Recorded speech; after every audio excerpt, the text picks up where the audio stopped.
Now, I really don't have many fears, but there are 4 things that I would say I'm truly scared of, which are sleep paralysis, being flipped over while I'm in a porta potty, this thing, and public speaking. And honestly, I can't even really explain why I'm scared of public speaking. I mean, sleep paralysis, you'll have demons chilling in your room while you can't move. The whole porta potty thing, that's just some traumatic shit. And this thing is fucking terrifying. But there's just something about talking in front of more than 5 people that has me shitting bricks. Like, my brain will start showing me the absolute worst case scenarios possible. Hi guys. My name is Chain. Get off the stage, Boo. loser. No one likes you. Ow. Hi guys. My name is.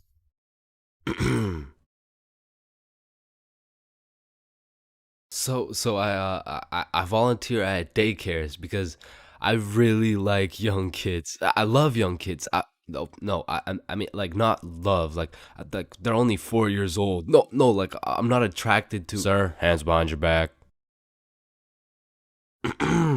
That's why I'm scared of public speaking. And even worse than normal public speaking was school speeches. And if you saw my going to school high video, you would know I have a pretty bad record when it comes to speeches. Sorry, Tyrannosaurus Rex has short arms. Yeah, Chains. Don't worry about it. You can sit down. You could just go tomorrow. It's all right. In fact, after I failed miserably while trying to present my speech well zooted, some motherfuckers was flaming me for it. So you know me, I had to get my get back. So when speeches came around next year, I put my heart and soul into that shit. And it wasn't just a speech, it was a spoken word, so it all had to rhyme. I mean, I was whipping up some heat. I was writing bar after bar like Kendrick. Shit, I had to have a fire extinguisher on standby while I was writing that shit. And I was never the dude to actually study. Like, I would start learning while I was taking the tests. If y equals mx plus b, then who invented the Eiffel Tower? Oh shit, I guess y equals mx plus b. I mean, even though I did bad on all my tests, maybe I can just get a job drawing stickmen or some shit. Anyway, so I never studied, I never did homework. But when it came to this spoken word, I had something to prove. I mean, it felt like motherfuckers was preying on my downfall. So I actually spent my own free time at home practicing and perfecting this spoken word. So by the time I had to present, I was prepared as fuck. I mean, don't get me wrong, I was still shitting bricks. But when I got up there, Chains, get up here. And don't stutter like last time, alright, buddy? He's gonna stutter for sure. Don't get on here rapping, I'm stacking, making it happen. Okay? I've been perfecting this speech while y'all jits was lacking.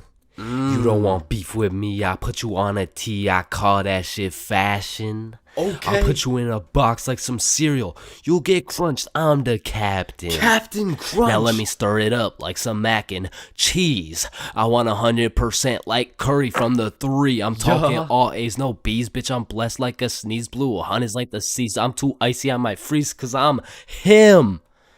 I'm not talking slash he. God Damn, spitting right now. I went bonkers, bro. In fact, I went so bonkers, the teacher volunteered me to go present my speech to the entire school. Now, usually I would be way too scared to public speak in front of that many people. But right now, I'm all hyped up on how bananas my speech went. Plus, I spent all that time perfecting it. I might as well share the heat with the rest of the school. Alright, next up is Chains with a spoken word on Don't get on here rapping.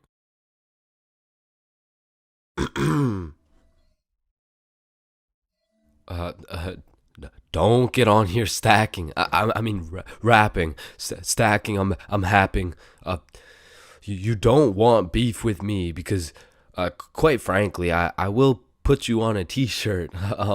I mean, you could call that fashion. so thank you guys for having me. I fucking fumbled. I folded under the pressure, bro. With the entire school watching my fear of public speaking absolutely crush me. And that is the reason why I have a fear of public speaking.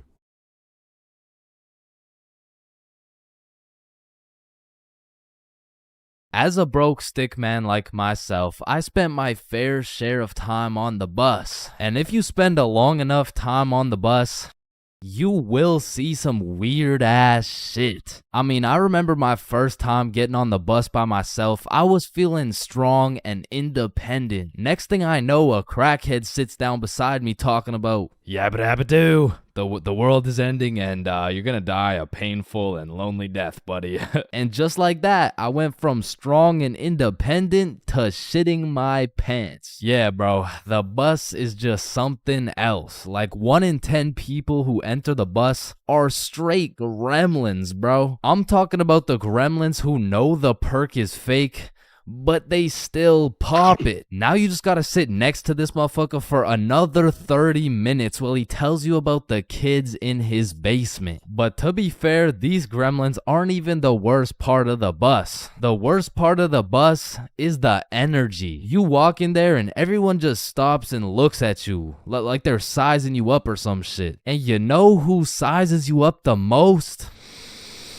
The fucking goddamn motherfucking bus driver, bro. These bus drivers are just eternally pissed off. Every time I would get off the bus, I would try and cheer bro up, but they're just like allergic to happiness or some shit. Hey, thank you. Have a great day, man. Shut your ugly ass up, little boy. I already know you get no bitches with your big ass forehead, no drip having ass with your skinny ass arms. Boy, you're built like a stick man, bruh. Damn. Hey, bro, there could really only be 2 reasons why these bus drivers are so mad all the time. Either they had a demon villain origin story where they were abandoned as a child and never shown any form of love until one day. In freshman year of high school, Timmy met Linda. Linda was kind, smart, beautiful, and she paid attention to Timmy when nobody else would. Timmy asked Linda to be his girlfriend, and she said yes. They dated all throughout high school, and they even got into the same university so they could be together forever. Until one day, when Timmy's world was flipped upside down. Timmy found out Tyrone had been laying some mean pipe on Linda this entire time. Everyone in Timmy's school made fun of him. Timmy could not let this slide. So he called out Tyrone to run the ones in front of the entire school. And without a single word, Tyrone winds up and hits Timmy with the meanest left hook any stickman had ever seen, leaving Timmy slept out cold, unconscious, in front of his classmates, his teachers, and even in front of Linda. 'Cause shit, if that happened to me, I'd be just as mad as Timmy over here. Now, realistically, the only other reason these drivers are so constantly mad would be because the driver's seat secretly has a stick built in. You see, this would explain why the driver constantly has a stick up his ass. I mean, shit, you really can't even blame him for being mad. But still, I'm gonna blame them, cause I know these motherfuckers get pleasure whenever they see me running at full speed trying to make it to the bus stop in time, cause they start stepping on the gas.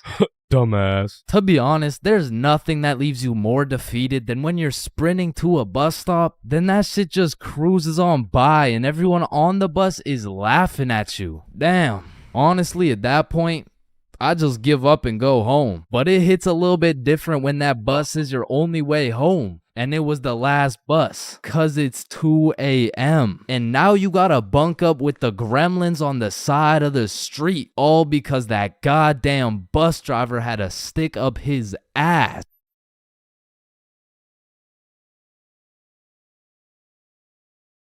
You know what they say, there's a first for everything, bro. Like your first steps, your first dance moves, your first words. Dada. Hey, would you look at that? We gotta get some milk. I'll be right back. Your first stepdad? New dada? Yeah, nah, I'm head out too, actually. And your first kiss. Man, the things I would do to go back and completely erase that shit from existence. Bro, all these Disney movies I was seeing as a kid had these first kisses turning ugly ass frogs into some fucking giga chads and shit. Like, spoiler alert. Fucking ribbon. And on top of that, the fact you have to close your eyes, like, bro, imagine you're learning how to golf and you're about to take your first swing and these motherfuckers are like, Yeah, now do it with your eyes closed. bruh, this is my first time. What do you expect to happen? Like, honestly, my first kiss is top 5 worst Chains moments of all time. And let's just say it's not 5 or 4. Or 3. That shit was really bad, bro. So with that being said, this story takes place in grade 7, which is the year I got my first girlfriend. Now, I told this story a few months back, but I purposely left out the part of my first kiss. Well, gosh diddly darn, Chains. Why would you do such a preposterous thing? And the truth is, I was planning on taking this shit to the grave with me, bro, but fuck it. Sometimes you just gotta let the world know. Okay, you're right. I got something to get off my chest. Epstein? Wait, with the what? So for the homies who haven't seen the video, one day me, Bob, and Billy were mobbing around our local mall when we seen these 3 girls from our class. So we walk up to them and lay down some of the meanest 12-year-old riz these girls had ever seen. Hey, yo, shorty, I think I just shit my pants. Can I get into yours? What the fuck? Oh, shit, my bad. My fault. Hey, yo, shorty, are you a cigarette? Am I a cigarette? What? Cause I'm trying to get lit and put your butt in my mouth. Wait, what? Nothing. Please. Holy shit, bro. Let me guess. You all got restraining orders. No. Worse. We got fucking girlfriends. And 12-year-old me had no business dating nobody, bruh. Like, my dumbass could barely even handle playing Fortnite with the girl. Like, oh, hey, Gamer Girl 97, I'm kind of low. Can I chug on your jugs? What? Oh, no, sorry. Oh, whoa, I mean, I just want to slurp on your juice. No, I'm sorry. I mean, like, I need heals. Can I trade you? What do you need? Oh, yeah. Is there any way you could give me some mats? Oh, yeah, no, I'd love to give you my wood. Huh? or bricks, or metal, or anything you need. Okay. Anything else? Yeah, I don't have a shotgun yet. Oh, shit, I got 3. I can Okay. give you 2 pumps. Ew. No, it's 1 pump. No, wait. Stop. Oh, sorry. I can give you shotguns, I mean. Okay. Where are you? I'm in this little wood fort I made. Oh, okay. I see you. Let me come in your box. What? So needless to say, every single interaction I had with my girlfriend was awkward as shit. Cause I had to pre-plan things to say in my head, and as soon as that shit went off script, I was cooked. Hey Jessica, how you doing today? Honestly, just not the best. Oh, that's good. What'd you do today? I don't know. Just did my makeup. Hey, me too. You did your makeup? Yeah, we have so much in common. Have a nice day.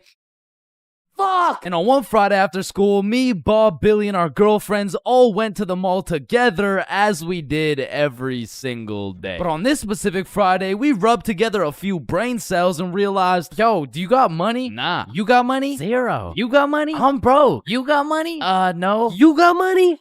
Yo, why are we at the mall? I don't That's know. a good Thought about question. it. I mean, we could all go to my house. Yeah, do it. And so, of course, as the good kid I was, I text my mom to ask her to go. Greetings, mother. I would like to know if it's in the realm of possibility that you would be so kind to grant me your permission to visit the household of my dearest acquaintance, Nikki. Looking forward to hearing from you. Your favorite son, Chains. And I immediately get a call. Let me speak to her parents. Now, I, Chains for real, have never dated a 12-year-old boy in my life, and I honestly don't plan on it. But even in grade 7, I could use my logic and reasoning skills to understand if your boyfriend had to get his mom to talk to your friend's mom for permission to slide to the crib, instant ick, bro. There's just no way. She'd probably break up with me on the spot. So I'm doing anything I can to not let that happen. Hey there, Miss For Real. This is Nikki's mom. I just want to let you know Chains and his friends are welcome over anytime because they're Because they're goated with the sauce. Shit. Oh, hey, Nikki's mom. Sorry, it's kind of hard to hear you over all this bullshit. You're not allowed at her house. Come home now. Chains, are you coming? Look, Mom, I'm not gonna lie, you gotta lock the fuck in right now. This is the first time in my life I ever been invited to a girl's house and there's cheeks up for grabs. Like, Mom, this is my only opportunity. If you don't let me go, the for real bloodline might just end with me. Okay, listen, Chains. I'll let you go this time, but you have to be home at 9 p.m. sharp. Yay, thank you so much, Mom. Now, I'm paraphrasing, but the point is she let me go with a curfew of 9 p.m. So all 6 of us leave the mall, hop on the bus, and get off at Nikki's house. We go inside, sit on the couch, and now it's even more awkward, bruh, because instead of walking around the mall, all we had to entertain ourselves was ourselves. And just like any other awkward middle school scenario, that shit went like... So, truth or dare? Yeah, That's I'm exactly down. what I was thinking. And my heart instantly dropped, bro. Cause I knew if I picked dare, I would have to kiss Jessica and shit, bro. That's a whole lot scarier than playing Fortnite with Gamer Girl 97. But regardless, Nikki starts the game of truth or dare. Hey Billy, truth or dare? Yo, truth. What's your favorite color?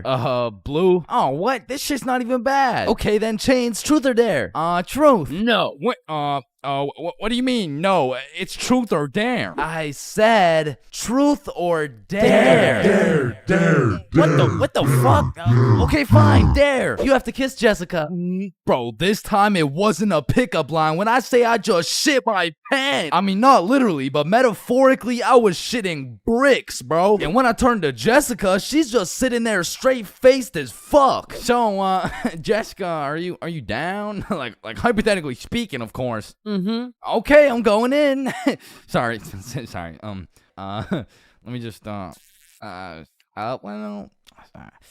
Hey, bro, I'm not gonna lie, this is fucking weird. You guys are just watching and shit. Like, I don't know, it's just kind of. Oh, so if we weren't watching you do it? I mean, yeah, I would actually. Wait, what the fuck? Every single one of these motherfuckers ran to the corner and started staring at the wall. Like, Did you do it yet? We're not looking till you do it. yo, hurry up, dumbass. So now I got all this pressure on me to do this shit, but Jessica's out here looking at me like, hey, how was your day? Yo, shut the fuck Just up. kiss her already. What are you yapping about? And I deadass didn't know how to go about it. I ended up sitting on this couch, nervous as hell, awkward as hell, looking stupid as fuck for 20 minutes, bruh. Now, 20 minutes in general doesn't sound that long, but imagine sitting on a couch in complete silence with everyone just... Bro, just watch this.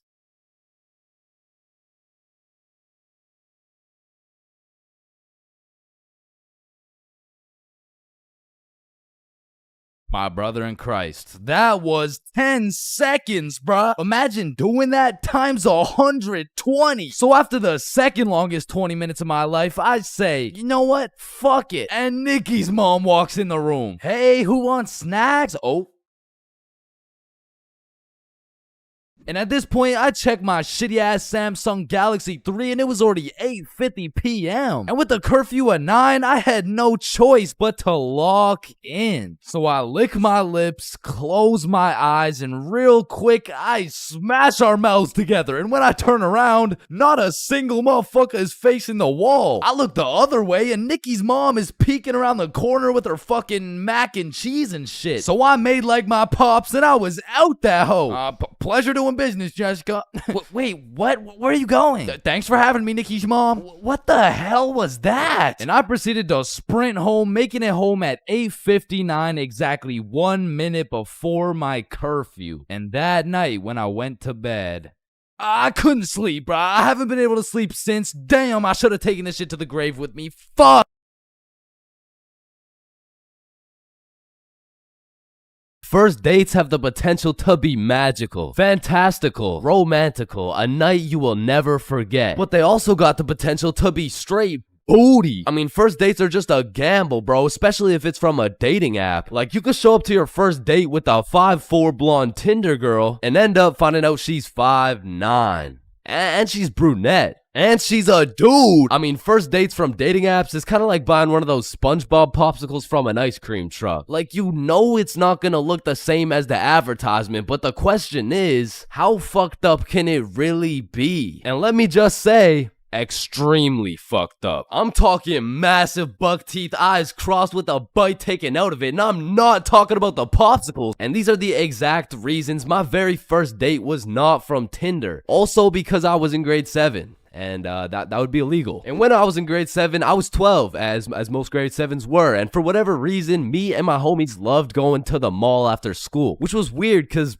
we had no money. So after another successful day of walking around and being too broke to buy anything, we walked back to the bus terminal by the mall. And as we walked up to our bus stop, we see these 2 girls waiting there. And the closer we got, the more familiar these girls started looking, until we realized one of them was in our class. And so we walk up to them like, yo, are you Kate? Oh shit, Billy, Bob, and Chains. What's up? Oh, nothing much. How are you guys doing? Oh, I'm good. This is Jessica. She's new to our school. Hi. What's up? Hello, Jessica. What brings you guys to the mall? Oh, nothing much. Just walking around and not buying anything because we don't have any money. Yo, us too. And so we all get on the bus and we're just talking and shit for a good 20 minutes until my stop comes up. So I'll pull the thingy, but before I get off the bus, I ask Jessica, yo, Jessica, do you Snapchat by any chance? Yeah, I do. Let me add you. What's your Snap name? And I remember I had some shitty ass username like, oh shit, it's MLG Pro No Scoper Illuminati confirmed. Yo, kid, get the fuck off the bus. Sorry, 1 second, please. Where was I? MLG Pro No Scoper Illuminati confirmed. And when I got home, I went on Snapchat, accepted a request, and we started talking. And we snapped all night to the point I was smiling, kicking my feet in the air and shit. Yo, I'm coming in. No, wait, don't. I'm beating my meat. Wait, shit. Yo, what boy has you smiling like that? Boy, it's a girl. Man, shut the fuck up.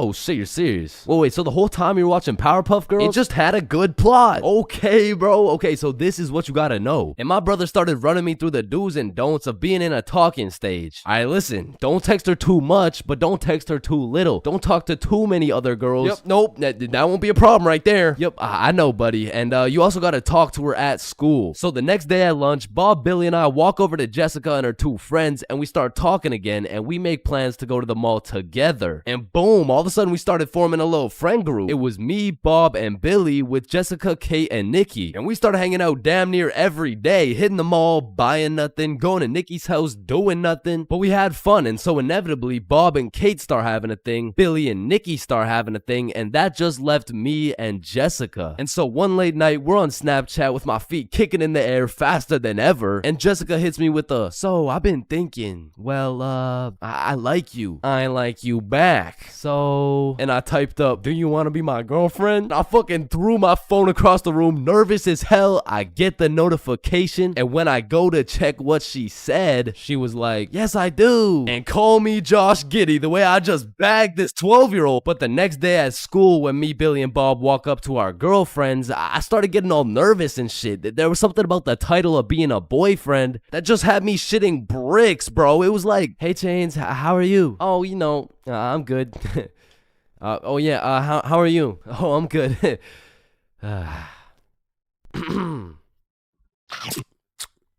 But now that all 3 of the boys had acquired girlfriends, Billy was like, hey, why don't we all see a movie this weekend? Like it'll be a triple date. Yeah, that's a great idea. Yeah, let's do it. It's a date, triple date. Yeah, fuck yeah.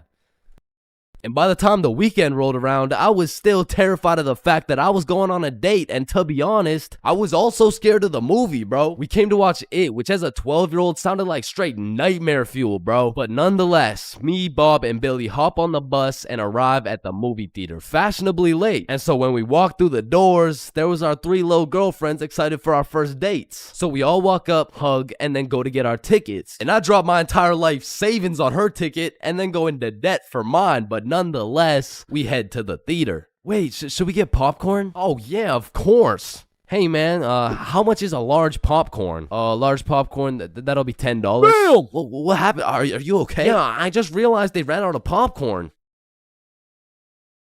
Are you fucking stupid? Yeah, no, don't worry. Thank you, man. Is it no problem? Have a good day. And we got to our seats and sat down, and the movie began. And as the movie progressed, I realized it wasn't even too scary, but about 20 minutes deep, I get a tap on my shoulder from Bob. And he gestures to me the fact that him and Kate are holding hands. And I look over to Billy and Nikki, and they're all cuddled up and shit. Which meant I had to make a move, bro, which inconveniently made my hands start sweating bullets. So now I was in a position where I couldn't just grab her hand while my shit was sweaty as hell, cause then she'd think I'm weird. But then I also couldn't just sit there and do nothing the whole time, cause then she'd also think I'm weird. So I just started doing the only thing I could think of, which was blowing on my hand like some hot soup, and believe it or not, made me look fucking weird. But at least my hand was dry, so I go and hold her hand, but when I do, I make a grave mistake. A tactical error, bro. When I held her hand, my hand was on top and hers was underneath against the armrest, and my dumbass was scared I was gonna crush her arm or some shit. And I don't know where I got the idea that I even could crush her arm from, bro, cause those 12-year-old stickman arms couldn't crush a fucking pretzel if they tried. But for whatever reason, I decided my best option would be to hover my arm slightly above hers so my 1-pound arm couldn't come down and fucking demolish her forearm. And you know, this was cool for about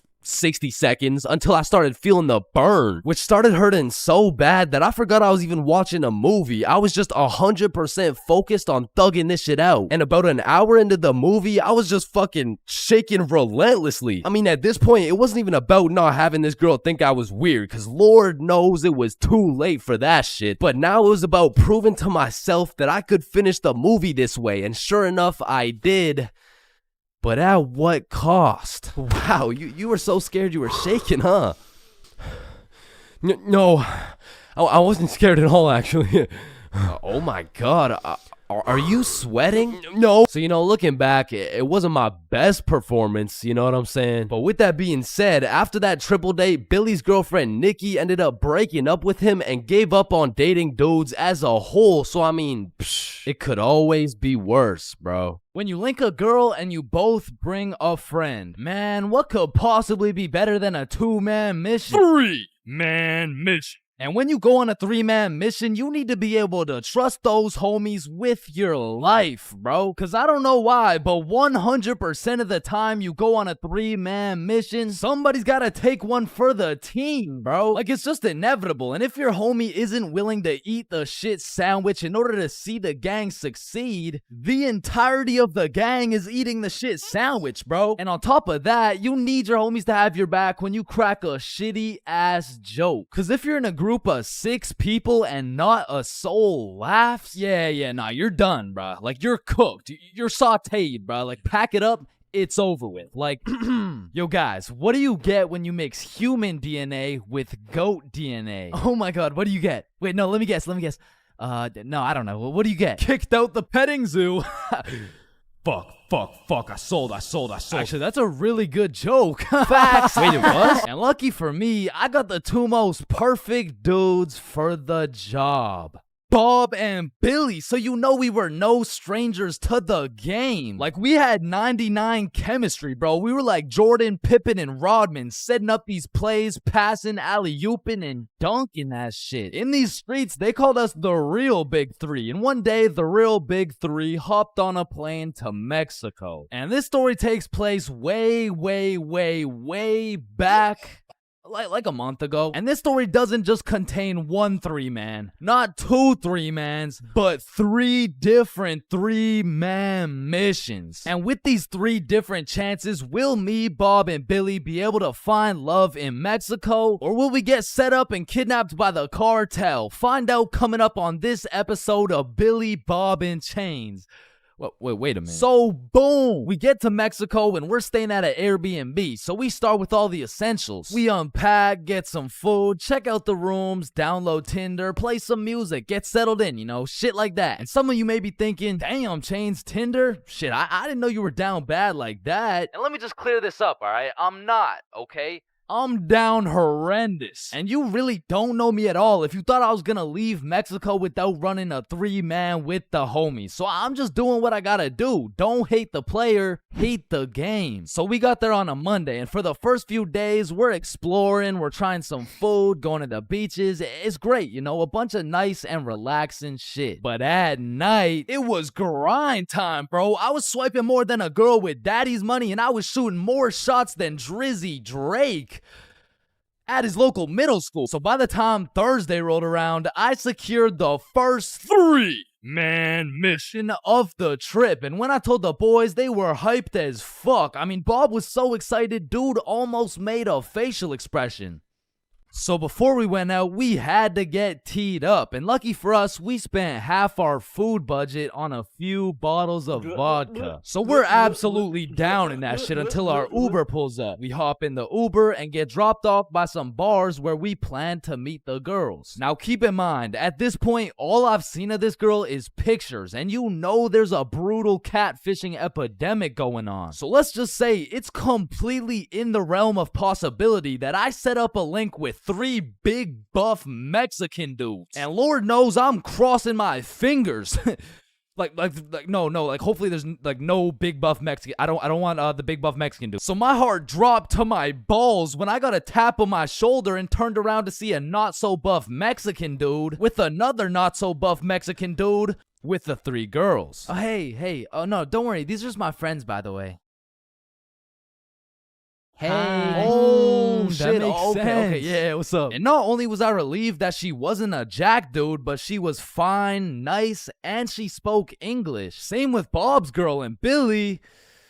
Yeah, nah, he had to take one for the team for sure. Hey, bro, I'm sorry, but this is just the way the cookie crumbled. Shit, bro. Can we get another cookie? It's too late, bro. It's already crumbled. And Billy took that shit like a champ, bro. So all 8 of us go to a bar and we're just talking, getting to know each other and shit. And I notice Billy just keeps the tequila shots coming. I mean, we were only 10 minutes into the conversation, but this dude is 10 shots deep at this point. And all of a sudden, this dude starts laying down that Google Translate riz, and he's dropping hard eye emojis and shit, and I'm like, damn, respect. I mean, he's taking this extremely well. And after about 30 minutes of talking to this girl, I look over at Billy and I start to see some wild ass emojis being thrown around. Like, oh shit, Bob. Yo, I think Billy forgot he's the one taking one for the team. So me and Bob cut him off of the tequila, and then my girl is like, hey, do you guys want to come over to our place? Yeah, oh, they yeah, should. hell yeah! Is he alright? Yeah, he's fine. So we hop in their whip and go to their crib. And at this point, it's getting kind of late. So we're just chilling, listening to music and things of that nature. When me and Bob realize Billy and his girl are nowhere to be seen. So I turn to Bob and I'm like, yo, should we stop him? Damn, bro, you're right. We can't let him do that shit. And listen, bro, I've never been the type of dude to cock block, but if it's the homie who's about to interlock with the chalk chick at this o'clock, I'll walk up, knock, unlock, and block that cock if I have to. And so I did just that. I walked up, knocked, of course, unlocked the door, and respectfully, I blocked that cock. Yo, what are you doing? I'm taking one for the team, remember? I think the team's doing just fine, but bro. you know me. I was gotta do it for the team, like for I don't think the team needs this one, gang. No. Remember, I'm supposed to be like taking it for the like this is for the. Yeah, you right. Let's just go home, Billy. No, wait. Well, how are we gonna get home? We're in Mexico. Man, shut the. So we said our goodbyes, got in the Uber, and man, I felt like a basketball coach whose son just lost to a special needs team, bro. Hey, listen, bro. I had a lot of tequila tonight. I'm sorry. I just Billy, I'm not mad. I'm just disappointed. Damn, bro.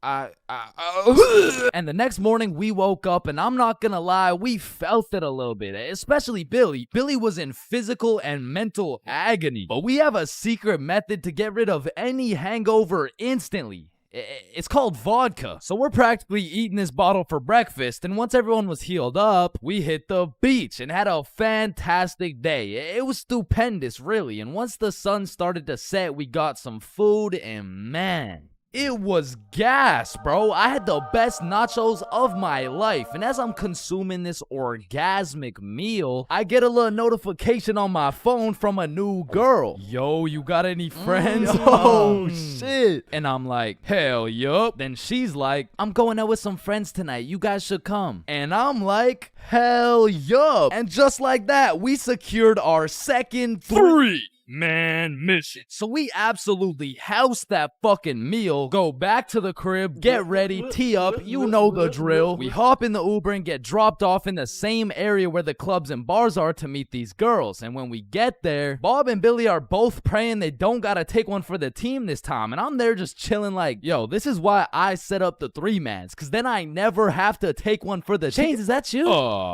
Shit. Who's asking? It's me, Sarah. Oh, no way. Really? Like really? Yeah. Yeah. Oh, yeah, no. You must be looking for the other Chains. No, don't worry. This happens all the time. Oh, no. Chains for real. Yeah, look at it. This is you. Oh, fuck. Would you look at that?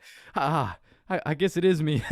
Fuck. Like shit, I don't know how she did it, but she got my ass, bro. I got catfished nicely. But I guess it was just my turn to take one for the team. And I look up at who she brought, and she pulled up with 4 straight dimes for the homies to choose from. Like, bro, why me? So we're walking, and the girl I'm temporarily associated with is like, hey, let's go to the club. Yeah, let's go. So we go to this club, 8 people deep, and the girls are like, yeah, let's buy a bottle. Yeah. Where's your money? ¿Qué? No entiendo. Wait, I could have swore you spoke English. Oh, yeah, no, I'm fluent for sure. Yeah. You said you wanted a bottle, right? Yes, please. Yeah. You got bottle money? No entiendo. No hablo inglés. And now I'm starting to get the vibe that whole time these girls just wanted a free bottle. And as soon as I start catching on, she starts upping her game like, oh my God, you're so strong. Look at these muscles. So I go to give Billy one of those side eyes, and when I look over, these motherfuckers are completely lost in the sauce. Yeah, I'm buying a bottle. Everyone, bottles on me. So Billy pulls me aside like, yo, we gotta split a bottle, bruh. Nah, I'm really not fucking with this girl. Come on, bruh, please. I need it, bruh. Just take one for the team. Come on, take one for the team. All right, bruh. I'll split it with you. Thank you, bro. I got you. So are you guys getting a bottle? Yeah. We're getting a bottle. Oh my God, you're so strong and you're a baller. Yeah.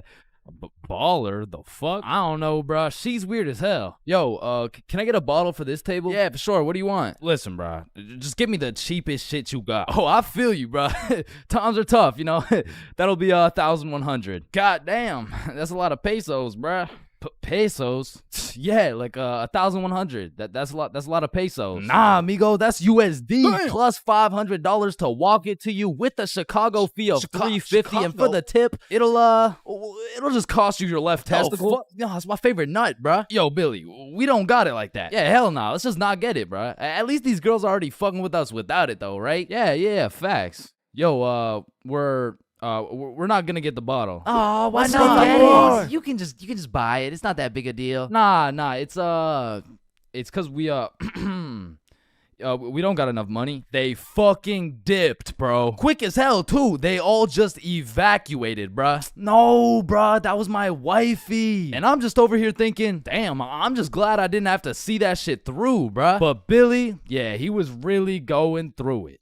Until he got distracted by some other random girls in the club. So at this point, all 3 of us are on the dance floor, absolutely fucking that shit up, when I start getting spammed on my phone. So I go to check who it is, and it's the gold digger girl. Like, hey, we all went to the club right beside it, but we can all split this bottle. It'll be $86 per person plus tip. That'll be $95 each. And she's literally telling me the whole price breakdown of this bottle. She pretty much just sent my ass an invoice. And I'm like, hell nah, I don't care if that shit would have been free. There is no way I'm ever gonna see this girl ever again. And then I get a tap on my shoulder, and it's 3 big buff Mexican dudes. I'm just playing. It was the gold digger girl, but this time I probably would have preferred the buff dudes. Cause this girl grabs me by the arm, pulls me outside with all her homies, and starts breaking down the price again. Okay, the bottle is $700, but you just gotta pay $95 each, okay? Yeah, we're in. Let's do it. No, what? Billy, chill. So I call an emergency meeting with the homies, and we huddle up, and I'm like, listen, you guys can go with them if you want, but there's no way I'm going and paying for this girl's bottle.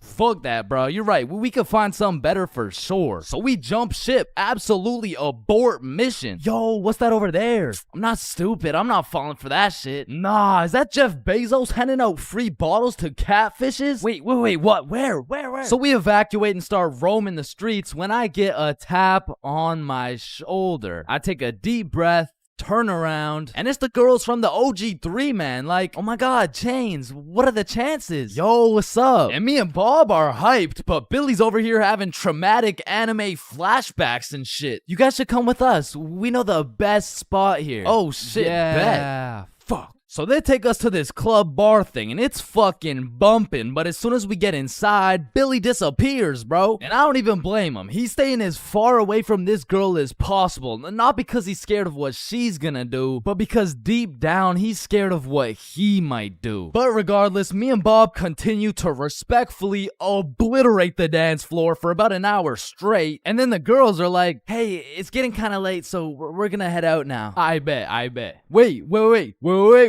Yeah! And once me and Bob had officially decimated the dance floor beyond repair, we realized there's an upstairs that leads to a balcony. So of course me and Bob go to explore that shit. And as we walk out onto the balcony, we see Billy with this one girl who looks our age, who happens to have a friend who also looks our age. And once again, Billy is absolutely laying down that Google Translate riz, but this time he's really cooking. So me and Bob start talking to her friend named Mia. I get her Instagram, and then Billy's like, alright, let's go. The Uber's here. Uber? Uber to where? Oh, yeah, no, my bad. I forgot to tell you, but Camilla and Mia are coming back to the B&B. What the fuck? Don't you think we gotta discuss shit like that? Nah. Bro, what? Alright, Uber's here. Let's go. So Billy and the girls go to the Uber, but me and Bob stay back to discuss what the actual fuck is going on right now. Yo, this is a bad idea, right? But we can't let him do this shit alone. Shit, Bob. Do we even have a choice? So we leave the bar and start walking to the Uber when this girl stops me and she's like, hi, what's your name? Oh, I'm Chains. What's your name? Oh, my name's Sophia. And Sophia's trying to make some small talk and shit like that, but Billy's already waiting in the Uber. So I'm like, well, it was nice to meet you, but I gotta go. Oh, well, let me get your Instagram real quick. So I give her my phone, she follows herself, and then gives me my phone back. And when I lay my eyes on the screen, I realize we have a mutual. And I'm just surprised because we're in Mexico, bruh. So I go to check who it is, and it's Mia. And at this moment, everything started piecing itself together to make our third three-man mission. So I'm like, yo, you know Mia? Oh, Mia? That's like my best friend. Why? Word? You mean this Mia? No oh my god, way. Mia. So Sophia hops in the whip and we're all just talking, and then Mia says, yeah, so like, we don't have work tomorrow. Oh shit. Do you guys work together? Yeah, we do. Damn, what do you guys do? Oh, you know, we dance. What, where do you guys dance? Like in the club? Oh shit. Yeah. That's what's up. Yo, how old are you guys, by the way? 21. 24. 25. Damn.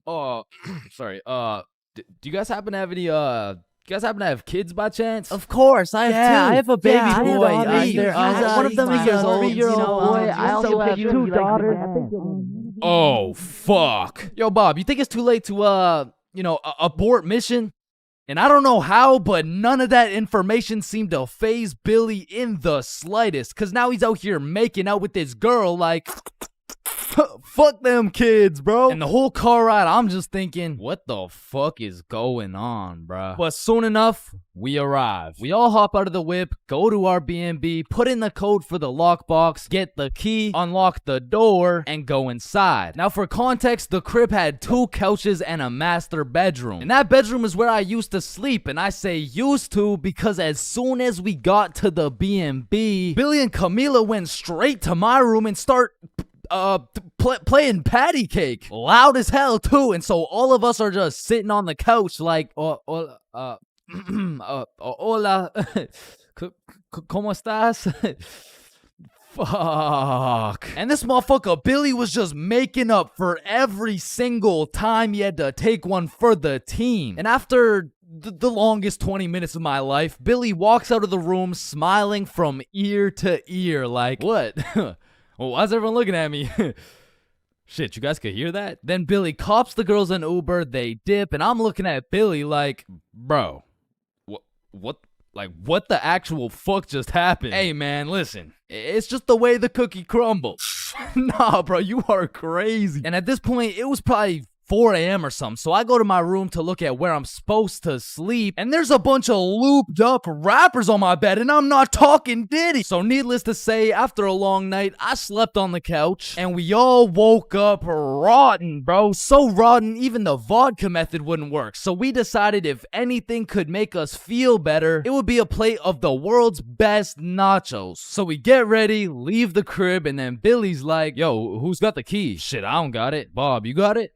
I mean, it's probably on the counter where we always put it, right? Yeah, facts. We check the counter, it's not there. We check the tables, not there. We check the couches, bedroom, kitchen, nowhere to be seen. So we scavenged the entirety of the Airbnb. We even looked through every single bag of garbage, and it was nowhere. Bro, did those girls finesse our key? Nah, Camilla wouldn't do some shit like that. She would, bro. You don't even know her. No, she wouldn't. How would you know her? You don't know her, bro. I know her better than you know her. Chill. Mia texted me. She said, let's go to the pool today. Oh shit, Camila texted me the same thing. Damn. And in my head, I'm thinking about it and I'm putting everything together. Shit. Are you thinking what I'm thinking? I think so. These girls stole the key and invited us to the pool so the crib would be empty so they could get 3 big buff Mexican dudes to pull up and loot the crib. Fuck, I knew it. Damn, she got my ass, bruh. So hell no, we didn't go to the pool with them, and for the next few days, we were on high alert. We would only leave the crib in pairs, and one dude would stay back, strapped up with kitchen knives, ready to take on 3 big buff Mexican dudes. Pause. Until it was Monday, the night before our flight home. So we're packing everything, getting ready to go home, and I hear Billy shout, Chains? Yo, what's up? Yo, guess what I got, bruh? Chlamydia? No. Gonorrhea? What? No. Herpes? No, it's in my suitcase. Your suitcase got herpes? No, it's the key. How the fuck? I don't know. Yeah. For most of my life, I've known how to swim. But by that, I mean, if my life depended on it, I could swim from one place to another. I don't even know if swim is the right word. Like, if you saw me casually enjoying a little swim at the pool, you'd be like, does he need help?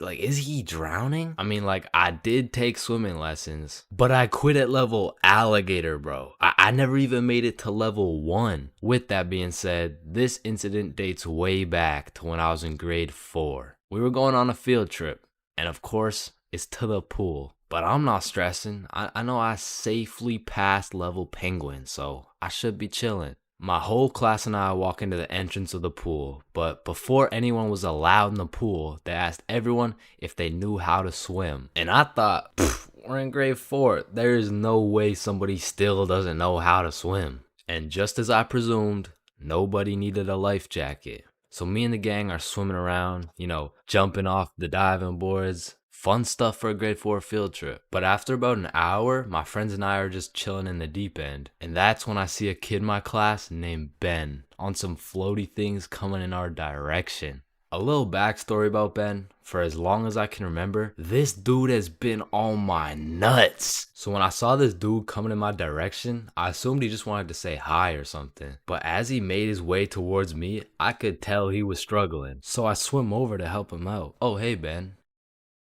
How are you? This kid jumps off the floaty thing onto me. And this man has the meanest grip on me. Pause. Well, this shit had to be some sort of attempted murder, bro. Because he had me in a chokehold and his legs were wrapped around my arms. But they did not prepare me for this shit in level alligator. So instantly I start sinking and hit the bottom of the pool. Keep in mind, Ben is chilling on top of me with his head out of the water this whole time. So I jump off the bottom of the pool just enough to get my head out of the water for a few seconds. Ben, get off me. And when I look up, I see this dude Ben with the straightest face in the world. Like this motherfucker has no clue I'm out here fighting for my life. And he says in the most monotone voice, I can't swim. Ah, hell nah. I'm trying to fight him off me, but keep in mind my arms are tied up. So I gather all the strength out of my skinny ass grade 4 legs, and I jump just enough to get my head out of the water again. Lifeguard, help! Oh, you guys, stop playing around in the pool. That's it. I'm fucked. I'm dead. And out of sheer anger, I decide, fuck it. If I'm dying, you're dying with me. I duck as far as I can under the water so both me and Ben can't breathe. But I'm running out of air. I start to get lightheaded. Man, that's crazy.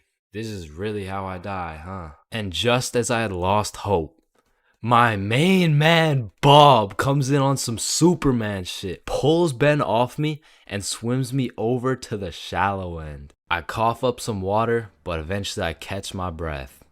So that's the story of how I almost died. And it's also the story of why I owe my life to Bob.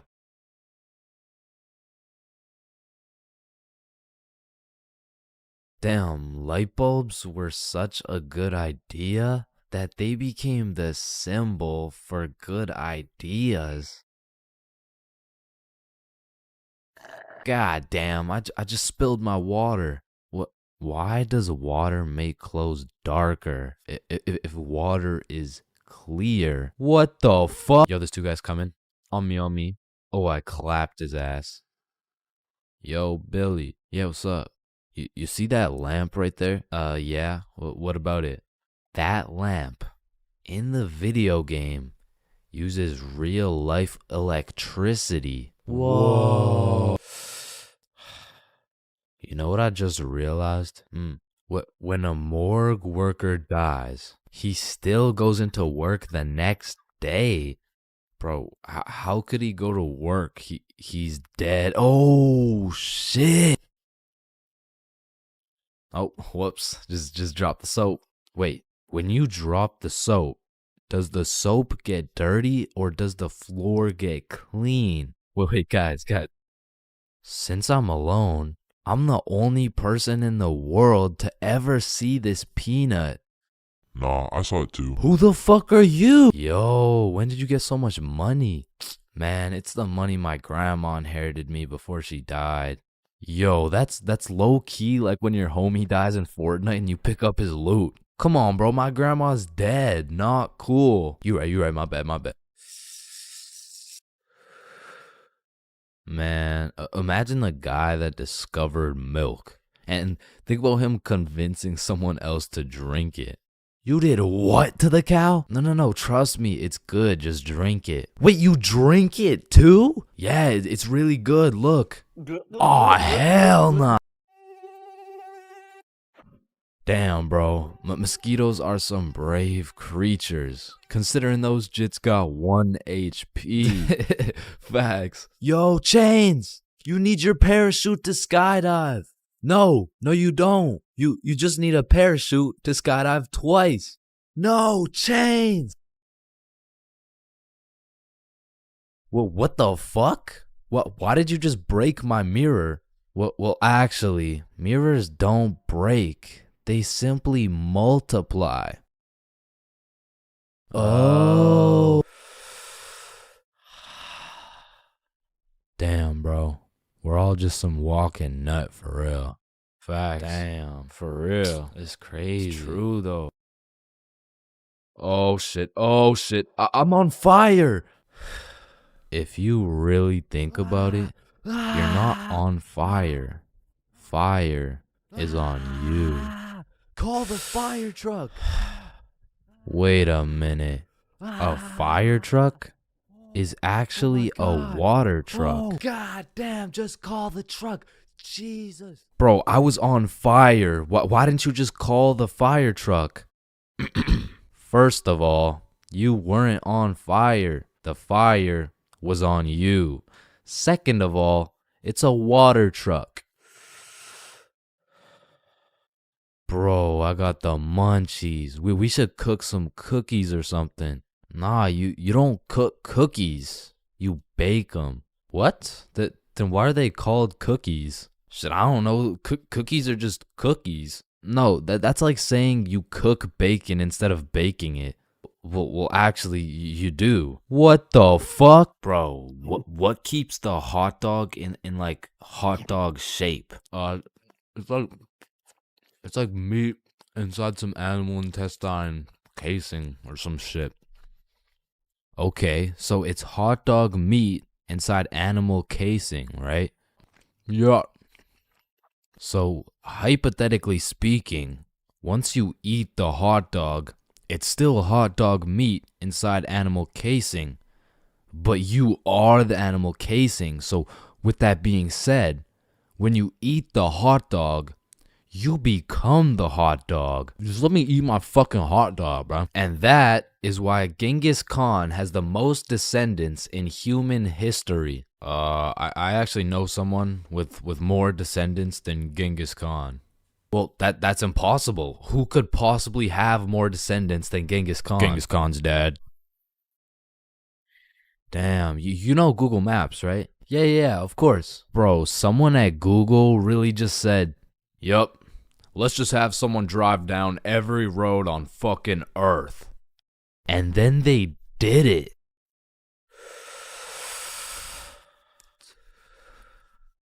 You know how concrete and glass are both made out of sand?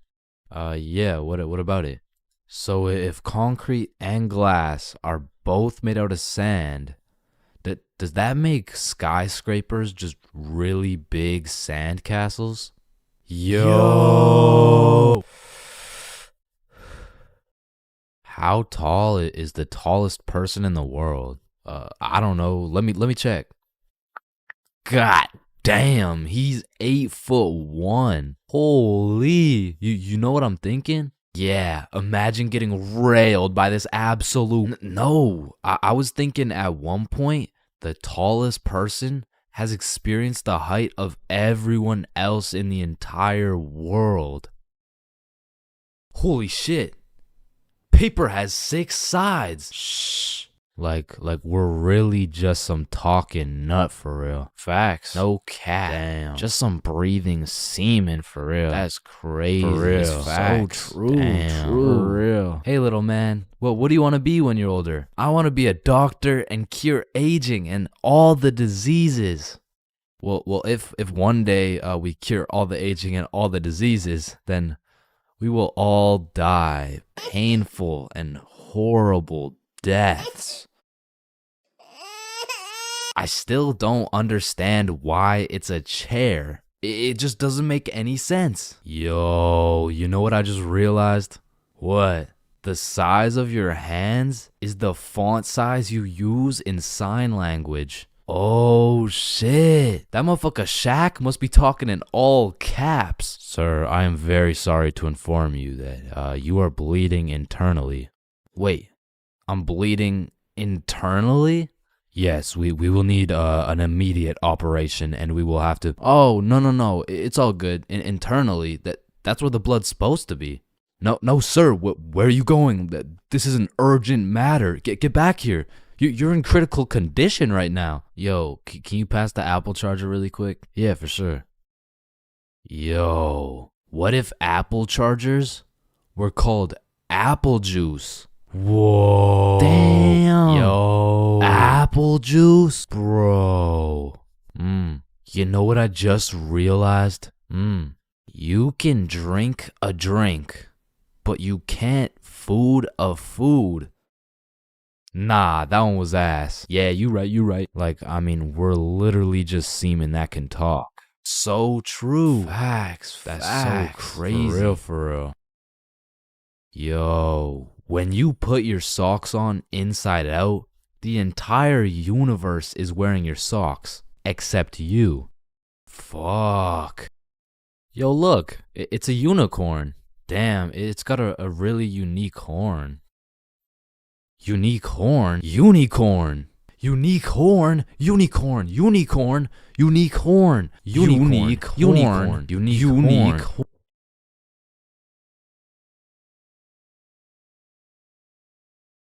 Oh, leaves are called leaves because they leave the tree. Holy shit, I got an idea. Can you pass me the wrench? Rope. Glue. Piece of pizza, please. Tape. A little more tape. Damn. Big ass magnet. Alright, all done. Whoa! This bad boy uses 0 gas. It's completely eco-friendly. Hop in.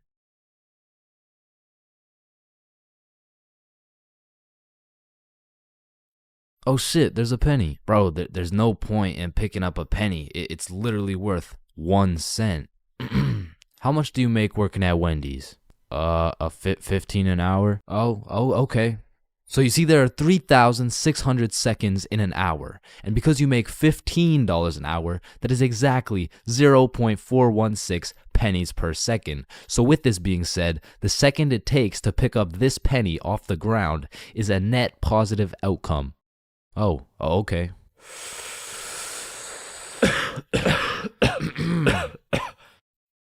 Wait a minute. Are stickmen always naked? Holy shit, we are stickmen. What the fuck? Yo.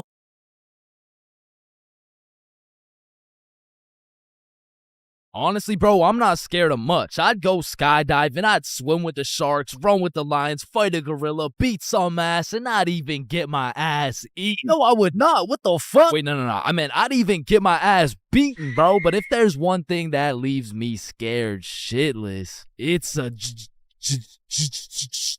but one day when I was 15 years old, my friends and I went to the gas station to get nothing more than a pack of Reese's. All right, your total will be $2.50. Hey, boy, step back. I got this. Put it on my car, bro. Yeah, oh, okay. Just let me. Oh, all right. I don't think your machine's working, bro. Hey, kid. I hate to break the news to you. You know what I'm saying? But I think your broke ass needs to get a job. No! So I got my first job at Jim Jordan's and I was grinding, bro. I made every coffee fresh, every customer happy, every toilet squeaky clean. I was putting the potato wedges in a goddamn bag until I'd stacked up my first few bands and I'd never seen this much money in my life. I thought I was rich, bro. So I quit my job. And then the government took some bands. I bought a few Fortnite skins, one ugly ass t-shirt, and before I knew it, I ended up exactly where I started. Damn, dude, you fucking suck. Your broke ass still needs to get a job, bro. Man. Firstly, my name is Chains, and I would love to work here at this summer camp. All right, Chains, do you know how to read? Yes, sir. Do you speak English? I do. Can you count to 10? Indeed. Can you ride a bike? Of course. Do you like little kids? Yeah, no, wait, no, yeah, well, no.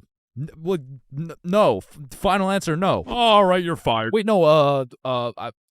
I love little kids. All right, you're hired. Now take this helmet and teach those kids how to ride some goddamn bikes. Okay, yeah. Thank you. Really quick, how much do I get paid? I mean, as little as legally possible. Now get to work, buddy. Hi. My boss threw my ass straight into the deep end, bruh. No training, no nothing. Now, what's crazy is every other worker went to a training camp and was taught exactly what to do and exactly what to say. But one of those dudes quit last minute and they needed somebody, anybody to fill in, and that's the only reason they hired your boy. Anyways, I grab a bike, go outside, and there I see my group of 5 little 5-year-olds waiting for me. And I can see the hopes and dreams of learning to ride a bike glistening in each and every one of their little eyes. And I didn't want to let these little motherfuckers down, so I wasted no time and got straight to work. Listen, it's simple. You get on your bike and you just start pedaling like, look at me go. Right, guys? Shit. Listen, teaching one kid to ride a bike is legwork. You grab the seat, you push them, they pedal, they fall, and you pick them up and start gaslighting their ass like, wow, buddy, you did an amazing job. I've never seen somebody sweep the floor with their face before, man. Next time you can use your hands, though. Thank you. But the real problem is having 5 different kids with 5 different personalities and skill levels. Because the first kid was named Miles, but he couldn't ride a bike for 5 feet. Then we had a kid named Noah, who didn't know a single thing about how to brake. Parker, who couldn't park for shit. We even had a kid named Noel, but his little ass couldn't stop taking L's. In James, But it was just one motherfucker, bro. Like, why is your name plural, bro? Where's the other one at? So my group's out here looking like 5 chimpanzees on bikes with one bigger chimpanzee supervising them. And I look over at my coworkers' groups, and these motherfuckers are out here biking in perfect unison, weaving through cones. I even seen a little kid doing no hands, bro. Hey, James, look, no hands. Oh, shit. Oh, shit.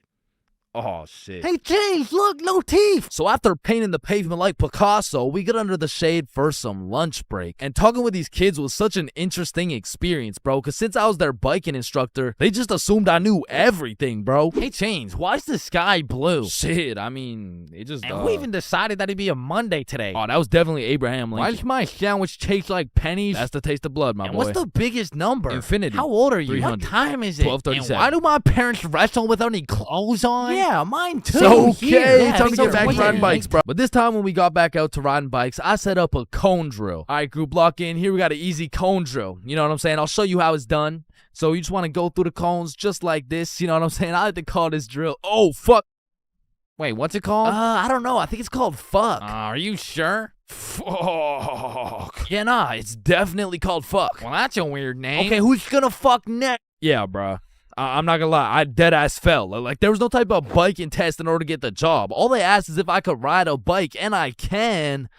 But I did not know we'd be doing NFL drills on these fucking bikes. But needless to say, when the parents came to pick their kids up from the first day of bike camp, they were not impressed. Hey, there's my little man. What did we learn today? Oh, you know, we just took the training wheels off. We got started on a few cone drills. He showed us how to fuck. Okay, man. No, I'm sorry. I'm so sorry. This is a catastrophic miscommunication. And Chains told me I had the best grip. Hey, yo, I'm the handlebars, brother. You gotta Chains specify. says I have so much potential for a kid my age. Okay, yeah, that sounds same bad. here. That sounds really And bad. Why does Chains all this said shit he sound so likes bad? me better without any teeth. I'm just trying to cheer him He up, taught man. us to always use protection before riding. Okay, that's enough. Hey, Just just stop. chill. None of them came back, bro. So I got a new group, and the best part about this new group of kids is that they were already level 4, meaning we'd all just bike to the park, eat lunch, and then bike back. Damn, bro, that sounds easy as fuck. Surely this couldn't go any worse than your first group, right? Yeah, it does. Yeah, no, it gets worse. It gets so much worse. So for this little journey to the park, I'll pair up with my coworker Natalie. So Natalie's in the front, and we got 10 kids in the middle. We'll call them Liam, Ava, Milo, Zoe, Tucker, Cornelius, Jackson, Bradley, Quandale Dingle Jr. the third, and Riley, which is the only name you'll need to remember. So I count up the kids so we don't leave any behind, and as expected, I count 10. So we take off on our journey to the park, and all these kids were really good at riding. You know, out of the whole group, we only had one little fall. But I just scraped my knee, you know what I'm saying? Like, I didn't even cry or anything, bro. It wasn't even that bad. And before I knew it, we made it to the park. We all put our bikes down. Natalie and I ate our lunch while the 10 kids ran around and played. Liam and Tucker were playing tag. Zoe and Ava were picking flowers. Meatloaf and Quandale were eating cockroaches. Riley and Cornelius were in the bushes picking berries. And Jackson and Bradley were wrestling. And after a peaceful 45 minutes passed by, Natalie and I round everyone up to get back in line like we started. I count them up so we don't forget anyone. 1, 2, 3, 4, 5, 6, 7, 8, 9, 10. And we head back to camp. And after a very successful trip, the parents pick their children up one by one until Riley's very sweet mom shows up with a pack of 20 gym bits to thank me for my great work taking care of her child. Hey there, I just wanted to say I appreciate you so much for taking care of Riley today. Yo, what? Thank you so much. You really didn't have to. No, it's my pleasure, truly. Oh, okay, well, thank you so much. So, where's my little guy? Oh, he's right here.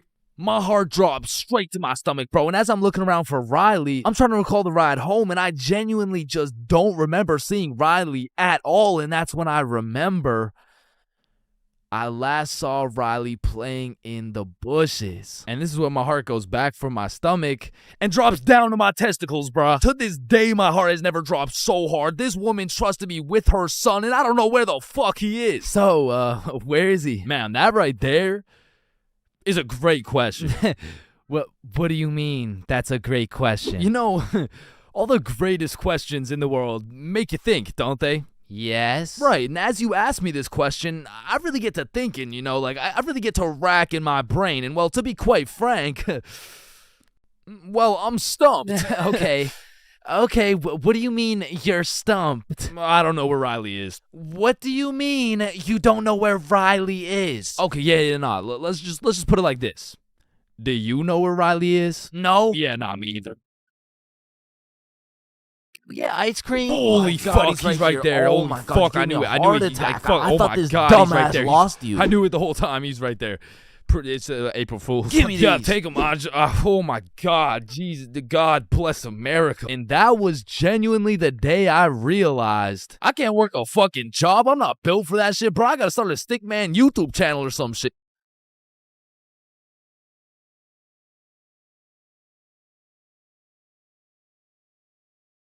So, there are 7 stages of being drunk, all of which I've experienced, so you don't have to. Drinking? Aren't you underage? No, I'm 21. Now let's start with stage 1, the process. Stage 1 is one of the most important stages of being drunk. If you've ever heard the saying, trust the process, this fully applies when it comes to drinking. If you don't approach this stage with precision, calculation, and patience, you might accidentally skip straight to stage 7. And trust me, you don't want to skip straight to stage 7. The process is pretty much where you've started drinking, but you don't really feel anything yet. Because when you drink alcohol, it takes time for it to be absorbed into the bloodstream. And some people just don't have the patience to wait and end up overestimating their limit. Oh, I feel fine. Let me take another shot. Stage 2 is tipsy. Tipsy is where you first start to feel it. It's when the first few shots start to hit and you start to feel a little bit more outgoing and maybe more talkative. At this point, you'll still have your judgment, but I feel like you become a little bit more of a glasses half full kind of person. Walking in a straight line is still easy. Boom, light work. Once the next few shots start to roll in, you'll hit stage 3, intoxicated. Once you're intoxicated, some of the dizziness starts to set in. You also start to think less about the words you say. And I'm not gonna lie, at this point, I feel like your confidence peaks. Like when you're at a party and you look in the mirror and see Michael B. Jordan, you know you're at the level of intoxication, bro. And to be honest, for parties, I like to chill at this stage because you've got your confidence, but you still haven't lost your riz. And for reference, at this point, you can still walk in a straight line, but it takes a little bit more focus and effort. Which brings me to stage 4, hammered. This is where you start slurring your words. And bro, at this point, walking in a straight line becomes an impossible task. Yo, dude, can you walk this line really quick? Yes. When you're hammered, you start thinking a lot less. You start saying things before you can even think them. And it's important to say, when you're hammered, your judgment cannot be trusted. All ideas become good ideas. Yo, dude, what if we set an orphanage on fire? Bro, that's genius. That's what I'm saying.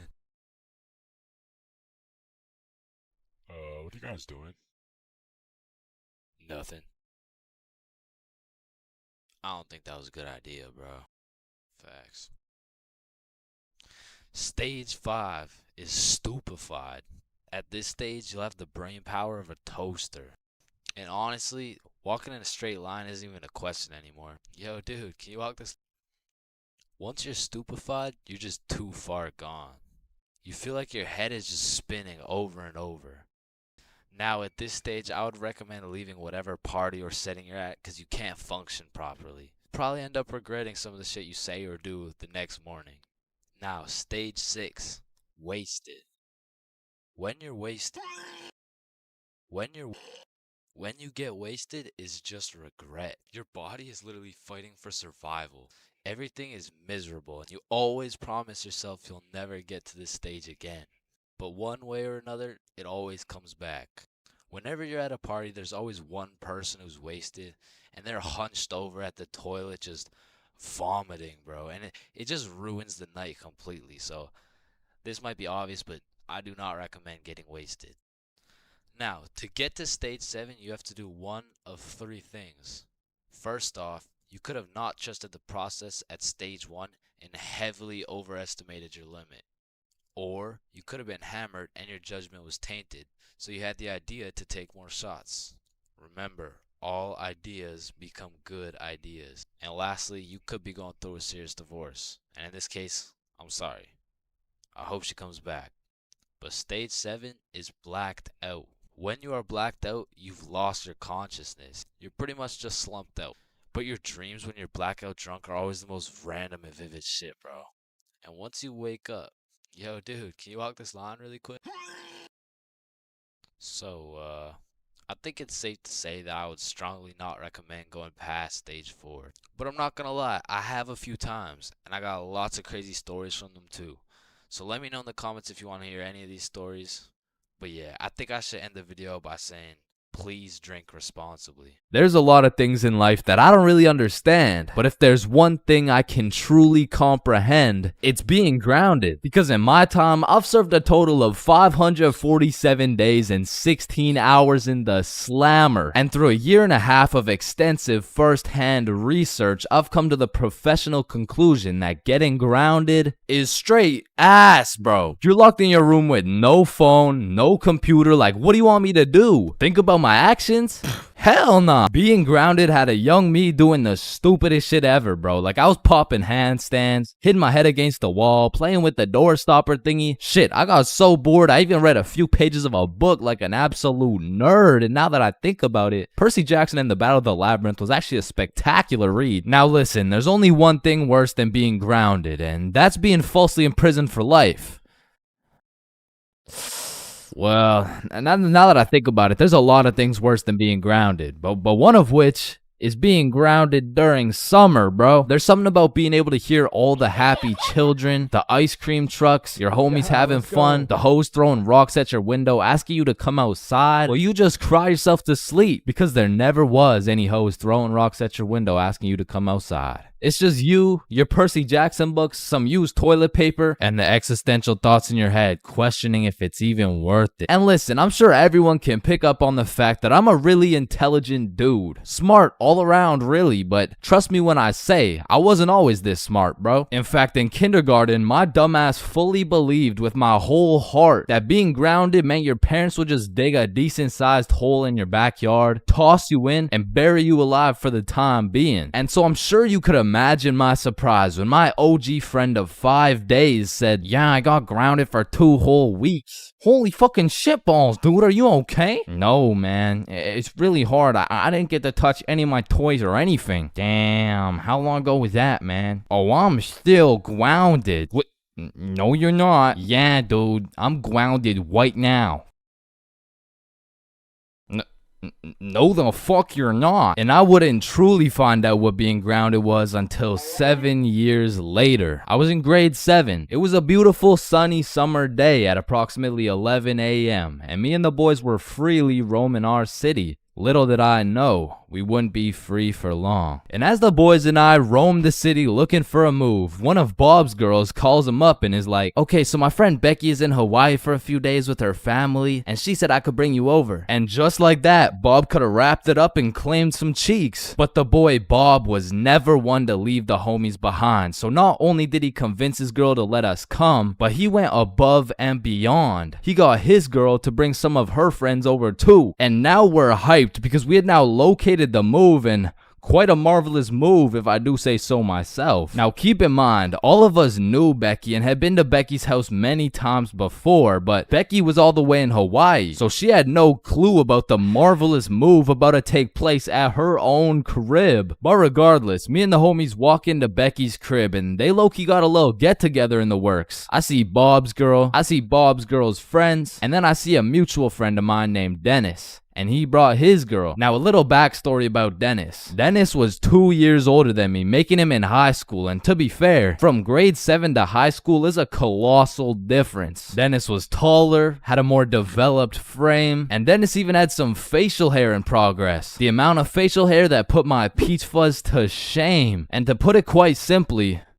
Dennis was a menace. But regardless, that's my homie's homie, so I walk up and dap him up. And then everyone heads over to Becky's room. Now keep in mind, Becky had simply invited Bob and Bob's girl to come over, and somehow we ended up being 8 people deep in that joint. And so that means technically, the other 6 of us were straight trespassing. So we were all chilling in Becky's room, chopping it up for a good hour and a half, until eventually, people start exploring her house. Now in Becky's room, it was just me, Bob, Bob's girl, girl and Bob's girl's friend named Lily. And so we're all just talking until I hear someone yell from the room down the hall. Yo, Chains, get in here right now. And I don't know exactly what I was expecting to see as I walked into that bathroom, but it was absolutely not seeing Dennis drop a condom filled with water on Billy's head. And of course I laughed because that's comedy gold right there. But it also made me realize maybe we shouldn't be here dropping condoms on each other's heads. But who was I to tell Dennis what to do? He had facial hair, so he was practically a grown man to my standards. So I just turned around, went back to the room, and continued chilling with Bob. And as we talked, the music progressively got louder, and Dennis progressively became more of a menace. And it had got to the point where the speakers were booming, and Dennis was lobbing condom water balloons off Becky's balcony. And then one time, Dennis either almost hit or just missed Becky's neighbor with one of these condom water balloons. So this grown man looks down at a condom that seems to have fell from the heavens. Then he looks up and sees Dennis scrambling inside the Becky's crib with the speakers blasting music. And then he continued on his way. And we were all just having a fantastic time in Becky's room until we hear the downstairs door swing open. And we all absolutely shit our pants and run onto the balcony. Hey,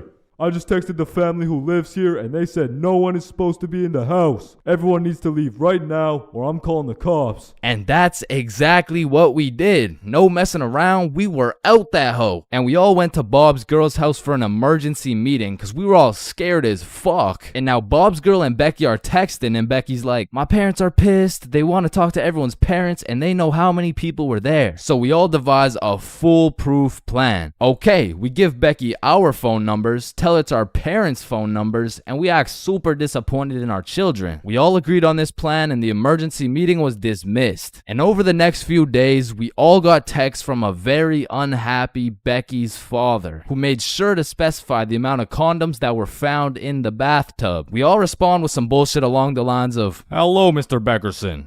I'm very sorry to hear about the inconsiderate acts of Chains and how he's invaded your home. Rest assured, Chains will feel the wrath of this thick leather belt as it repeatedly beats against his cheeks to discipline him for his heinous actions. Thank you for bringing this to my attention. But come to find out, Lily's dumbass responded with some shit like, Dear Mr. Beckerson, thank you for letting me know, but Lily did nothing wrong as she didn't know she wasn't allowed there. Plus, she didn't even make a mess or anything, on God. Put some respect on my daughter's name.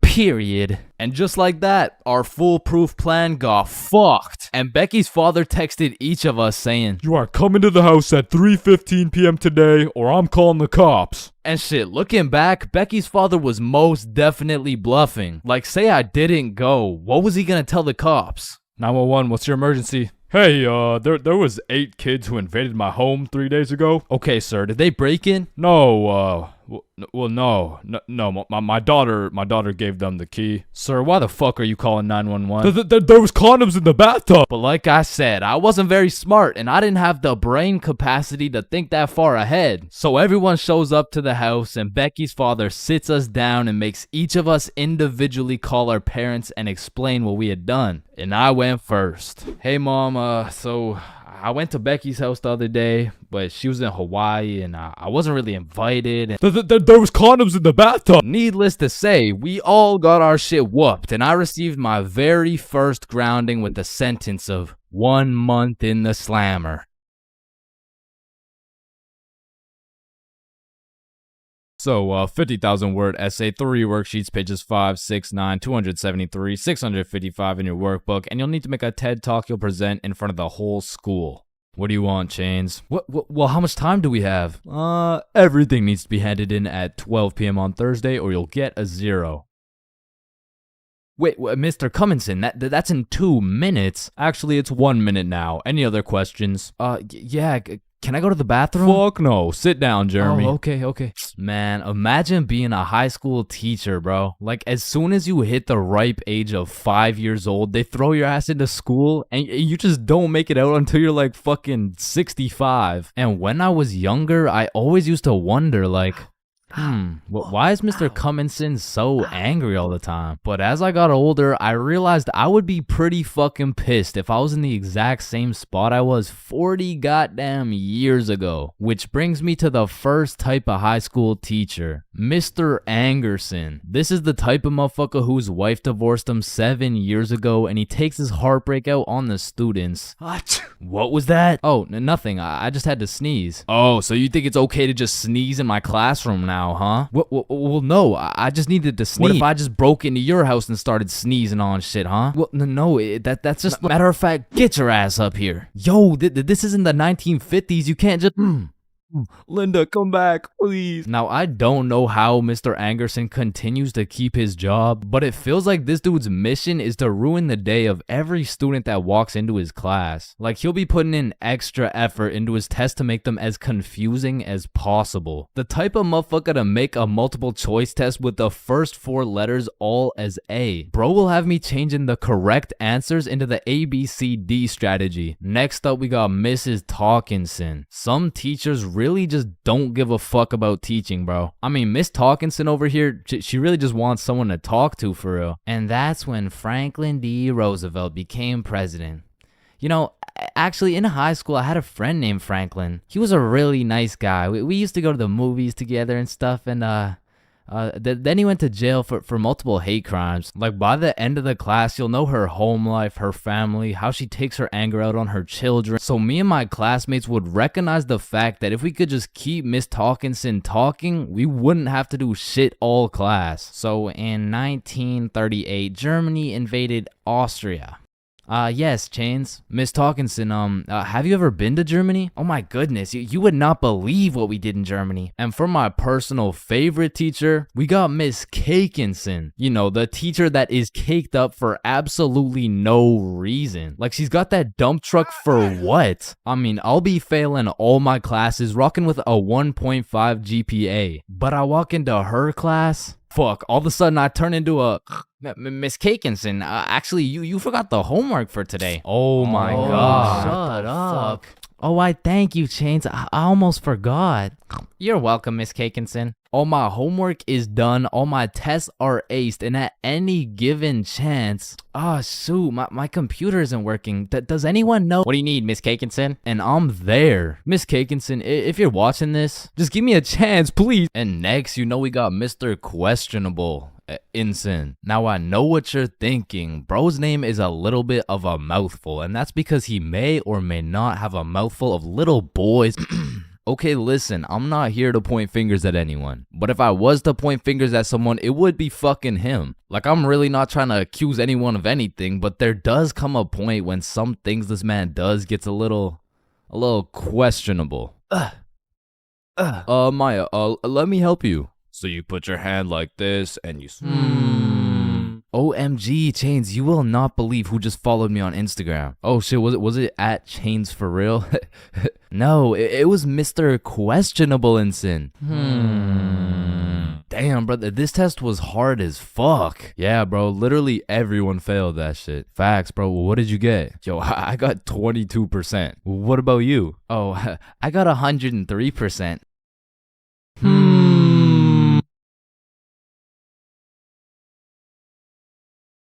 3 a.m. Once the clock strikes 3 a.m., I feel like you've given up on trying to sleep. At this point, you're going to commit to whatever you decide to do until the sun comes up. Whether you're studying for tomorrow's math test, chilling on Discord with the boys, choking the chicken, or simply sulking in those 3 a.m. thoughts, you'll pretty much find yourself doing anything but sleeping. And I don't know if it's just me, but those 3 a.m. thoughts hit different. And honestly, it's just the perfect time to go for a walk, find a nice little view, maybe light up a joint, and just think. The youngest picture of you is the oldest picture of you. Does Lightning McQueen cop car insurance or life insurance? Wait. Did the brain name itself? Hold up. What if soy milk is just regular milk introducing itself in Spanish? I have no clue if this is just me, But every once in a while when I'm laying in my bed at 3 a.m., I suddenly get the motivation to become the best person on the planet. Like, I set an alarm for 5 a.m., I tell myself I'm gonna go work out, then go for a run, then meditate, then drink kale smoothies, then become a millionaire, then donate it all to a family in need. But as soon as my alarm goes off, I'm just like, shit, I'm too tired for all that. Then I just end up sleeping until 1 p.m. And my brain is constantly playing games with me, bro. Like, tell me why I'll be using all my strength to stay awake during the day thinking, ugh, man, I can't wait to go to sleep tonight. But when it comes time to sleep, I just can't. I'll be left lying there at 5 a.m. awake as hell, watching these random motherfuckers build a 2-story house with a hot tub in the jungle. And you know what? Being awake at 3 a.m. is kind of like being high a little bit. Because you start to think about things you don't usually think about. And because you get hit with the fucking munchies, bro. I'll be whipping up a 3-course meal with appetizers and a complimentary dessert to watch a YouTube video. And listen, I can't explain why, but there is no better water than water at 3 a.m.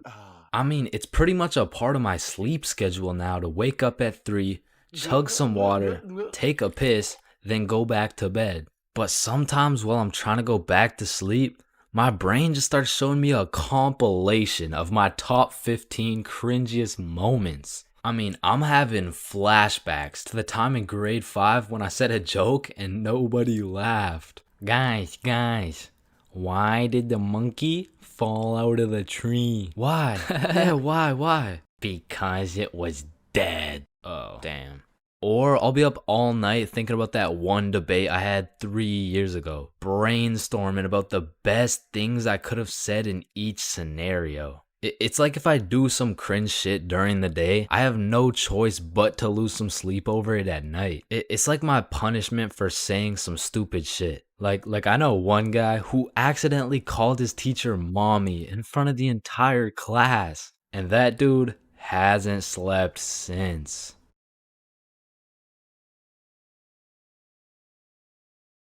Being absolutely faded in math class is one thing, but pulling up to school while you're hammered, wasted, absolutely plastered is simply a different ball game. Cause there's lots of people who can properly utilize that Mary Jane on a daily basis. For example, tattoo artists. In fact, I feel like majority of tattoo artists would say, it helps me work better, dude. And I would happily trust this man to do his best work knowing he's baked as shit. However, if this dude was wasted, it's a little bit of a different story.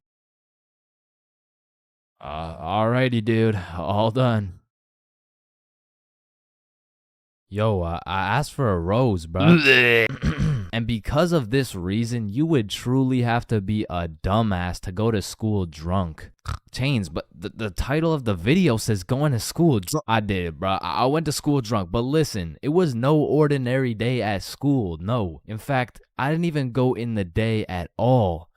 I went drunk to the school dance. Meaning this story takes place when the boys and I were in grade 11. It was a Thursday night, the night of winter ball. And as the boys and I were getting ready, looking like some distinguished young gentlemen, I had realized, damn, none of us have any girls to take to the dance. Fuck, you're right. That means we're gonna have to ask a girl to dance, bro. What?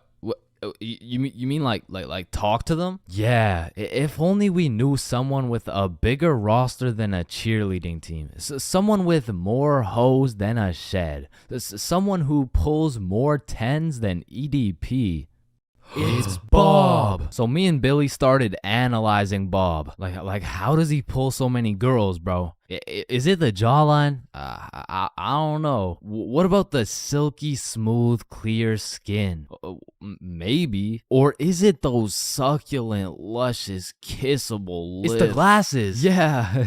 the glasses. Yeah. So we stole Bob's entire flow in the hopes this would put an end to my drought of bitches. So we check ourselves out in the mirror, and then we hop into Billy's whip. We throw on some Rihanna to get us hyped, and before we knew it, we had arrived at school. Now, to really paint the picture, it was a Thursday at 8 p.m. And on this Thursday at 8 p.m., Billy pops his trunk to pull out 2 bottles of vodka. Now, if you were unaware, it was currently a Thursday at 8 p.m. on a school night, and we were headed into our school. Now, logically, I should have simply denied the alcohol, but I'ma keep it a buck. The whole idea of walking up to a girl and asking her to dance was really giving me the heebie-jeebies. I mean, my palms were sweaty, my knees were weak, and arms were heavy, so I took a big old chug of that liquid courage in order to ease the nerves a little bit. And shit, Billy must have been feeling the same way, because Billy was down in that shit like it was water. And right after we consumed enough alcohol to kill a baby elephant, I got a notification on my phone. Oh shit, I got an email. Oh, it's from the school. It says, if you come to the winter ball under the influence of alcohol or any drug, you will face suspension and will lose your right to walk across the stage for graduation.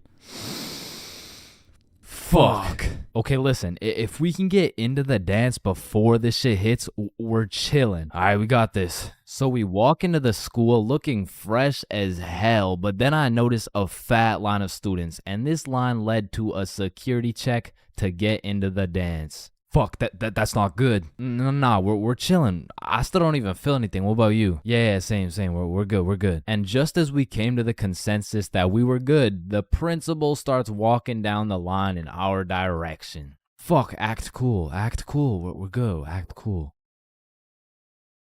Whew. That was close. You 3, over here. Shit, fuck, shit. Do you guys know why I called you over here? Nah. Nope.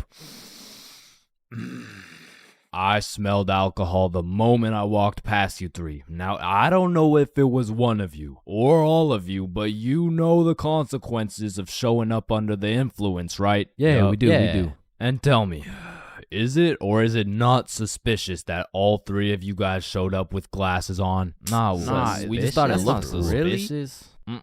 Take them off. Damn. Yes, right. sir. And although I downed a sizable amount of vodka, it still hadn't kicked in yet. No, I didn't want to do this to you guys, but look at my finger. This motherfucker starts waving around his magic finger in Billy's face with a flashlight to somehow see if he's drunk. Now, I don't know what the plan was, but I was fucking scared. Okay, he's not bad. Oh, okay, he's good. Now let's see here. And just as this motherfucker puts his finger in my face, that vodka hits, bro. I'm using all the strength I got to keep my balance while I'm getting blinded by this flashlight. Let me try that again.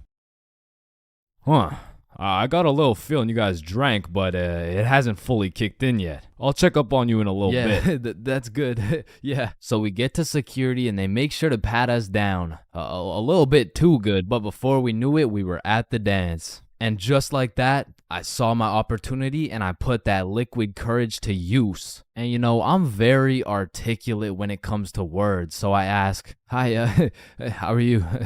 "Oh, hey, I'm good." So I wanted to ask you, like, you know, we're at the dance and I saw you, so I walked over here. Here we are, you know what I mean? So like, do you want to dance?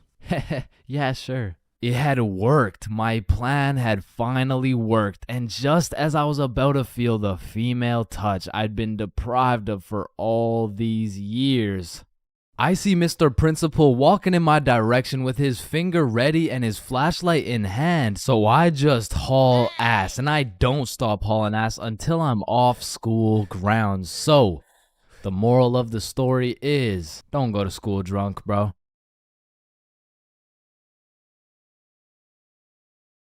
5, 4, 3, 2, 1. Happy New Year! Oh my God. Yeah, let's go. For my New Year's resolution, I'm gonna go on a diet. Nice. Oh, and I'm gonna quit vaping. Let's do it. Oh, and I'm gonna go vegan. Nice. And I'm gonna stop beating my meat. Oh. 3 days later. Man, fuck the diet. Right? I didn't even want to go vegan anyways. Wait, guys. Where's Jonathan?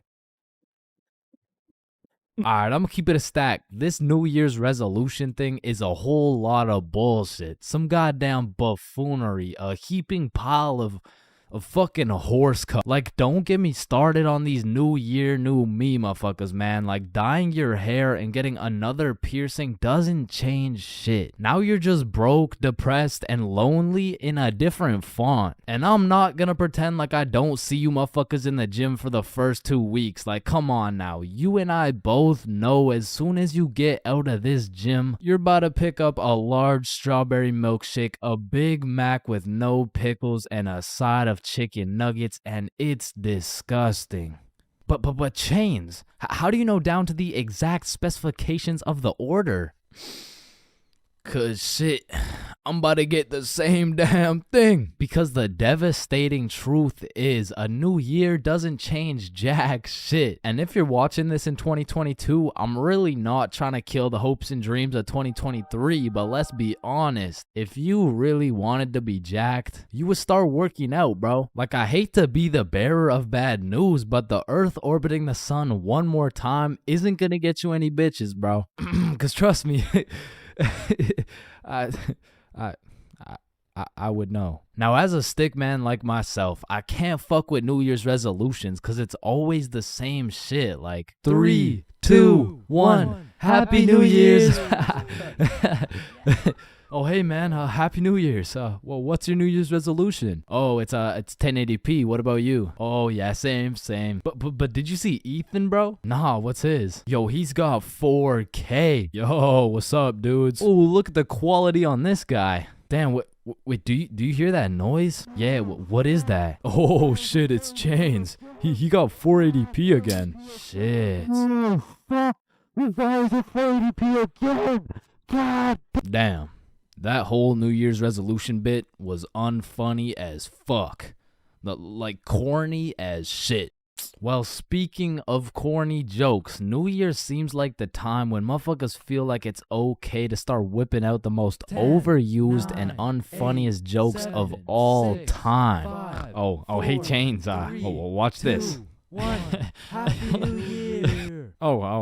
Hey Chains, I haven't seen you since last year. So you know how it's gonna be 2020 soon, right? Yeah, what about it? Well, I got 2020 vision. Now, I know it sounds like I'm on some bahumbug shit, but New Year's does have a lot of great things about it. Like the parties, the fireworks, the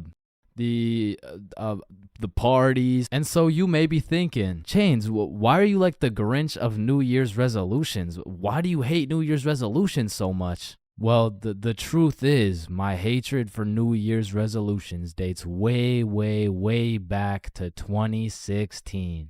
It was December 31st, New Year's Eve, 11:59 p.m. This was the very day when a young, hopeful Chains decided my New Year's resolution would be to acquire a girlfriend. I tried, but as 2022 comes to an end, my girlfriend remains unacquired. Oh, fuck. Why me? Come on. Pain. I've felt pain. He's felt pain. That dude's felt pain. What? No, I haven't felt any pain. We've all felt pain, because you know what they say. The only things truly guaranteed in life is death and pain. Wait, what about taxes? Wait, what? Is this Chains for real? No. And I hate to be all controversial here, but pain? That shit hurts, bro. Specifically, the little shit that just does 1 damage has no business hurting so bad. Like stubbing your toe or biting your tongue or fucking paper cuts. Like, that shit shouldn't even hurt, bro. It's paper. It's not scary. Oh, shit. And I still remember the first time in my life I ever took some real damage and felt some real pain. And it was back when I was 4 years old. Which meant I was still learning the controls of life and shit. Like, yeah, I could run, but it was low-key like watching a dude play Fall Guys. If he was drunk and fried and asleep. But regardless, one day I was bored doing 4-year-old shit, and then I seen my arch nemesis, a fucking chair. And I instantly knew what had to be done. I had to assert my athletic dominance by running and jumping over this chair. So I take a deep breath, I run up, jump, and clear this chair clean as hell. Now keep in mind, I was 4 years old, so that was probably the coolest shit I'd ever done in my entire life. So you know I had to show my mom to make her proud of the man I've become. Hey mom, watch this. What the hell are you doing, Chains? Hey man, just watch and learn.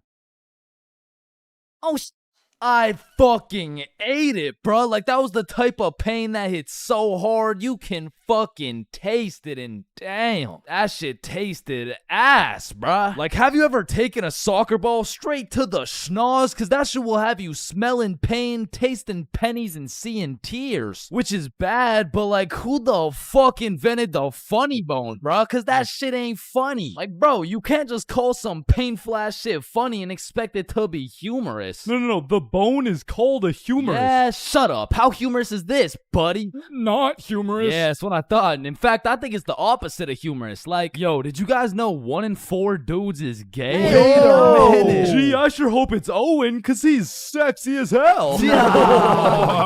Y'all hit the funny bone too? Yeah, I did. If I had a pain tier list that went from shit ain't nothing to... I'd probably rate hitting your funny bone a solid. It's the same as stubbing your toe real hard. Like, you just need a moment to take a few deep breaths and say a few slurs, and that shit just heals itself. But if we're looking at some top tier, brutal, agonizing, excruciating pain, getting kicked in the balls. Now, for you 19.8% female audience, I know you might not be able to understand what this feels like. So let me just give you a quick overview. Imagine having balls, right? Now imagine getting kicked in them. That shit hurts like a bitch. I remember one time in grade 6, me and my homies were playing a good old game of soccer. And we were playing with the big homie. I mean the really big homie. Like, the dude had more chins than a Chinese phone book. Like, last time we went to a restaurant, bro looked at the menu and said okay. And I couldn't even tell you how big he really is, cause last time he stepped on the scale, it said 1 at a time, please. So what I'm trying to say is he was a big dude, and big dudes got big legs, and big legs produce hard kicks. And during this grade 6 soccer game, I unfortunately found myself legs spread wide open, freshly dropped testes exposed to this absolute unit, wound up to kick the ball, and well, pain. Just pain, bruh. Followed by a moment of silence from everyone on the field. And I don't know if the moment of silence was for me or for my next generation of kids the big homie just wiped out, but I felt that shit. And I felt it in my stomach. And there was really only one sound I was able to make in that moment. Now, I know what a lot of you guys are thinking. Getting kicked in the balls is nothing compared to childbirth. Childbirth is so much worse. This guy's a misogynist. And no, I don't give people massages. And I might be the first to tell you this, but I've experienced both getting kicked in the balls and childbirth. And honestly, childbirth wasn't even that painful at all for real. But to be fair, it was probably a little worse for my mom, so like...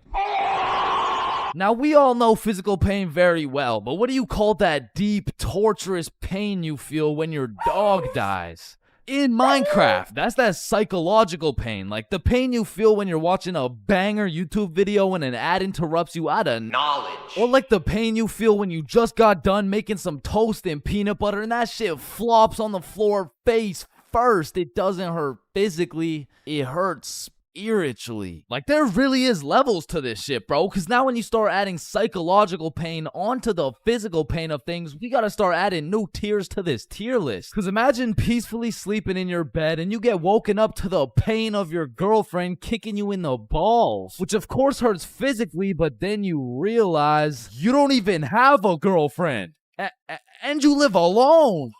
So just to knock a few more off this tier list, a razor scooter to the shin, stepping on Lego is a solid. Now, getting socked in the face is an interesting one, because that shit can range anywhere from all the way to getting the sonic rings knocked out of you. And if that shit's a good enough punch, you might not even feel anything.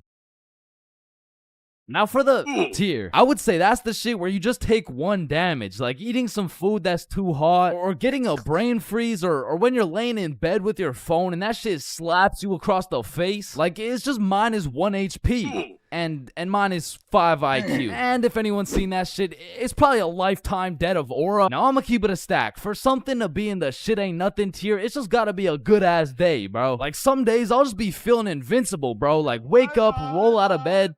Shit ain't nothing. Eat a nice hot breakfast. Shit ain't nothing. Stub my toe while simultaneously getting socked in the face. Shit ain't nothing. Get a bad phone call. Yeah, Chains, this is Dr. D's. I'm sorry to break the news to you, but you tested positive for chlamydia. Hey man, shit ain't nothing.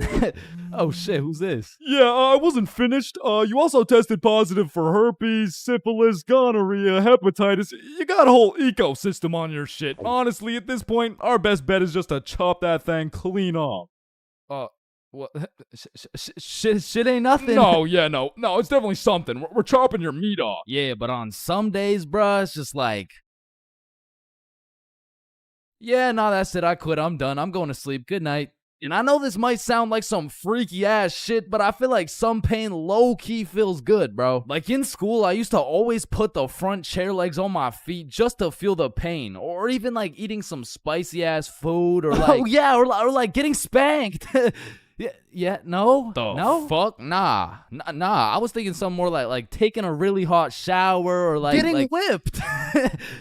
No? Yo, George, shut the fuck up, bro. I'm trying to make a video and Sorry, shit. my fault, pimp. My fault. Yeah, alright. Or what about when you like getting slapped in the face? Bro, shut the fuck up. Hey, yo! Oh shit. Ooh, damn. That's why you don't mess with me. Yo, I'm Jordan Johnson. Mr. Johnson, why did you beat Kyle's ass? Mr. Principal, I never touched Kyle. In fact, I've never seen this kid my entire life. How do you presume he received a concussion, 2 broken ribs, a black eye, a broken nose, and a dislocated shoulder? I mean, he must have fallen down the stairs or something. Okay, Mr. Johnson, how do you explain this? That's why you don't mess with me. I'm Jordan Johnson. But I mean, you got the wrong Jordan Johnson. Then, what happened to your knuckles there? Shit, these ain't even my knuckles. Listen, I am not one to condone violence, but I'm not gonna lie. School fights are a major part of the high school experience. I mean, there's something about a good old school brawl that just boosts students' morale. Like, there is nothing that gets you through the rest of the day like some kid getting his ass beat in front of the entire school. And truthfully, it's just a community building experience because it gives everyone something to talk about. Yo, did you see the fight? Yeah, bro, Kyle got his shit rocked. Wait, are you guys talking about the fight? Yeah, bro. Man, Kyle got fucked up, dude. Overall, in school fights, everyone wins. Like, the fighter gets some respect and the crowd gets some entertainment. It's a win-win. What about me? But tell me why when a fight breaks out, the entire school will be recording, but not one person can get a good video. It's like when a fight breaks out, every motherfucker recording starts having severe hand spasms. I mean, as the person recording the fight, you literally have one job: to record the fight. Damn, I just missed it. What happened? Oh, well, lucky for you, I recorded the entire thing from start to finish on my brand new Samsung. Check it out.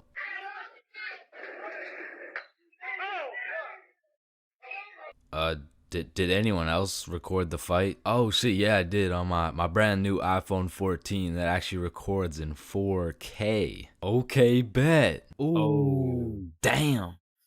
Let's go, JJ.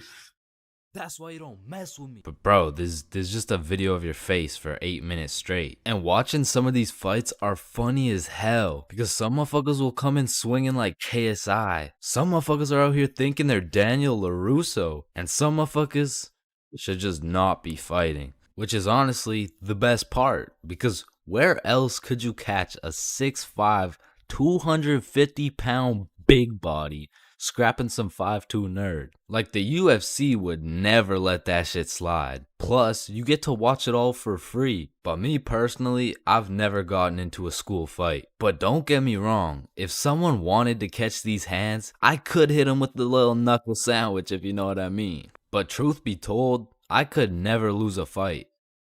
Not because I know how to fight, but because for Bob, shit was on sight. And trust me, you don't fuck with Bob. Bob's got a better record than Floyd Mayweather. And I even heard one time he got into a little altercation with Mike Tyson. All I'ma say is, he dealt with him. But with that being said, we all know that one kid in school who was born to simply beat people's ass. Like this dude's life purpose was to run people's fade. And of course, I had someone like this at my school. He was the type of dude who had nothing to lose, so he would instigate a fight wherever he could. We'll just call him Jordan. And honestly, he was holding a solid record. I mean, he was probably 12-0. But one day, Jordan picked on the wrong kid. Hey nerd, take off those stupid glasses. And Bob was a man of little words, so Jordan's buffoonery did not faze him. Hey nerd, I said take off those stupid glasses. Hey, stop ignoring me.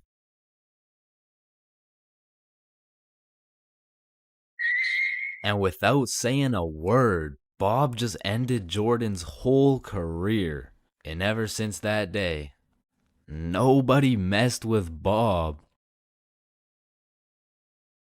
That's why you don't mess with me. Yo, I'm Jordan Johnson. If you saw this video, you would know my very first time drinking, I got both high and drunk at the same time. But my first time being drunk takes place back when I was like 14 or 15. And this story takes place at my grandma's crib. No, listen, I know that sounds bad, but like, I mean, it's pretty bad. So the story starts with me and my brother pulling up to the family function. And right off the bat, we notice the chill cousins are nowhere to be seen. So instantly we can tell it's gonna be a long night of engaging in conversations about school, sports, my lack of ability to pull bitches. And about 5 minutes after arriving, I'm just doing some good old small talk. Oh, hey bud, how's school going? Oh, it's going.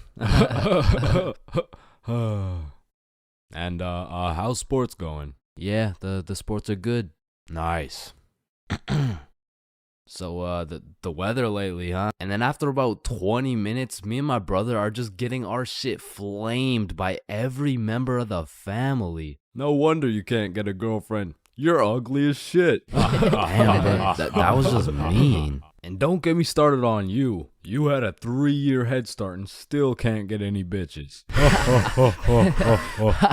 And honestly, we just can't say anything back because last time I tried, man, still no girlfriend. That's brutal.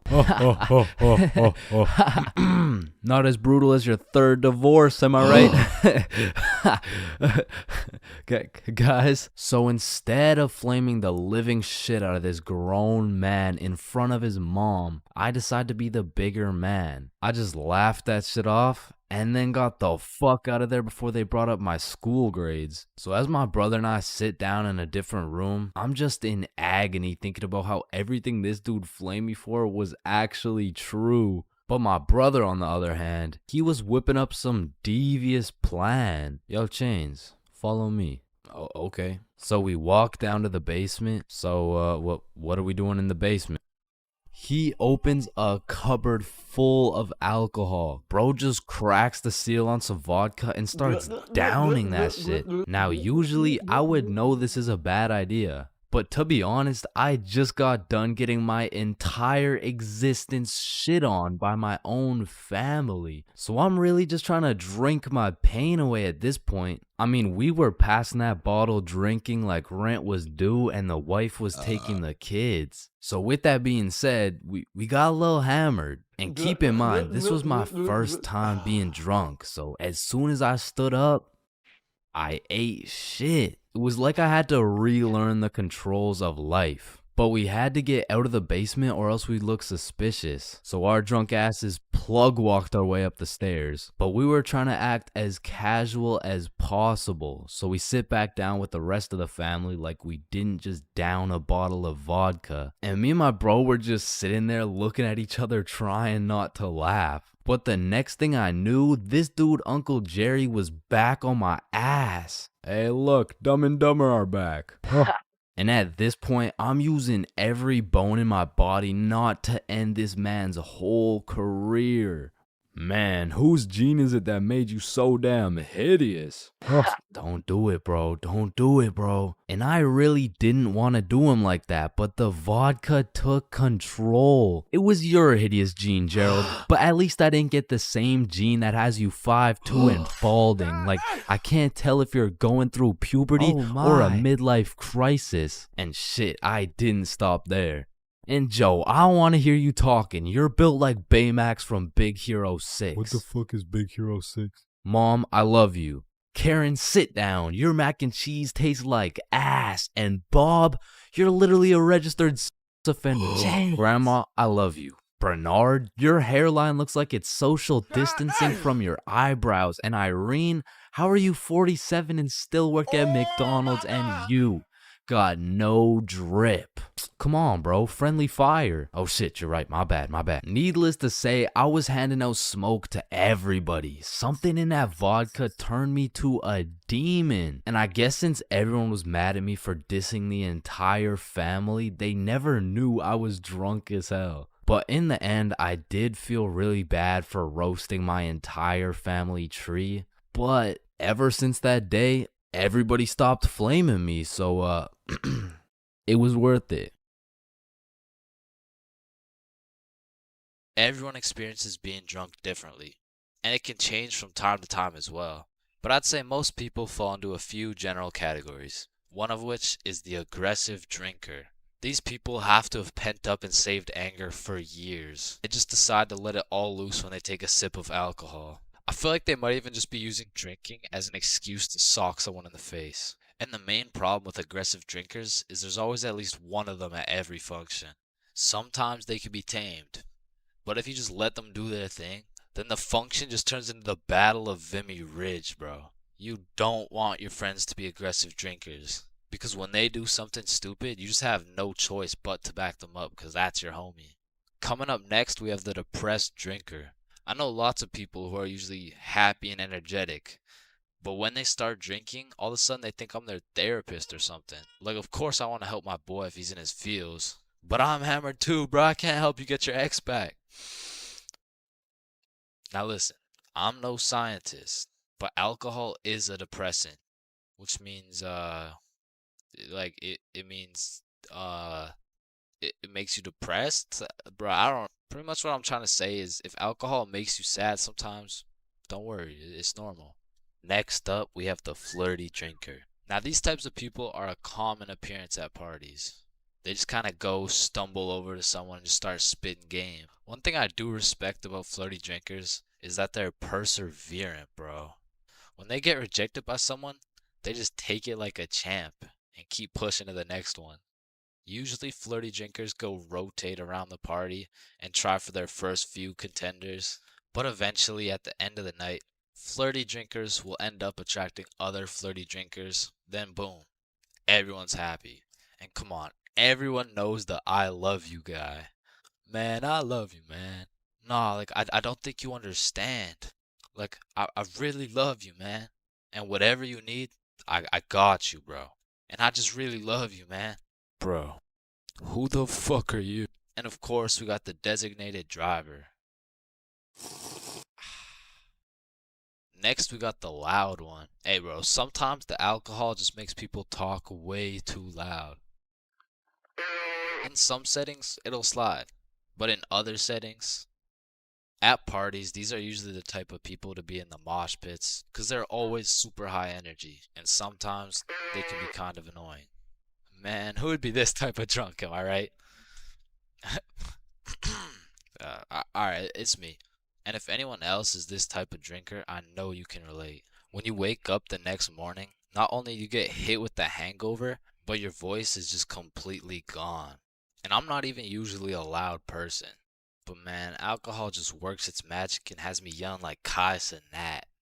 Hangovers being this type of drinker has to be one of the worst. I guess next to aggressive drinkers, you know what I'm saying? Anyways, we're moving on. You also might have encountered the philosopher. I couldn't tell you why, but for whatever reason, after taking 5 shots, some motherfuckers just become a philosopher, bro. They just have philosophical questions coming out of nowhere. And they low key be spitting too. Hey man, love doesn't even exist, bro. It's all just an illusion. Love is just a chemical reaction that occurs in your brain that was programmed to make us inclined to reproduce. Next up, we have the OD, overdrunk. This is the 7th and final stage of being drunk.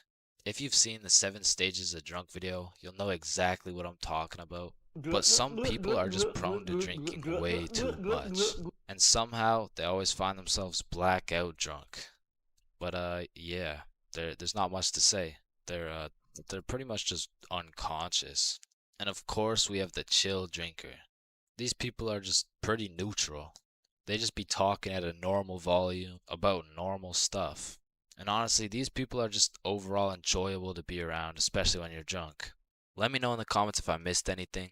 And also let me know which type of drinker you are. High school bathrooms have to be one of the most unorthodox places in the entire world. Walking into the bathroom, you have absolutely no clue what to expect. And honestly, that's the best part. I remember one time I had walked into the bathroom, to take a piss. And when I had opened the door, I was not surprised to see some motherfucker getting his head shaved bald. And these dudes were so casual about it too. Yo, what's up?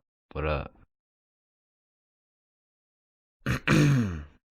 And it's cool and all to be able to be entertained while you're trying to release your bodily fluids. But I mean, sometimes you just want some peace and quiet. Because you truly never know when something like this can happen to you.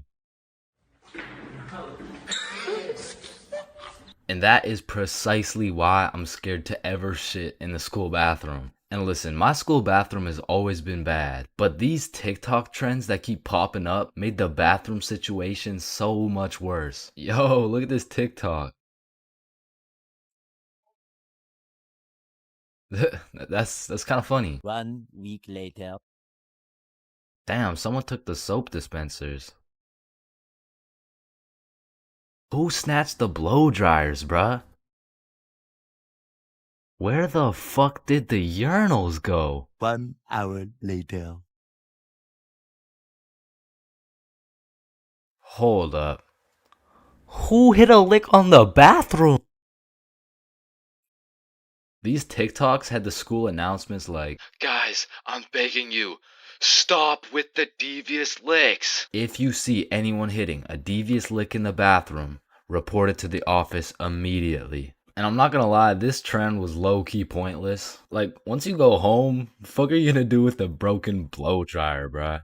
But there was one TikTok bathroom trend that was fire. So, what is the square root of pi? Chains. Yeah, can I go to the bathroom? Be quick. Am I tripping or did I just hear?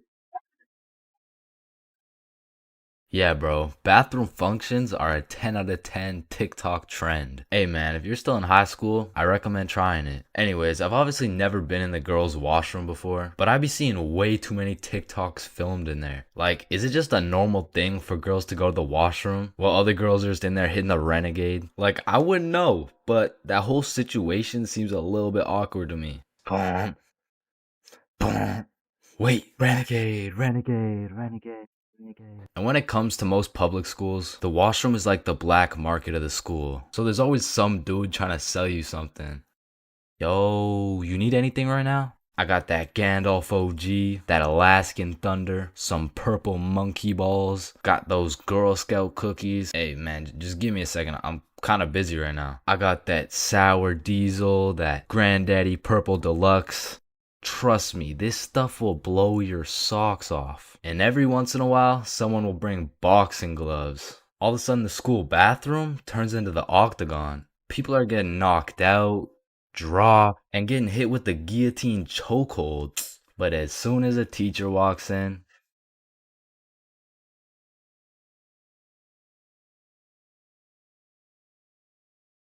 Yo, when you think about it, every light switch is also a dark switch. Light switch, dark switch. Light switch, dark switch.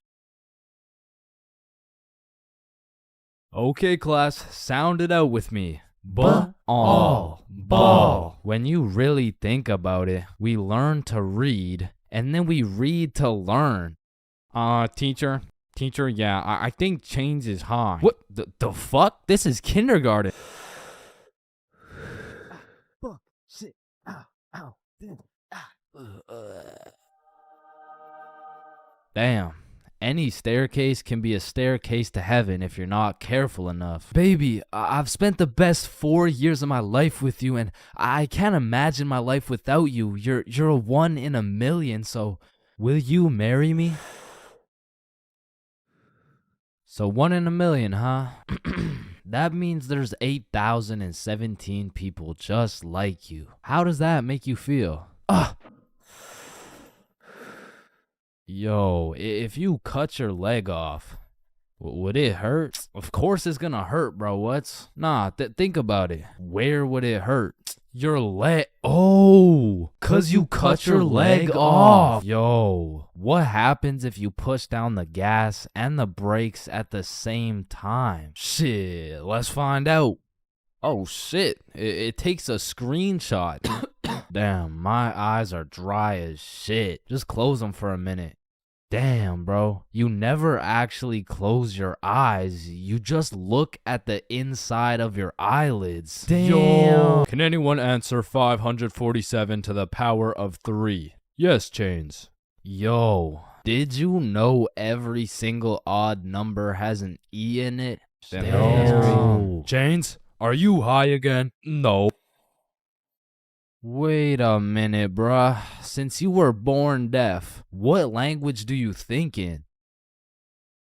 Oh shit, you right. Damn, I just realized squirrels' cheeks are also their nut sacks. You know what I'm saying? That's kind of like your mom. What? The way she had these nuts all up in her mouth. Bro, if everyone in the world all blinked at the same time, nobody would know. Oh shit, that's facts. Oh, I just blinked. Did you? Nah. Oh, I just blinked. Did you? Nah. Wait, what about just now? Yo, which of these buildings do you think has the most stories? Oh, it's gotta be that one, bro. That's massive. Nah, this one's even taller. Oh, it's this one for sure. No, it's this one. No way. That shit's library? Tiny. Think about it. Oh, story. How are you supposed to get clothes? What are you talking about, bruh? Okay, imagine you had no clothes, right? How are you supposed to get some clothes? You go to the store and purchase that shit. Bro, they're not about to let you buy some clothes while your meat's hanging out. Nah, you just cop some clothes real fast. It's simple. Bruh, a young kid walks by and it's raps. So you guys both have the power to read minds? Yep, yes, that's sir. Right. Then if you both read each other's minds, whose mind are you reading? Oh, I don't know. We could try. All right, yeah, sure. Nah, that was not me. That was you for sure, dude. Damn, bro. When you think about it, the hospital is the only building you leave without entering. Damn. And people are having the worst day of their life, the best day of their life, the last day of their life, and the first day of their life, all in one building. Damn. Bro, I'm kind of scared down here. What? Why? But because I'm scared a shark's finna eat my ass. Well, when you think about it, there's more people eating sharks in the world than sharks eating people. Damn. That's actually really crazy to think about. Fuck, yo, every single day there's some random motherfucker out there who took the biggest shit for that day. Yeah, he's in this room. Bro, it's literally just you and me in the room. Yo, this Taco Bell is bussin'. So he incorrectly assumed his position. You spelled that incorrectly. But spelled what incorrectly? Incorrectly. Yeah, but what's incorrect? Incorrectly. Wait, what? Wait, guys. When you really think about it, the only time incorrectly isn't spelled incorrectly is when it's spelled incorrectly. Shut the hell up. Yeah, shut the fuck up. You know, the number of people older than you never increases. It only gets smaller and smaller. Damn. What? It just got smaller. Yo, pizza's here. Shit, I got the munchies. I'm about to fuck this shit up. Wait, I ordered a mushroom pizza. Why'd they give us cheese? Hey, any pizza can be a mushroom pizza if you're patient enough. Damn, I guess you're right.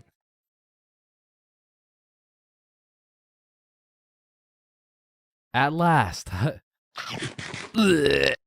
Damn, you know what I just realized? What? A pregnant woman swimming is pretty much a submarine. Are you just always this high, bruh? Yo, did you boys know your last name comes from what your ancestor used to do back in the day? Oh shit, mine's Baker. Yo, mine's Carpenter. Oh, mine's Smith for blacksmith. Well, what's yours, Johnny? It's Donald. Well, wait a minute. Your last name isn't Donald. It's Dickinson. Guys, chill. I can explain. Get the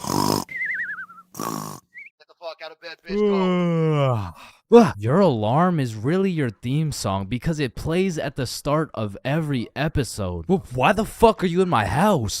Yo, is Chains still mad over that chair? Yeah, well, what does this dude have against chairs? Why is it a chair?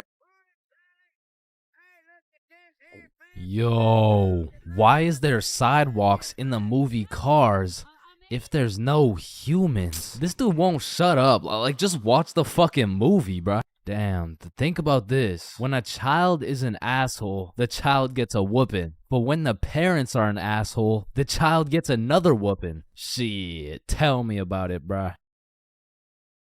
Fuck. Bro, you've checked the fridge 15 times already. No good food's finna magically appear. Damn, now that I think about it, we don't keep checking the fridge for new food, but rather we keep checking to see if our standards have dropped low enough to eat the shit that's already in the fridge. So we got Mercury, Venus, and then here's Earth. Yeah, Chains, what do you want? If Earth is the third planet from the sun, does that make every country a third world country? You're high again. Just get the fuck out of my class. And look at these sheep. Sheep. You know how one of your teeth is called a tooth? Yeah? And one geese is called a goose. Okay? Then why isn't one sheep called a shoop?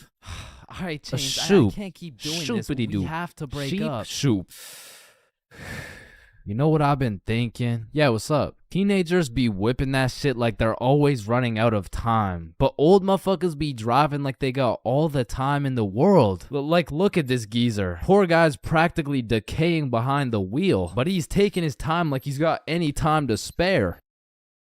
If I stab this cereal box, does that make me a serial killer? That one was straight ass. You gotta work on that shit. I'm gonna work on that one. Yo. If you weigh 99 pounds and you eat a 1 pound burrito, does that make you 1% burrito? Yo, that's crazy, because I literally just did that last night. You guys wouldn't believe this, but your blood work came back, and it says you're 1% burrito. Yo, picture this. Imagine if Ed Sheeran was working at a bread place, right? Would that make him the gingerbread man? You're high as shit. Alright, bro, I'm a dip. Nah, don't leave me alone in this forest, bro. Hey, when you really think about it, you're not scared to be alone in this forest. You're scared you're not alone in the forest. You feel me? Yo, that's actually so true. Bro, you know what? Low key, if you're dead broke, robbing a bank isn't even a bad idea. Bro, there's no way some hobo's about to pull off a bank heist. Nah, but just think about it. Whether you successfully rob the bank or not, either way, you get over 10 years of bills you don't gotta worry about. Alright, fuck it. You got the strap? Yup. Yo, throw on your seatbelt really quick. Nah. What? Why not? Well, you see, it increases my risk of dying from cancer. What are you talking about, bro? That shit makes no sense. Just let that sink in. Oh, yeah, I got you. Yo, what's up? But still, that shit makes no sense. No, but actually think about it. Oh. Hey, bro, you want to hit? Nah, I don't smoke. I'm scared that I'll get all paranoid and shit. Hey, man, if you're paranoid that you're gonna get paranoid, you're having the side effect without even smoking. It's yo,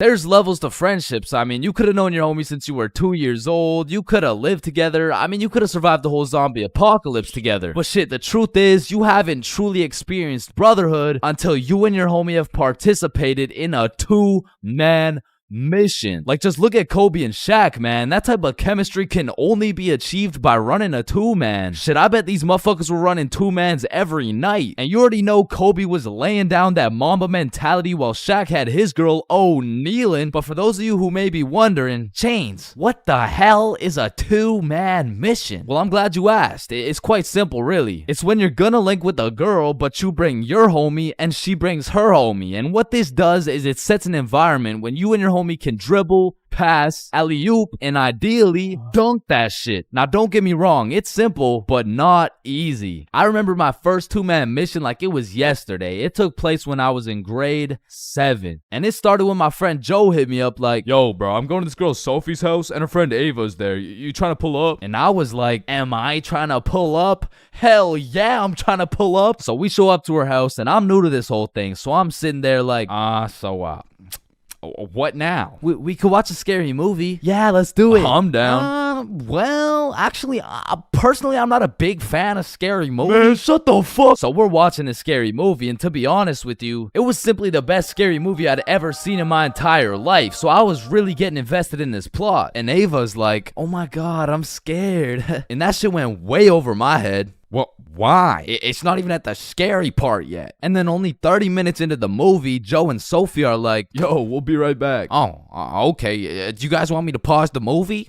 Nah, it's all good, bro. And you see, what Joe just did right there was a calculated move. In basketball terms, he just set an ISO. So now it was 2 1v1s. And the situation was absolutely perfect, but the problem was, I actually liked the fucking movie. And that violates rule number 3 in section 7 of how to pull off a successful 2-man. Never give a fuck about the movie. Cause the truth is, the movie length is like the shot clock. If you end up actually watching the entire movie, you failed the mission. But I had no clue, and to be honest, I didn't even know what a 2-man was at the time. So I got some popcorn and I was just watching the movie. But when the climax of the movie was about to come around, I did something that violated every term and agreement of the 2-man mission. I went over to Joe and Sophie like, hey guys, quick, you're gonna miss the best oh, fuck. And I missed the climax of the movie, but shit, I seen a climax. And needless to say, Joe never invited me to a 2-man mission since. But you know I had to redeem myself, even if it was 3 years later when I was in grade 10. It was a Saturday night, and me and Bob were looking for something to do. And I'm gonna keep it a stack with you, bro. I had no motion. Like, my Snapchat was drier than a Popeye's biscuit, bro. But lucky for me, Bob had a roster. And I'm talking an all-star lineup of girls who just want Bob on their body. And I don't blame them. I mean, shit, I got Bob on my body right now. And you can too at chainsclub.shop. That's right, we got hoodies, shirts, beanies, socks, keychains, stickers, you name it. And starting at the price of $4.20, Bob can be all yours. Or if you want me, I wouldn't mind being on your keychain or something. Treat me like white teeth. So as I was saying, me and Bob were bored. So Bob hits up this girl named Avery like, what are you doing right now? And she's like, just chilling. Who you with? My friend Alice. Let's link. I'm with my homie. Okay, is he cute? Cute as hell. Okay, come over. And I'm excited as fuck, so we get Bob's sister to drive us to Avery's crib, and as we pull up to her house, I remember a crucial detail that I'd been forgetting this whole time. I was scared of the hoes, bruh. And as we walked up to her door, I was starting to get flashbacks of me and Joe's 2-man, where Joe tossed up an alley-oop for both of us, and I blocked his shot, metaphorically and literally. And as I'm psyching myself up, Bob calls Avery to tell her we're here, and she's like, so, my parents are asleep, so you're gonna have to come in through my window. Shit. So we walk around the side of the house to Avery's room, and lucky for us, there's this big-ass window, and I'm like, yo, can you open it so we can get in? And she's like, it is open. Bro, only this tiny ass rectangle in the top left was open at a 60-degree angle. But that was our only way in, so I helped Bob up and through the window. But now I gotta get up there, and I'm bigger than Bob, so I put my head through and I'm trying to slowly creep into the room. And then I lean just a little too far and I'm headed face first onto Alice's hardwood floor. And listen, Bob has come in clutch many times. He saved me from drowning, coyotes, getting in trouble, but out of all these things, I'm most grateful for Bob catching me as I fell through this fucking window. Because drowning and dying would have been pretty bad, like boo-hoo, rip chains, you know what I'm saying? But imagine falling through a window and eating shit face first in front of the hose. Like, I would have preferred the drowning, bro. But after that close call, I was a little flabbergasted, you know what I'm saying? But Alice has the audacity to ask me this loaded ass question like, oh hey, what's your name? Me? Yeah, you. It's the name's for real. Chains for real. Nice to meet you, Mr. Furreal. I'm Alice. And so we all just started talking and shit, but I keep noticing Alice was getting a bunch of text messages. And I remember thinking it was probably her mom or something, so I shrugged that shit off and I'm like, yo, we should watch a movie. Yeah, we should. God, yeah. And I wasn't about to make the same mistake I made last time, so I found the most dog shit horror movie on the face of Netflix and threw that shit on. And man, that shit was ass. In fact, it was so ass that we just started cuddling and shit. Like, what else was there to do? But now that we were close, I could feel the vibrations of Alice's phone getting a call, so she's like, 1 second, I'll be right back. And I wasn't trying to eavesdrop, but I could low-key hear what she was saying through the door. I'm just at Avery's house. We're watching a movie. Oh my god, okay, that's fine. Okay. But when she comes back, she puts a pillow between us. Like the same type of shit two dudes do to make sure they don't fuck in their sleep. And I'm trying to piece everything together, and as I'm coming to the conclusion that this girl has a boyfriend, I hear footsteps coming towards the door. And when the door opens, I'm fucking bamboozled to see a 60-year-old man who looks furious. And I'm just hoping this isn't Alice's boyfriend, because if it is, we got bigger problems on our hands. But as I seen the way this man looked at Bob, I realized he's Avery's dad. And Bob wasted no time jumping out that fucking window. But for me, let's just say that shit wasn't very elegant, because I got stuck for what felt like 5 minutes making eye contact with this grown-ass man. Well, what are you trying to seduce my dad or something? Like get the fuck out. And I'm not gonna lie, we ran, bro. And once we made it home, me and Bob were relieved. But when I go to check my phone, I got a little notification on Snapchat. And I'm expecting it to be Alice or maybe even Team Snapchat or something, I don't know. But I sure as hell wasn't expecting it to be a motherfucker named Ryan Donaldson. And Ryan must have woke up on the wrong side of the bed this morning, because he's like, what the fuck did you do, dude? So I hit him back with a, who dis? And he's like, Ryan Donaldson. Yeah, no, I can see your username, bruh, but I have no clue who you are. I'm Alice's boyfriend, bitch. And Ryan got his shit hit with an instant block, bro. And so the moral of the story is, if you're gonna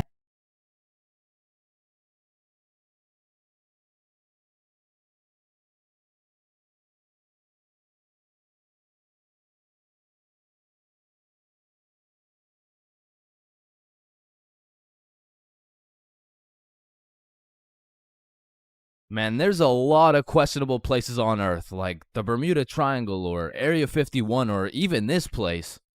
But none of these places can compare to the questionability of high school. And so inevitably, there's some weird ass kids in that joint. Like, you gotta be careful who you talk to, bro, because you approach the wrong student and shit, you're getting cussed out by a pack of hyenas in social studies class. And usually I never care what other people do. Like, you do you know what I'm saying? But when I gotta sit through that shit for 6 hours a day, 5 days a week, shit, can you stop doing you for like 5 minutes, bro? And speaking of annoying kids, there's always that one kid in class who's constantly gargling on the teacher's meat. Like, we'll be finishing up the last class on a Friday, and of course the teacher's pet's gotta say some shit like, Mr. Cumminson, is there no homework for us to complete over the weekend? Well, no, believe it or not, I'd rather not spend my weekend marking your shitty ass little essays. So. Don't worry, Mr. Cumminson, I can help you mark essays all weekend long. Whoa. Isn't that against school policy? Well, what's against school policy? Riding Mr. Cumminson's dick with no license?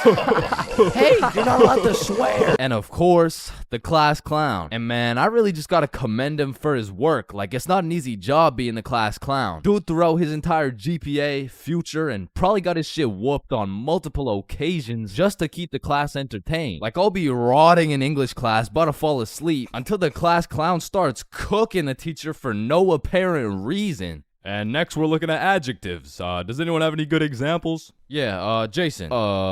Bald as shit. Well, no, that's actually 3 words. No. I wasn't even using an example. You're just so goddamn bald, it's distracting. Hey, you know what they say? The more hair I lose, the more head I get. Stop the cat. No. I don't think that's true, Mr. Clean, because you got more hair than you got hoes. And that says a lot with your Caillou looking ass. Just go to detention, man. And you know we got the Redditor, bro. Now, don't be deceived. Redditors can come in all shapes and sizes, especially the extra large size, and even the extra large size. But regardless, they all have the same programming encoded into their brains. They're either talking about a video game or they're quoting a meme, bro. And I got a little piece of advice to any Redditors out there. I don't care how funny that shit may be in your head. If you have to verbally describe what a meme looks like, for your sake, just don't say it, bro, because I promise you that joke will not hit. And next up we got Darren presenting a slideshow on why Elon Musk is poggers. Whenever you're ready. Me standing in front of the class waiting to present. You know that meme where Mike Wazowski is standing there in an awkward fashion with his hands by his side and he's got like 2 eyes. Now, there really is levels to being a Redditor. And don't get me wrong, they're not all that bad, but the ones that got that I paused my game to be here T paired up with the beer belly neck beard combo, that shit is lethal. And if you press E to interact with one of these bad boys, you'll get stuck in an endless time loop hearing about Among Us memes and hentai. Now, the band kids are like the Redditor's second cousin. Like it's all the same shit, but bro just knows how to play a tuba. Now, on the opposite side of the spectrum, we got the dudes who touch grass. The athletes. Now, I feel like these dudes got a bad reputation when it comes to the jock stereotypes from the movies, because the ratio of athletes shoving nerds in lockers is probably like 1 in 75, and the one was most likely just having a bad day. Speaking of bad days, getting shoved in a locker really has a way of ruining your day, and you really gotta feel bad for the nerds who have to endure this type of harassment every single day. Well, actually, it's only every other Tuesday after their football practice. Yeah, but you shouldn't have to be shoved in a locker at all. You shouldn't have to be. That's grammatically incorrect. It's actually supposed to be you shouldn't shut the There's really just 3 types of smart people. The first dude, you wouldn't even be able to tell bro's smart because he's just lazy as fuck. He be acing every test using 1% of his brain power. Like he's got that Elon Musk potential, but shit, he just doesn't really feel like being a billionaire today. Or on the other hand, we got the weirdly political and argumentative smart dude. This guy used up all his IQ points on logic and reasoning and completely forgot to upgrade his social awareness, because this is the kind of guy that everyone mutually agrees is just annoying as fuck. Like you can't do shit around this dude without him trying to start an argument. Yo, Chains, you think I sink this half-court shot? Bro, there is no chance you make that shit. But you are incorrect. No chance implies that statistically there is a 0% chance that it goes in, which is wrong, as others have made this exact shot before Billy.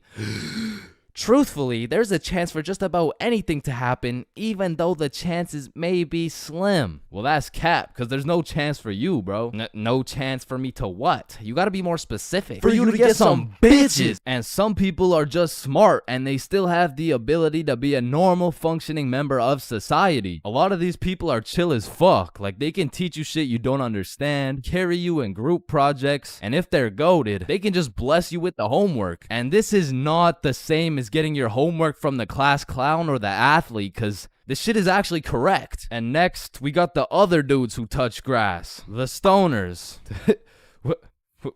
Why are you looking at me? There's always a dude posted up in the back of the class who's visually fried as fuck. You'll commonly see him posted up with a snack of some sort, and you know they never forget the bev. Now, you don't want this dude's homework, because I promise you, we will just have a bunch of doodles with some mushrooms and this graffiti S, and somehow these motherfuckers will manage to take a multiple choice test and get every answer wrong. Like, it's actually kind of impressive when you think about it. But besides that, they're just cool people. But I'm not gonna lie, I can't really say the same about the hot Cheeto girls, bro. Like, these girls put in an effort to be as loud as possible. Like, Lord forbid, if one of these these girls breaks one of their long ass nails, it doesn't matter if you sit on the opposite side of the class, you're gonna hear about it. You're also gonna hear them chewing those hot Cheetos cause they be lip smacking like crazy. Speaking of smacking, there's always that one kid in school who simply enjoys smacking motherfuckers. And at my school, it was Jordan Johnson. And if you see my high school fights video,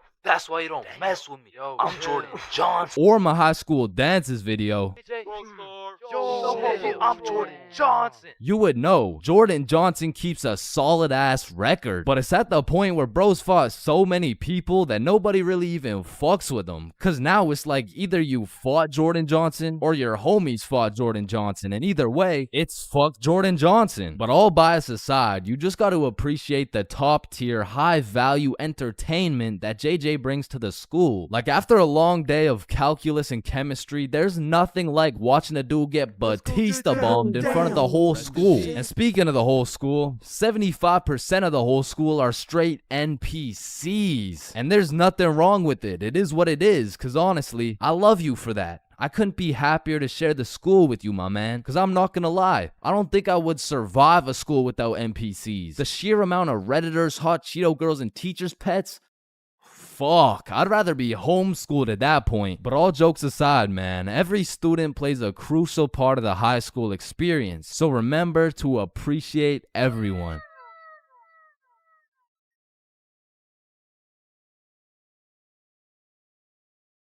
So a few years ago, I worked at a fast food restaurant. We'll just call it Jim Jordan's, you know what I'm saying? Jim Jordan's was my first job ever. So coming in on my first day, I was kind of excited, because it was just overall a new experience, so I was looking forward to it. So I walked through the doors and, it's looking like a nice establishment so far. But as soon as you step past the staff gate, you realize it's instantly a hellhole. Like, this is exactly what it was like. Hi there, can I take your order? Yo, who's Medium making double coffee? double. What's your order? Yo, hello. On the It's drive-thru. my Double, first day. Hi there, can I take your order? And bro, once they give you the once they give you the Jim Jordan's drip, you instantly lose value as a human, bro. For example, if you're going for a casual stroll down the street, an average interaction would look something like this. Hey, how are you? Good, how are you? Good.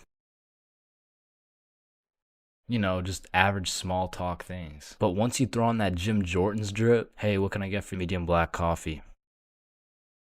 Make my coffee faster, bitch. And while I was working here, it was just the beginning of the pandemic, meaning on top of the gym drip, you also had to wear a mask. So pretty much people could just see your eyes. And trying to communicate during the pandemic was horrible, because not only did both parties have to wear a mask, there was this big plastic wall between us, and they had to stand 6 feet away. Hi, what can I get for you? What? I said, hi, Huh? Ma'am, what can I get for you? Oh, I'm good. Thanks for asking. Oh my god, bro. Oh, hey. And man, I already made a video on NPCs, but working in any sort of drive-thru, you'll figure out that drive-thrus are NPCs' prime real estate. It's just like back to back to back NPCs. And when you don't have your average NPC, you'll have a below average IQ NPC. Like there was this one lady that would come through every day, and all my coworkers knew her as the coupon lady, because every day she would try and use coupons, but somehow never understand how they work. Alright, your total is $15.67. Okay, I'm gonna use a coupon. Alright. What are you waiting for? The coupon? Oh, it's just at my house. And don't get me started on my manager Magnus, bro. Next time I see Magnus, it's on site. Wait a minute, James, is that you? The longer I worked there, Magnus just started getting a little bit too comfortable on booking my shifts. After about 10 months of working there, she just decided to give me 5 a.m. shifts every time. And that wasn't even in my availability. So, I would send a polite and professional email, and she would just hit me with some shit like, okay. Then just continue to book me at 5 a.m., bro. So I ended up working there for about a year and a half. And like most people at minimum wage jobs, when you're there for long enough, you just start to care a lot less about getting fired. I mean, I was snatching donuts, whipping myself up some food whenever no one was looking. and hooking up all my homies with free everything. And eventually I just got tired of waking up at 4:30 every shift. So I put in my 2 weeks. And during these last 2 weeks, I did not give a fudge cake, bro. I was out here setting up coffee cups and playing basketball with the gym bits. And if someone was kind of polite to me, I would just hook them up with a free donut. And I remember on my last day, I was working a night shift, and it was just about 15 minutes before I got off forever. And some dudes rolled up in the drive-thru baked as hell. Hey dude, can you check how much is on this gift card really quick? Yeah, you got 21 cents on it. What can we get for 21 cents? One sec. I just went to the back and cleared the shelves of every single donut in sight, and I just sauced them all for free. Yo, thank you so much, dude. You're the GOAT. Can't believe this cost 21 cents. So yeah, that was my experience working fast food, and it's definitely not fun, but I feel like it's a valuable experience. Because now that I know I hate working there so much, I'm gonna work hard enough so you will never catch me working in fast food ever again, bro. Alright, listen, I'm creating something I like to call the internet. Yo, what does it do? On the internet, people are going to be able to search up literally any question they have. They're going to be able to watch videos for educational purposes. And the craziest achievement yet, you can communicate with literally anyone across the entire world. Bro, this is going to change the world. Bro, I'm not gonna lie, the internet is 100% one of the greatest inventions of all time. Like, that shit's up there with the light bulb, the airplane, the Testacuzzi. Like, they're all groundbreaking inventions, but the internet just has to be number one, bro. Like, imagine telling a caveman you had a magical box where you could make anything pop up in 2 seconds. Yo, Caveman Dave, I got a magical box where you can make anything pop up in 2 seconds. Oh, shit, cool. Do you know her or something? No, Dave, no, get the fuck. Now, Caveman Dave absolutely dicking down the computer monitor seems stupid, barbaric, uncivilized, you know? Like, who's gonna tell, bro? They're just pixels on a screen, am I right? Facts! Yo, Caveman Dave is a dumbass! Facts! Yeah, nah, don't let me see your search history. You know, we don't gotta do all that. You know, oh, okay. Monstrous KFC mukbang. I like KFC. Fat motherfuckers eating a lot of food. I was hungry. Yo, big butt booty Latina oiled up, shaking that diggity dump truck, dog. What are you searching? Okay, listen, like my finger slipped. Yeah, bro. 2025 is the weirdest time to have access to the internet, and that's just cause everybody has that shit. Like, I got it, you got it, my grandma's got it, Kanye's got it. Man, you and your grandma. Kanye still got it. And I fucking hate so every thing, and I'm done. Okay, yeah, well, not anymore, but I don't know if it's just me, but recently the internet has been getting more and more out of pocket, bro. Like, I'll be having a fantastic day, just chilling, until I pull up Instagram and see some shit talking about, imagine your car declines at the abortion clinic and the doctor start nutting in you. Yeah, this motherfucker's never getting a job, bro. Like, his digital footprint's up there with fucking Kanye, bro. Ah, hell nah.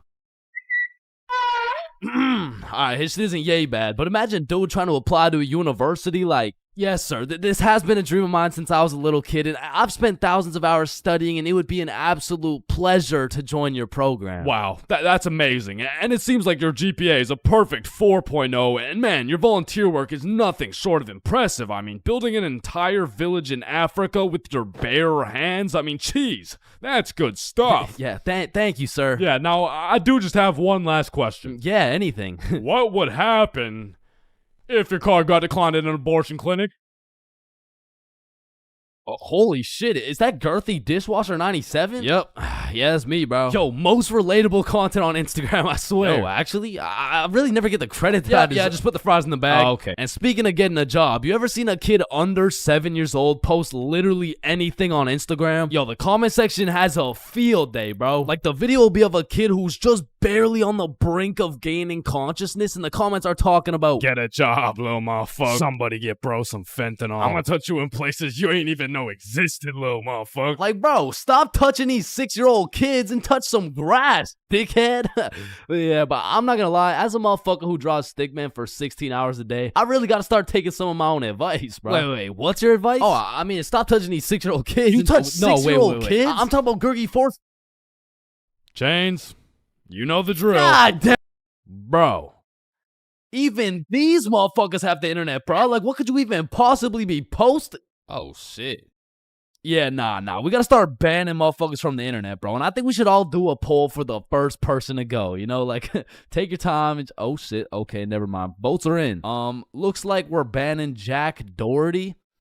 Why in the fuckity shit did you just ban Jack Doherty? You know what? Ban his the last two, bro. Actually, ban every single kid on the internet. Like, put down the Instagram reels, go outside and eat rocks like a normal kid before Gurgy Foreskin 445 fucks around and finds your IP address, bro. Because there's a lot of weird motherfuckers online, especially considering the impending gooner epidemic of 2025.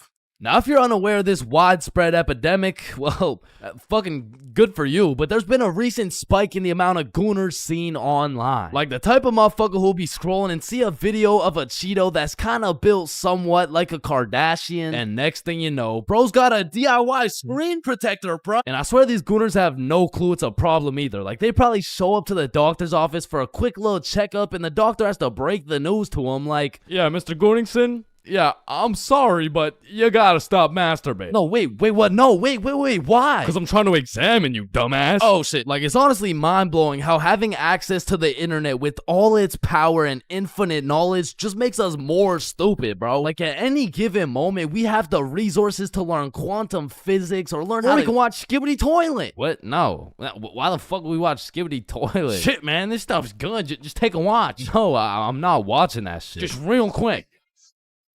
Yo, why are you recording me, bro? We're filming a YouTube video, dumbass. Oh shit, yeah, you're right. So I was saying there's a lot of people nowadays addicted to the internet and shit, like that guy over there. Where? Bro. What? Oh shit, yeah, what I was saying was, back in the day, the internet was just for shit like cute cat videos and cool math games and shit, but nowadays, the internet has everything your brain craves. Like, it's got food for you, it's got friends for you, it's funny, it's educational, bro, it has Cheetos built like Kardashians, bro. And as if the internet having everything we ever needed wasn't enough, these motherfuckers invented AI, bruh. Now, maybe it's just me, but this AI shit is getting a little too good, bro. I mean, when ChatGPT first came out, I was using that bad boy for all kinds of shit. Whenever I couldn't do my homework, ChatGPT. When I forgot a recipe, ChatGPT. When I couldn't get a girlfriend, cry myself to sleep.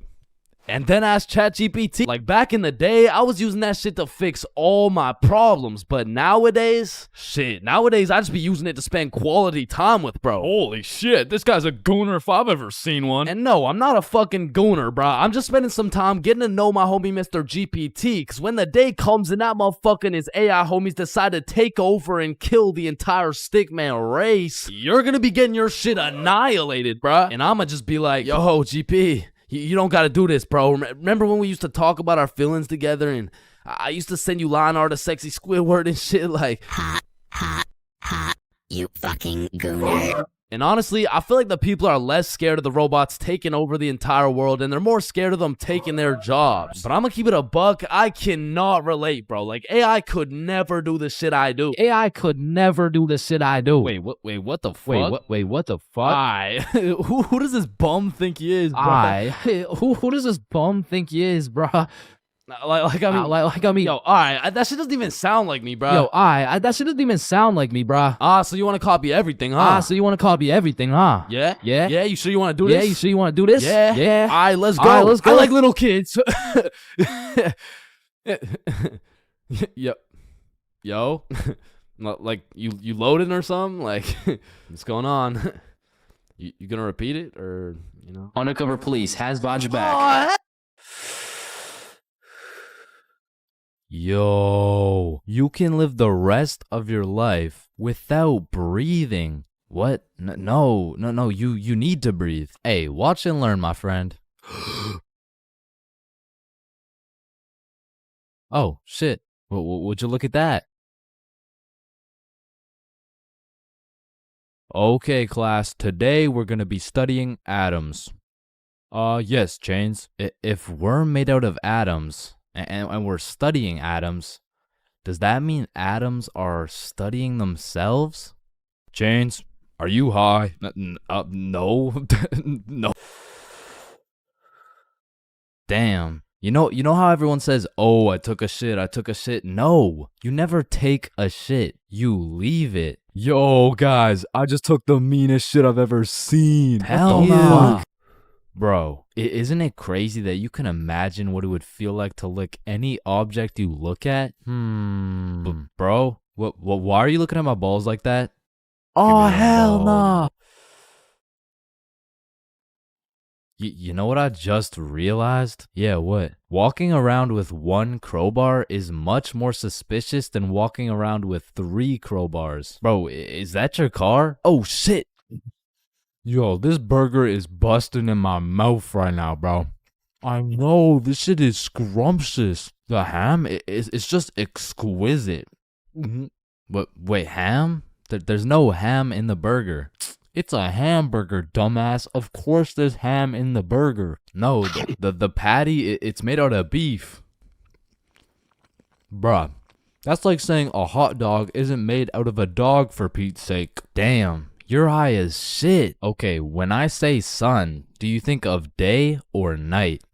Obviously the day, that's when the sun's out. Okay, makes sense. But what if I were to tell you that you see more suns in the sky at night than you do in the day? Whoa. You are hereby sentenced to 35 years in jail for repeatedly kicking a pregnant woman.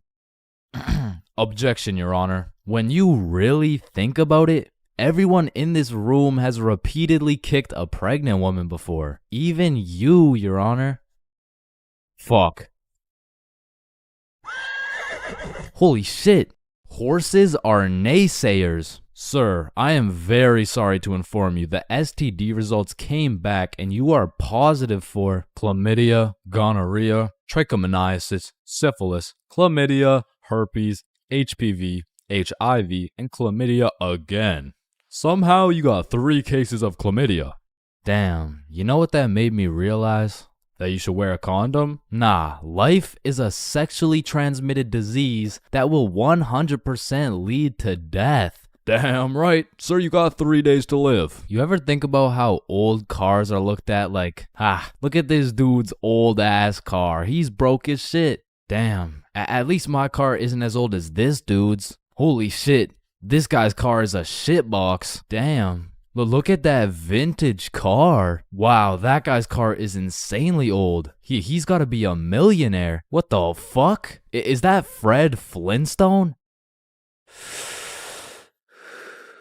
Whether we like it or not, we were all once inside some balls. Facts. I'm talking in the testes. Damn. I'm talking in the family jewels. real. I'm talking in the nut storage. I'm talking in the semen spheres.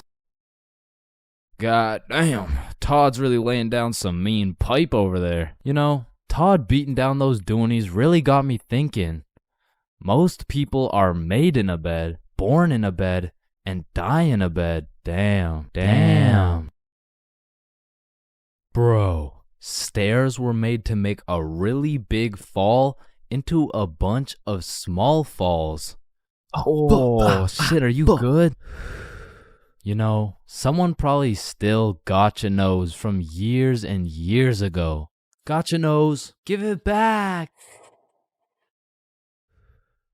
It's me. What do you mean? It's me. I am the one who gotcha knows. Wait, are you serious? Yes. Dude, give it back. Or what?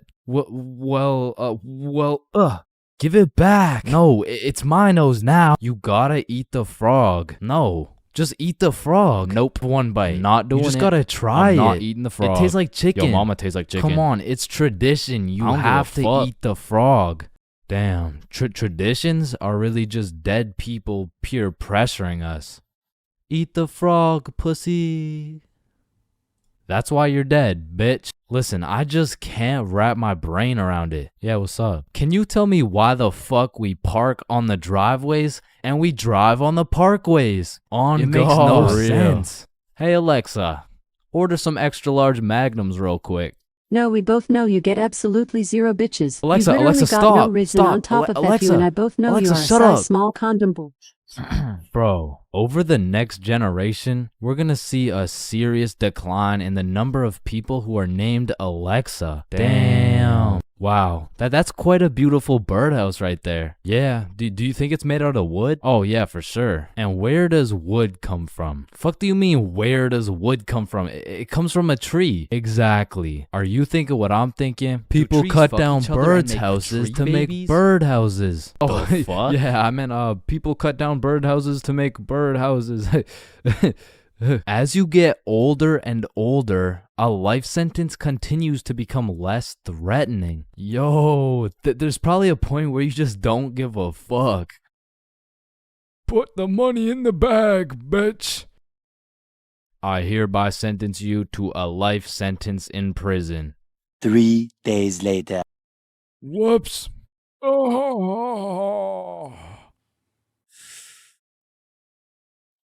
Okay. How the fuck did somebody look at all these rocks and trees and shit and just think, yeah, I can make a Wi-Fi out of this? Why is it a chair, bro? Someone tell me why it's a chair. You see, the word chair actually originates from the word cathedra, which is a combination of Latin words that mean sit and down. Incidentally, the word cathedral got its name as it is the seat or chair of the bishop. Oh, damn, this sandwich is about to go crazy, bro. Wait, that sandwich would hit way harder if we smoked before you eat it. Oh, okay, yeah, you right. A few moments later. Damn. What? Damn. My sandwich went bad. Nah, when you think about it, your sandwich didn't go bad. Something just started eating it before you did. Whoa, that's crazy to think about. Wait. Are you eating my sandwich right now? You gotta be faster than that, bro. I'm talking inside the cum factories. I'm talking inside the sperm bank. I'm talking inside these nuts. I'm talking in the Dwayne The Rock Johnsons. Damn. Nah, fuck you. Hey, fuck you then. That's why you eat meat. I don't eat meat. I'm vegan. Oh shit, same. But you're still a bitch. Okay, and I still laid pipe on your mom. Yo, what's going on here? He called me a bitch, and he said he had sexual intercourse with my mom. Yo, calm down. I thought you guys were both vegan. Yeah, what about it? If you guys are both vegan, are you guys really beefing? Damn, that was unfunny as fuck. Should we just beat his ass? Yeah, we should. Shit, damn. I see here. Looks like your toothpaste hasn't been doing the job. Try this one. 9 out of 10 dentists recommend this toothpaste. Wait a minute. If dentists make their money off people having bad teeth, and 9 out of 10 dentists recommend this toothpaste, why would I choose to use this one? Go. Shit, he knows. Man, you ever think about how the ocean is just some really big soup? Damn, I guess you're right. Or have you ever thought about how there's more airplanes in the ocean than submarines in the sky? Oh shit, apparently not. Damn, we're high as fuck. Man, you know what I just realized? What's up? Your balls are kind of like a body bag of sorts. You know what I'm saying? You gotta stop looking at my balls, bro. Okay, but who named it a chair? Like, who just looked at this thing and was like, oh, yup. This is gonna be called a goddamn fucking chair. Boo. Oh, you scared me half to death. What happens if you get scared half to death twice? Oh, I don't know. It's just a saying. Boo. Oh shit, is he dying? I think. Damn. When you really think about it, most guys will get their first set of flowers at their funeral. That's some real shit. Wait, Chains, are you high at a funeral? No. High school, the only place you'll find nerds and jocks chilling in the same room, where there's fight clubs and book clubs in the same building, where you can find the plug selling something and the school thought-giving dome all in the same bathroom. And surely one of the few places you can pursue your educational prowess and to get off that Benjamin in the same institution. High school, man. Love it or hate it, it's quite the experience. And although every single person will have a different experience at high school, there are some things you are guaranteed to encounter. Like the PE sweat, the nerd, that one strict ass teacher, the teacher's pet, the redditor, the predator, the chill teacher, the plug, the stoner, that one motherfucker who walks like this, the class clown, the band kid, the kid who just never shows up, the hot Cheeto girl, that one sexy ass kid who he got all the girls and you know what I'm saying, he was like super cool, the bathroom fiend, the oh my god I almost failed that test, I did so bad, oh shit same, I got a 51%, what about you?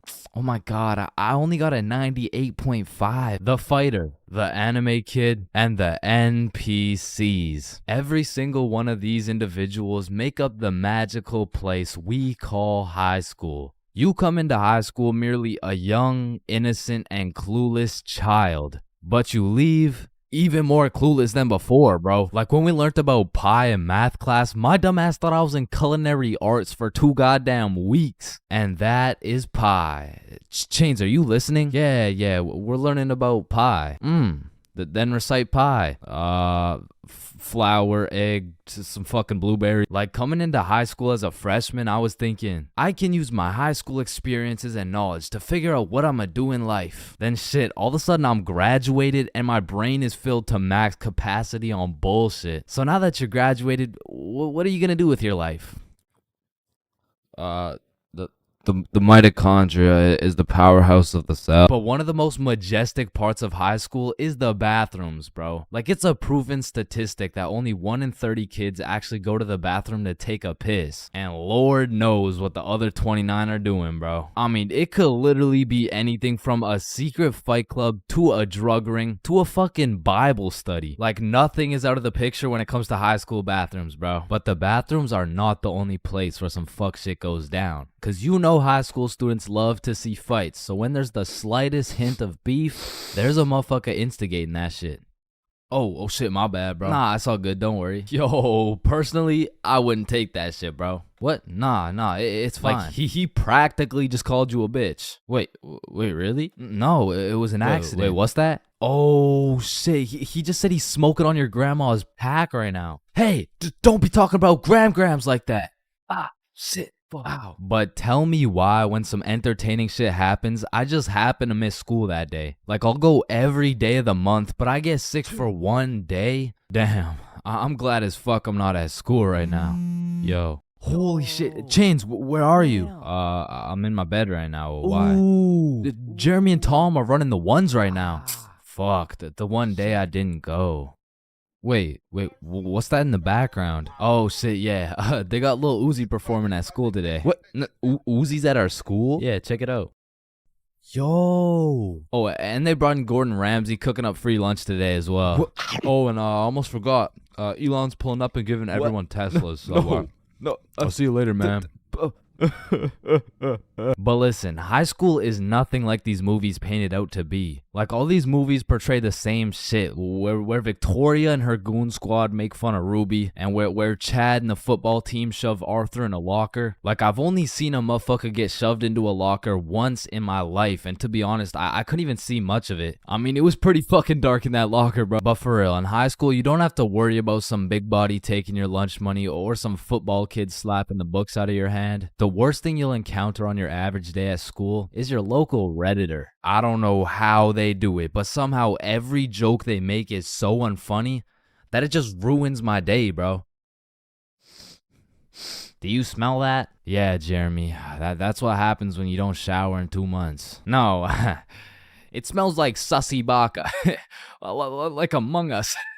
But not to confuse Redditors with Discord mods. I mean, they're pretty much the same thing, but Discord mods shower even less. To be honest, there is truly only one thing mustier than a Discord mod, and that's the cafeteria food, bro. I mean, this food is completely and utterly ass. Like, somehow these motherfuckers manage to get the food cold and the drinks warm. Like, how the fuck does that shit happen? And my high school would serve some daily specials, and to be honest, that shit was unidentifiable. Like, you'd see this pile of mysterious substance, and I'd ask the person who made it what it is. Like, what's the special today? You're holding it right now, dumbass. No, but like, what is it? Oh, I don't fucking know. And my school refused to pay people to make good food, so they had students making all the food. So you'd be eating a burger and look up at the person making them, and they'd just be casually scratching their ass. And even with all this free labor, tell me how these motherfuckers have the audacity to be charging $6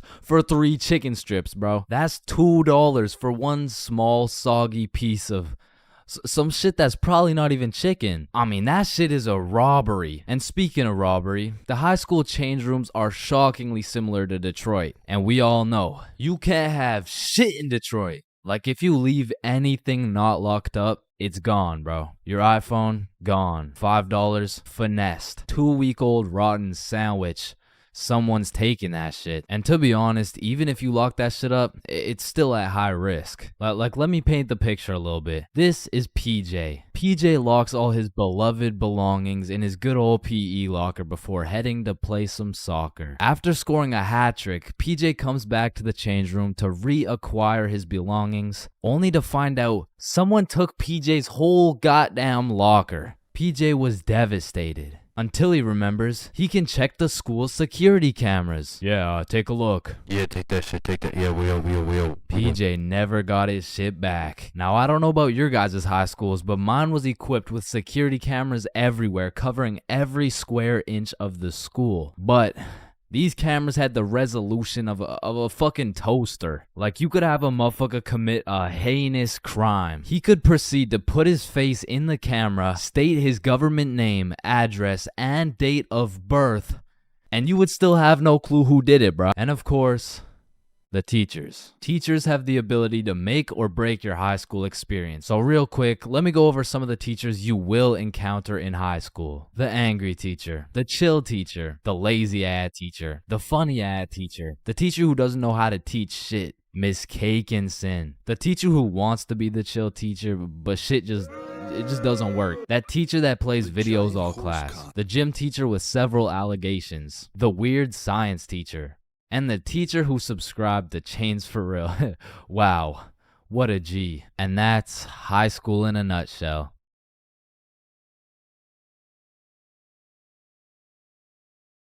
Everyone has encountered countless NPCs during their lives. Like, you know, the people that just spawned in. They didn't have any character development or anything. And to be honest, when you leave their vicinity, they probably just despawn. If you still have no clue what an NPC is, it's a non-playable character. They're like the type of people you could sock in the face and they'd say some NPC-ass line like, "Hey!" And I know at least some NPCs have to exist. Cause let's be real, there is no way all 7 billion people on this planet have whole lives from start to finish. That just doesn't add up. And I don't know if any of you guys have ever noticed this, but NPCs all have a spot they go to just do NPC things, bro. For example, if you go to Walmart, that's their natural habitat. You are bound to see at least 15 NPCs at Walmart. And usually the NPCs are trying to avoid eye contact. But if you've ever tried interacting with them, you'll know they always have the most predictable and neutral responses possible. Like, whoever programmed them should have spiced it up a little bit, you know what I'm saying? They could have made them tell jokes or something, I don't know. But anyways, I used to work at a summer camp where you teach little kids to ride bikes. And through this experience, I realized that pretty much all young kids are NPCs. And I guess it's just because they haven't been alive long enough to actually go through the character development. But working at this summer camp made me realize there's no way these kids have a thought process. Hey buddy, what's wrong? I dropped my rock. Here you go. But I guess little kids still aren't even at the stage of having full consciousness. And honestly, they kind of have that caveman mindset. Eat something. But I mean, you can't really blame them because they've only been alive for a few years. But still, as a non-NPC, I'd like to believe I was never participating in these NPC activities as a kid. I refuse to believe I was out here spending my time doing this. But yeah, man, I really just want to know if there's any NPCs watching this right now. If there is, just fess up, bro. Because I don't even know if NPCs be on YouTube or if they just like despawn before they can do that. But regardless, if you're an NPC or not, thank you for watching this video. Subscribe. There's a lot of awkward things in life, like the handshake fist bump dilemma, or waving back to someone who is waving to the dude behind you, or the you too situation. Enjoy your meal, sir. Thanks, you too. Actually, wait, no. But on this long list of things that will keep you up at night, I feel like school dances lands itself in the top 3, bro. Cause it's like, is it a party or is it a school event? Are we hitting a Dougie or are we just standing awkwardly in the corner? There's just too many questions, bro. Like another question. Who the fuck hired this guy to be the DJ? Like, I don't know how much they pay this dude, but it can't be anything over 50 bucks. I remember at my first middle school dance, I seen the DJ walk in with all his gear and shit, and I thought, damn, look at those big ass speakers. This dude knows what he's doing for sure. Hey, Stickman Middle, are we ready to turn up? Yeah, let's go. 1, 2, 1, 2, 3, let's go. So I walk over there to give bro some song requests that he so desperately needs, and as I walk up to this dude's expensive ass setup, I look down at his laptop and this motherfucker's on Spotify and he's moving around the volume slider like he's doing some shit. Like, bro, I could have done this shit for free. Nah, trust me, bro. I know what I'm doing, dude. Want a break from the ads? Now, to be honest, it was really the middle school dances that had me fucked up. Like, you took a bunch of self-conscious, prepubescent little kids and threw on some music and told them to dance with each other. Like, shit, of course they're gonna start hitting those Fortnite emotes, bro. That's all they know how to do. Like, these grade 6s are fresh out of elementary school. There's no way you'll catch one of these youngins asking a girl to dance. Like, they're still scared of catching cooties, bro. Or what about the grade 7s? These kids were straight menaces. Like, I remember at my grade 7 dance, there was a duo. We'll call them Greg and Roderick. Greg and Roderick would run up on some unsuspecting students, and Greg would slide behind them on his hands and knees, and Roderick would casually strike up a conversation. And just when the poor guy was expecting it least, Roderick would shove his ass, causing the unsuspecting victim to trip and eat shit. And they went around to damn near everyone pulling this shit, until one time they messed with the wrong dude. Hey bro, it's just a prank. Now, grade 8s. These boys are damn near in high school. They don't dance. It'll ruin their street cred, bruh. Instead, they prefer mosh pits, rap, EDM, fucking smooth jazz. It doesn't matter what song. These grade 8s will be relentlessly jumping up and down for no apparent reason. And soon, these grade 8s will turn into freshmen. All that street cred they once had, gone. If you push one of these freshmen into the middle of a dance circle, he'll stress so hard he'll start malfunctioning and hit those fucking Fortnite dances again. Now, grade 10s. Most of these grade 10s are a little self-conscious, but if you throw one of them into the dance circles, let's go, Michael. Let's see it. Let's go.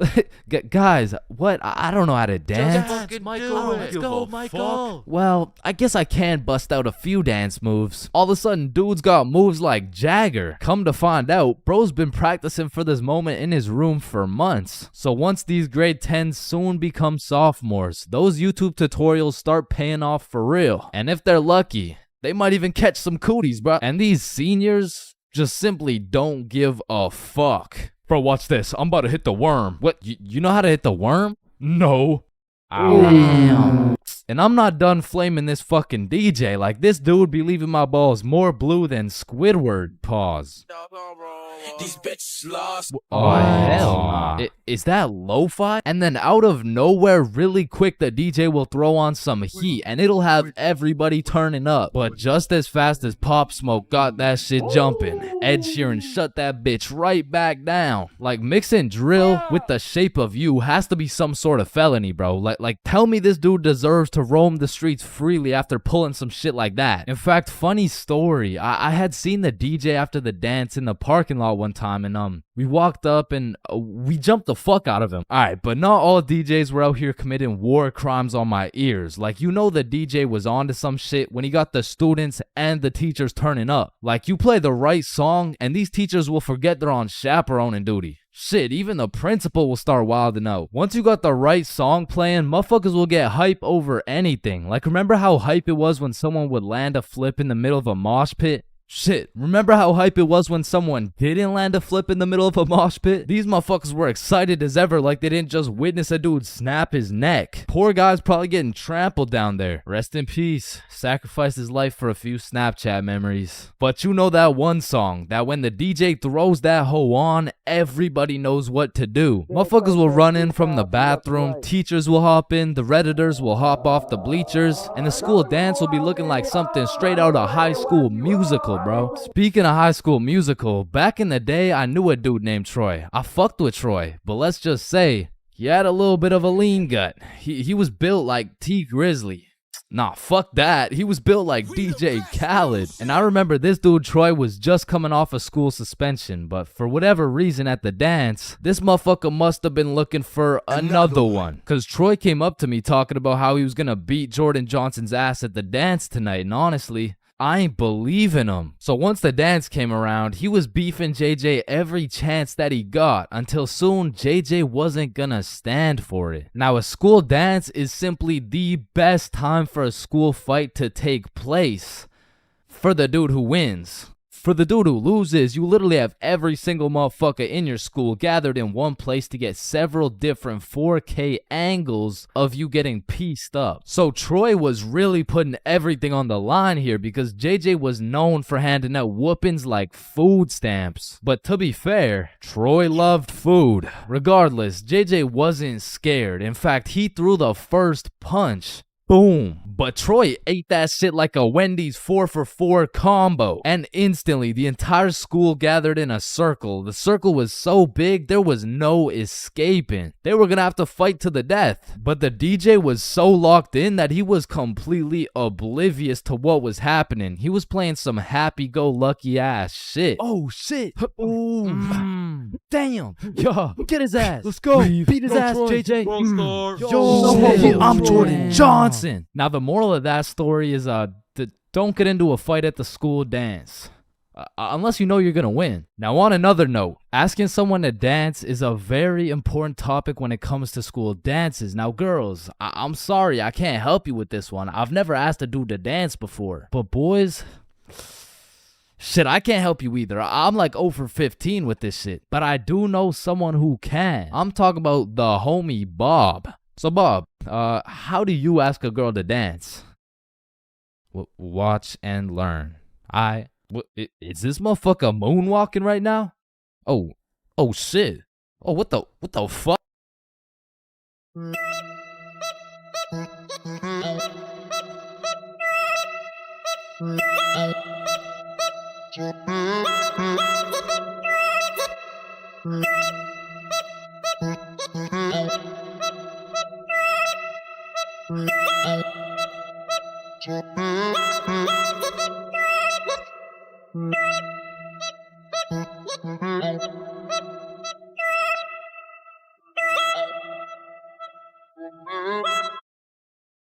Aw, can I pet your dog? Yeah, for sure. Aw, what's your name, little guy? His name's Ben. Ben? Aw, he's so cute. I just wanna punt that motherfucker.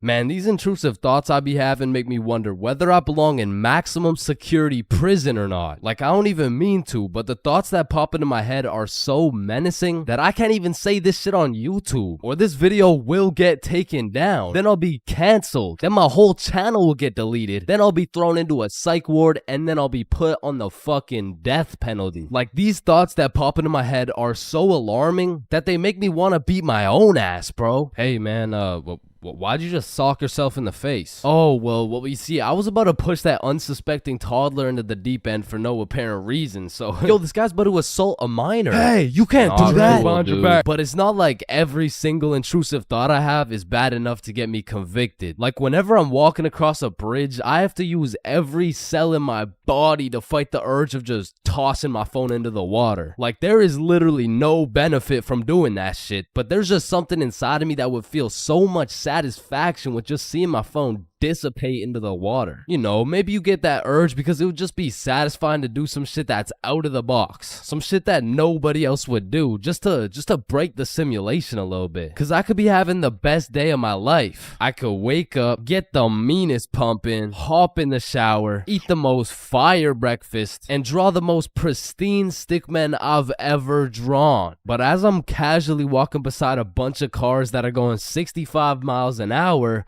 I'm still gonna have the urge to just throw myself in front of a car, bro. And it's not even on some emo shit. Like, I want to live, but I also want to dive into some oncoming traffic. But at least I'm not the only one who does this. Like, other people do this. Right? Like, it's normal, right? But half the time an intrusive thought will just be to do some goofy shit. Like, you're just forced to imagine the consequences of what it would look like to start throwing it back on a Tuesday at 2:41 p.m. And every once in a while, you'll just be chilling and you'll witness a motherfucker fall to the intrusive urges. What are you get off the table, bro? Shit, he let the intrusive thoughts win, man. Now, I don't even know if these count as intrusive thoughts or not, but as a dude, when I'm walking down the street, I'll just be going on with my day chilling. Then all of a sudden I see a car and I'm like, if I don't make it to that tree before this car, I'm gonna die. Aw, shit. Honestly, these kinds of intrusive thoughts are kind of motivating. Like, it's the same thing as having a hype man at the gym, except instead of that positive reinforcement, if you don't get those 3 extra reps, you're gonna die. It's like whenever I'm at the gym hitting those Bulgarian split squats, I be having mental wars with myself. Ooh, that was a good set, man. I think we're done. 5 more reps or you're a bitch. Damn, good shit. All right, I think we could wrap it up. 10 more, pussy. Who the fuck's gonna carry the boats? I told you we should have stopped, bro. 15 more or you like dick. Now that I think about it, there's a good amount of people in prison right now who just succumb to their intrusive thoughts. Cause intrusive thoughts are just like that demon on your shoulder telling you to do the most devious shit possible. And I know there's a bunch of motherfuckers out there who just listen to that little guy. Hey, man, you see that lovely old lady right there? Yeah, you're gonna hit her with a mean right hook. Well, what's in it for me? Nothing. Shit, alright. But to be honest, there is a handful of times where I've let the intrusive thoughts take over. One of the most memorable was way back when I was 5 years old. Me and my older brother were just dicking around doing some 5-year-old shit. Keep in mind, this story takes place before your boy had even developed consciousness. So I was just a little munchkin doing munchkin shit. Then suddenly, this urge came over me. It was unlike anything I'd ever felt before. It was dark, irresistible. And for no apparent reason, I bit my brother's arm. And this was probably the most satisfied I'd ever felt in my entire life. But it was followed by shame and regret because I had no excuse. Ow, why the fuck did your dumbass just bite me, bro? I felt like it. And one of my lowest IQ moments of all time took place when I was in grade 8. It was goddamn sewing class, bro. And I remember I was having a particularly miserable day, so I was just going through the motions. We were all gathered around this big table with our sewing machines, some fabric, and some scissors. I remember I was working on some shitty little big chungus stuffy. But on this particular day, the sewing machine cable was looking mad thick and juicy. And like I said, I was having a bad day, which is exactly why the intrusive thoughts decided to catch me at my worst. Psst, do it. What? To do what? Oh, you know what to do. You're the one with the scissors in your hand, buddy. How did these even get in my hand? Now cut it. Cut it, Chains. No. Why the fuck would I? The wire exploded with smoke and my heart dropped so fast, bro. And everyone around the table just stares me down. And I'm thinking I can somehow cover this shit up like I didn't just take some fucking scissors and snip that shit like an umbilical cord. Maybe I could convince the teacher the cord snipped itself or some shit. But as I look down at the scissors in my hand, there's literally a chunk missing from the scissors. They look like they survived World War II. But barely. The scissors are all charred up and shit, and just like that, my plan of convincing her I didn't cut it went out the fucking window. You take one look at the cord, one look at the scissors, and one look at my dumbass face, and you could piece together exactly what happened. So my sewing teacher walks over looking pissed as hell, and she tells me to go sit in the corner. So I take my charred scissors and sit in the corner like I'm a 5-year-old, but to be fair, I made a 5-year-old decision like I was in grade 8. I was 14, bruh. What kind of 14-year-old cuts the cord to a sewing machine cause he felt like it? Like if my 14-year-old son did some shit like that, I would tell the kid I'm going to get some milk and I'm calling it quits. I would have to have another kid and try it all over again cause that kid is going nowhere in life, man. So as I'm sitting in the corner realizing I'm a disappointment, it was one of those moments where you fucked up so bad you don't even feel any emotions. I was just sitting there straight faced like, well,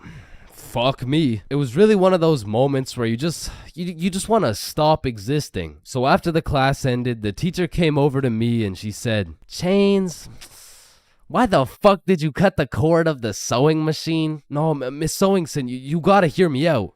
Okay, this better be good, Chains. What was looking mad juicy and the scissors just teleported into my hands. I don't even know. You did what? Mom, it was the intrusive thoughts that they told me to do it. Oh, I'm about to intrude that ass. The fuck?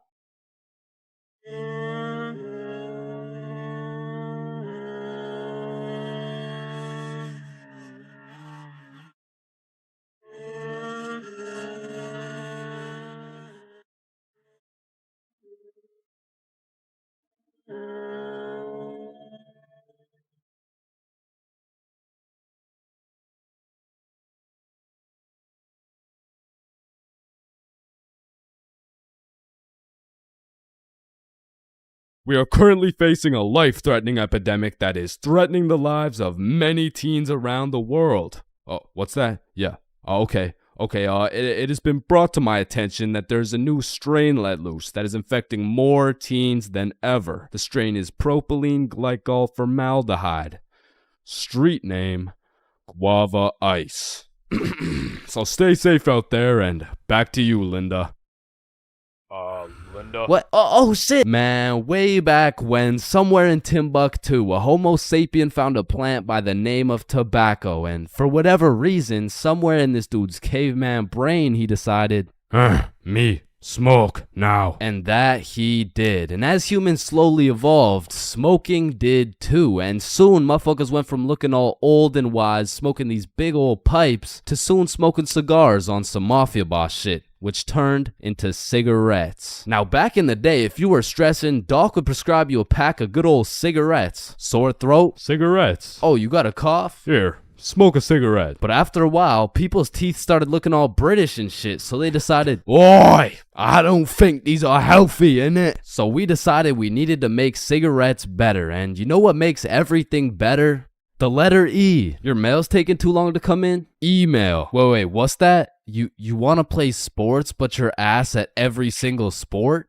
Esports. Oh, you got daddy issues? E-girl. So of course, when people realize cigarettes are killing them, e-cigarettes. Man, one thing leads to another and shit. You got yourself a Vaporizer Gen Y GTX box mod with 3 USB charging ports, a speaker, and a 6-inch LED touchscreen that can play Flappy Bird. Like, vaping is just getting a little too advanced, bro. Like, I remember one time I was chilling in the washroom with my homie Billy, and of course a motherfucker walks in with a vape. But this was no regular vape, no. This shit looked like a gadget straight out of fucking Star Wars. Yo, you want a hit? A hit? A hit of your iPhone? iPhone?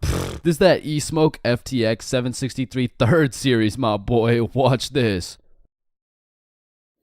Yo, did he just hotbox the whole bathroom in one hit? Yes the fuck I did. And this shit's 100 Nick. Holy shit, where did you find 100 Nick? I ended up mixing my 50 Nick guava juice with my 50 Nick blueberry ice, and it just kind of added up to 100. Bro, I don't think that's how it works. Shut up, my mom's calling me. Yo, fuck you, mom. And that was the moment I realized there really is levels to this shit. Level 1. Level 1 is the type of dude who isn't addicted, but he'll occasionally take a hit of somebody's device. But level 2, bro's borderline addicted, but he's still in the denial phase. Bro, are you addicted to vaping? Addicted? Nah, I don't even vape like that, bruh. Shit. Do 5 jumping jacks right now. Bro, what? That's easy. 1, 2, 3, 4. Oh shit.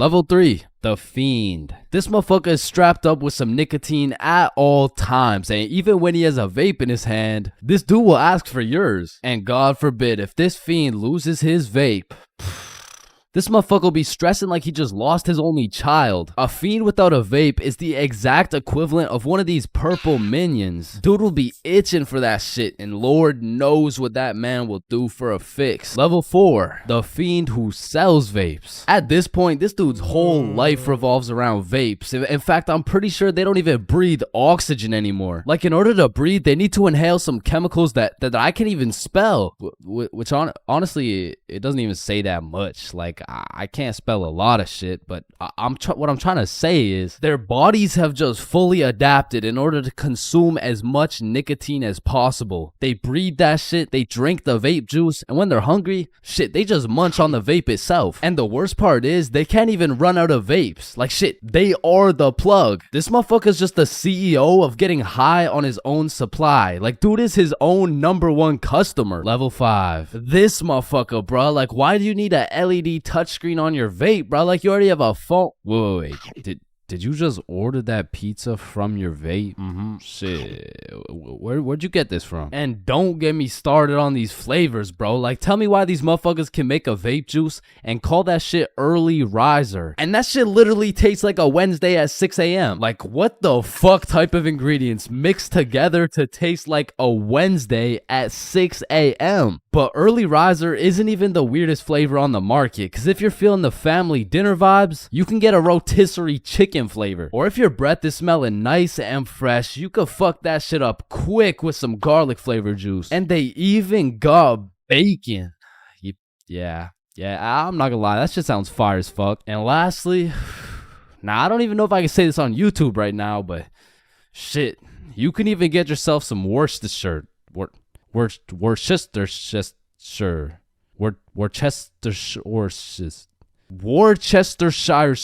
But regardless, I think we all know the home of nicotine, the eternal hot box, the communal vape sesh. It's the high school bathrooms, man. You walk into one of these joints and there's at least 15 dudes hotboxing that shit at like 10 a.m. You come in trying to take a piss and now you got a head rush. You walk over to the urinals, but it's so goddamn hotbox, you start pissing all over the walls. But shit, you can't even piss on the walls in peace, man. You got that one fiend coming over to you trying to suck your device dry, and dude's so down bad for that hit that's not the only thing he'd suck dry. And listen, you may be thinking, Chains, how do you know what you know about vaping? And that's a great question. Back in the day, I was a curious little George, man. And back in grade 7, I was chilling at my friend Becky's house. And when I walked into Becky's crib, I was nothing but an innocent, curious young man. But little did I know, I would leave Becky's crib far different than I entered. So you know, me, Bob, and Billy are posted in Becky's room, and I was sitting with Becky. So Becky asked me, have you ever hit a vape before? Hell no, I hadn't, but you know I had to play it cool around Becky, so I said, yeah.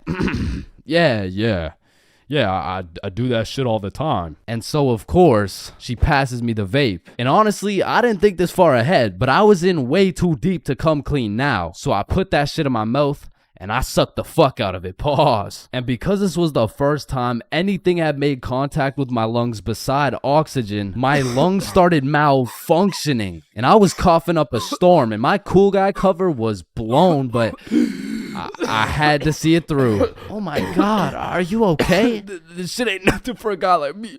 Guys, I think Chains is dying. And as I went on with my life, I would hit a device here and there, and eventually I even learned some tricks and shit. But one day, me and my homie had to run to catch a bus. And so we started running, but the homie doesn't even make it 100 meters, and he starts rolling on the floor, coughing up blood. And I was like, yeah, no, no, fuck that. And you know,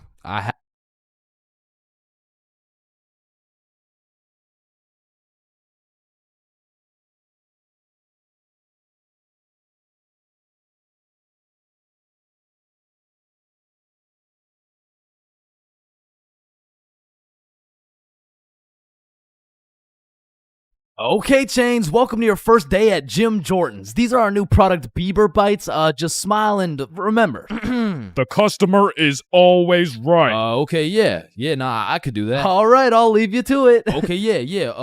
Hey, sir, Hey what can there, can I get some Bieber bites? Yeah, how many? Right. How about this? Hey, let me get a pack of Justin Bieber's balls. That's funny, yeah. How many you want? Hey, let me get a pack of Bieber's sack. Okay, yeah, how many, bro? Hey, let me get a taste of Justin Bieber's wiener. Back in my day, I used to work at a fast food place called Jim Jordan's. Now, for legal reasons, this is not Tim Hortons, okay? It has J's and shit. Like, they don't even look that similar, bruh. But honestly, working at Jim Jordan's, I felt like Johnny Sins, the way I'd put on my uniform and go to work just to get the soul sucked out of me, bruh. And instead of dealing with a bunch of fat asses, I'm dealing with a bunch of fat asses talking about... Alright, so I ordered an extra large BLT with ranch, extra bacon, no veggies, and I only got 5 strips of bacon. I want a new one. Okay, yeah. Where's the sandwich? I ate it. Of course you did, bruh. Like, you do not need more food. I don't think your arteries could compensate for any more bacon. No, my doctor said I'm in shape. I mean, yeah, bro, you're in the shape of a circle. I mean, I don't even know how you made it through the door. Oh, shit, damn. Now, believe it or not, I was a Jim Jordan's Hall of Fame employee. Shit, I was the best in that whole goddamn establishment, bro. And no, it's not because I was the sexiest, hardest working, strongest, most intelligent dude they'd ever seen. It's because everyone else was ass, bro. On the drive-thru, we had the Indian homie Dill Preet, and the only English he knew was the Jim Jordan's menu, bruh. Welcome to Jim Jordan's. What can I get for you? Hey, just give me a moment. I give you donut. No, I need time to think. You need chai, tea, drink? No, can you wait or not? Okay. 1 tater tot. No! Wait! You want 8? No! Okay, stop it. You know what? Okay.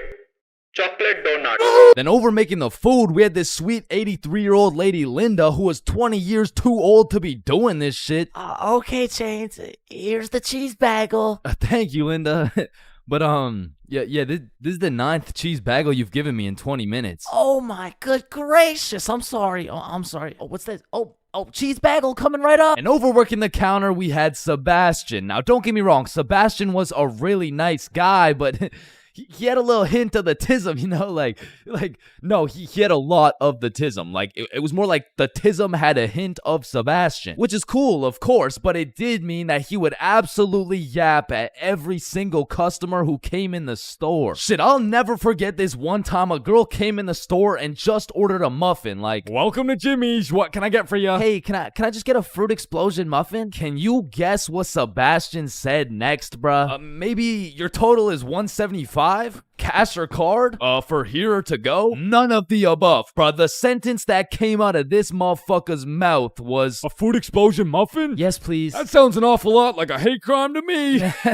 Yeah, can I get my muffin, please? Do you get it? Yeah, you get it? Yeah, I get it. Okay, listen.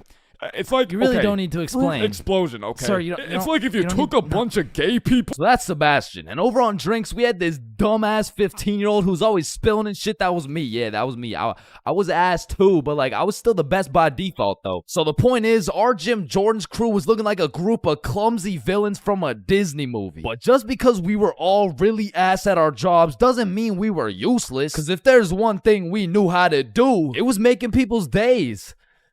even worse than they already were. You pull up to our drive-thru all happy, just wanting a small coffee? Shit, you're leaving with a small hot tea and some suppressed anger you'll probably bring home and let out on your wife and children. You pull up to our drive-thru just wanting a breakfast sandwich? You're leaving with nothing because we ran out of eggs and cheese and bread and the breakfast and the sandwich. You pull up to our drive-thru pissed off, complaining about how there's not enough mayo in your wrap? Bro, you're leaving with a wrap filled with super special secret Sebastian sauce. So I'm sure you could probably tell, but we had to do a lot of customer service and talk our way out of a lot of mistakes. And by we, I mean me, bruh. I was the designated customer service dude, because before it was me, it was Dilpreet, and that shit would usually go something like, "Hey, I just took a bite out of my chicken wrap, and it literally tastes like someone busted a nut in that shit." A nut? Yes, someone busted a nut in my goddamn food.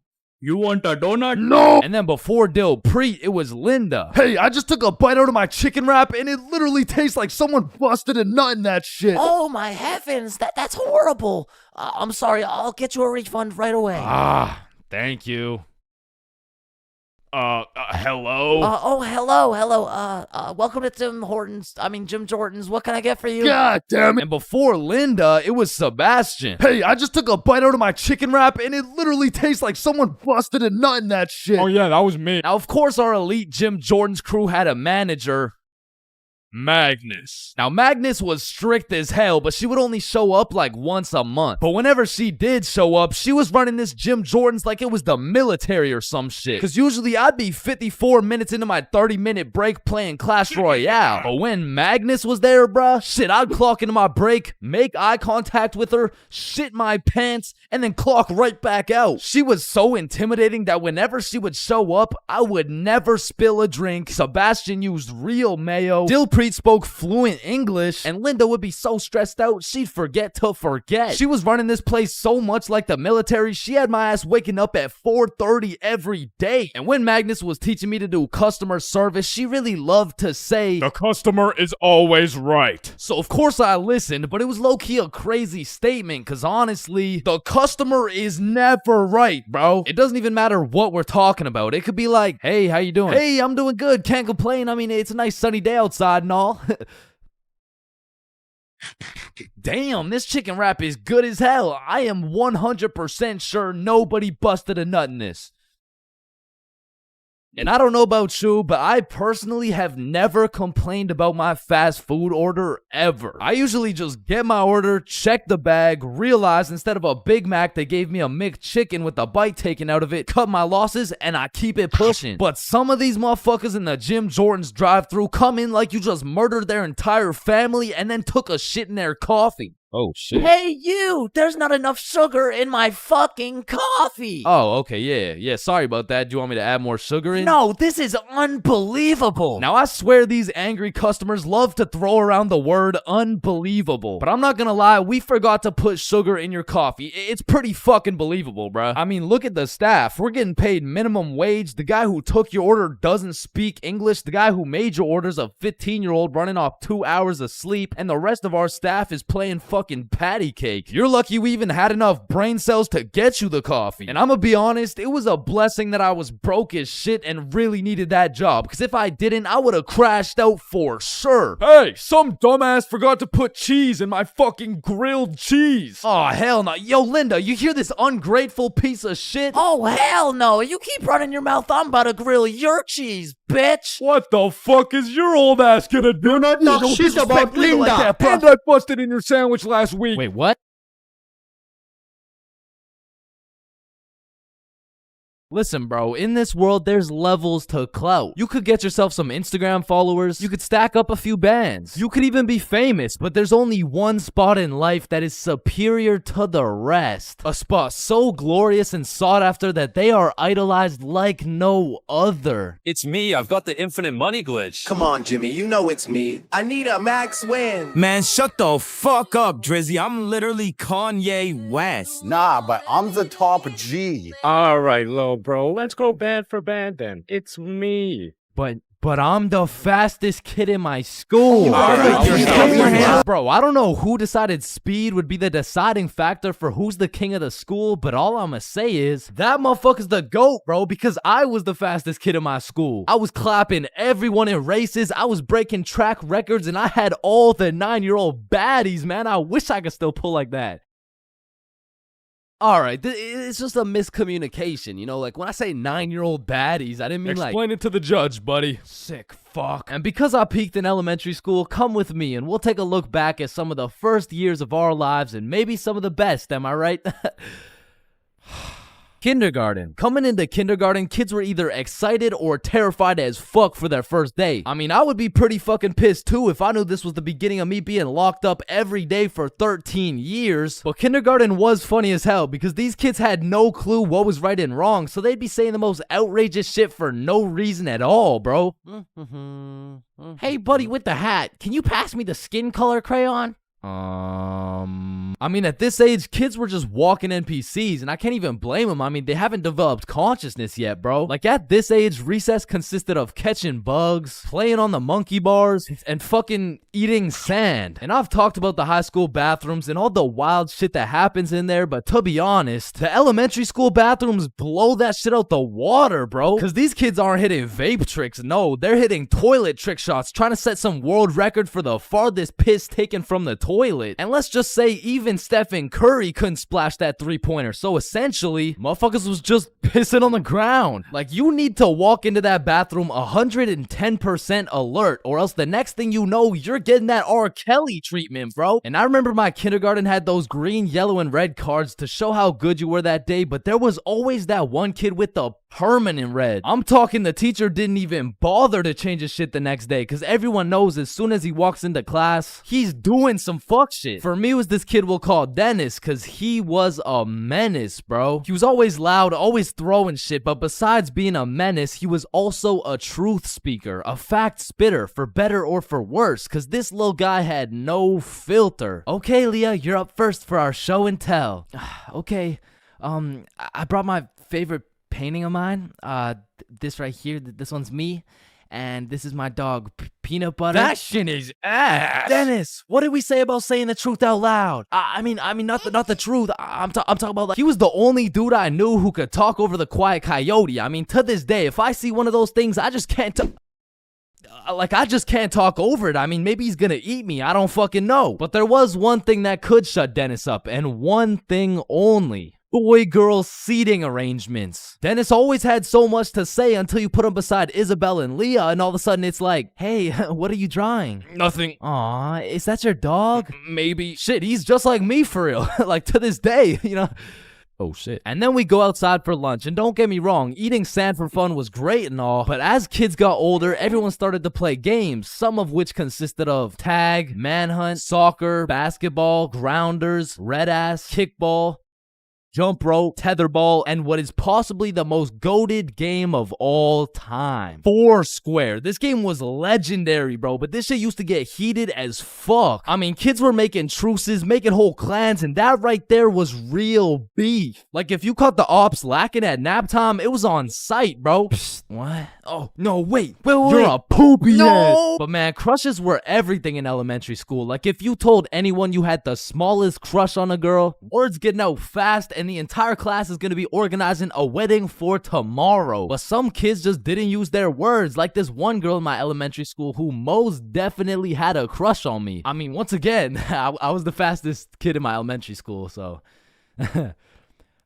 As I was saying, this girl had a crush on me, but she didn't like using her words, so essentially, she just she just beat my ass. I mean, what better way to tell someone you like them? And she must have really liked me, bro, because you could see it when I came home, like, oh my god, Chains, what happened? Oh, well, I think this girl at school likes me. Oh, yeah, that's great, but why do you have so many bruises? Well, Mom, I think she really likes me. No, I think you need to go to the hospital. Yeah, probably, yeah. And there was also that one kid who went around teaching people swear words just cause he could. And of course, when I learn some shiny new words, I'm gonna use them. I mean, I still fucking do. But I remember just talking with my friends, dropping the F-bomb, feeling cool as hell. And then one time I see this girl hauling ass over to the teacher and whispering in her ear. And I already knew what was going down because this girl was the biggest snitch known to man. Like, unprovoked. It was like a hobby or some shit to her. And her name was Erin. Like, her real name was Erin, spelled E-R-I-N. Yeah, how's it feel to get snitched on, buddy? But getting in trouble in elementary school was tough because they would act like you were committing war crimes for the smallest things. Like when I got snitched on for swearing, I was in grade 4. I was a big boy, you know what I'm saying? But my teacher was pissed, bro. Chains, you can never say that word. It's horrendous.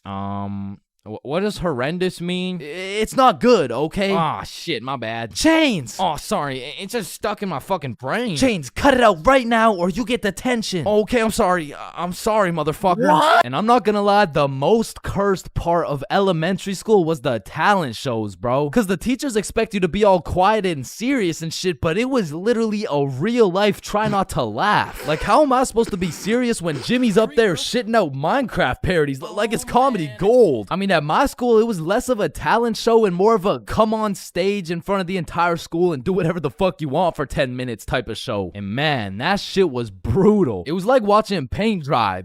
But if the paint was 7 years old and standing on a stage in front of the entire school, nervous as hell, shitting his pants. Cause elementary school had some weird kids, bro. Like those kids who used to put glue on their hands to let it dry so they could peel it off. Or the kid who would just straight up eat the glue. Or the weird kid who would secretly take a bite out of every single foam football. Like, how are you that hungry? The kid who only wore shorts through rain and snow. The kid who was mad at everyone for no reason. The kid who wouldn't stop yapping. The kid who always had to flex how strong their dad is. My dad is so much stronger than yours, he can beat up your dad with his pinky finger. He can bench press 625 pounds. Wait, what even is that? You don't know what a bench press is? No, what the fuck is a dad? The kid who thought he was Albert Einstein. The snitch named Aaron lives at 354 Stickman Way. The fake snitch. Bro, you won't believe what I just did. What'd you do? I just put my juice box in the recycling, get this,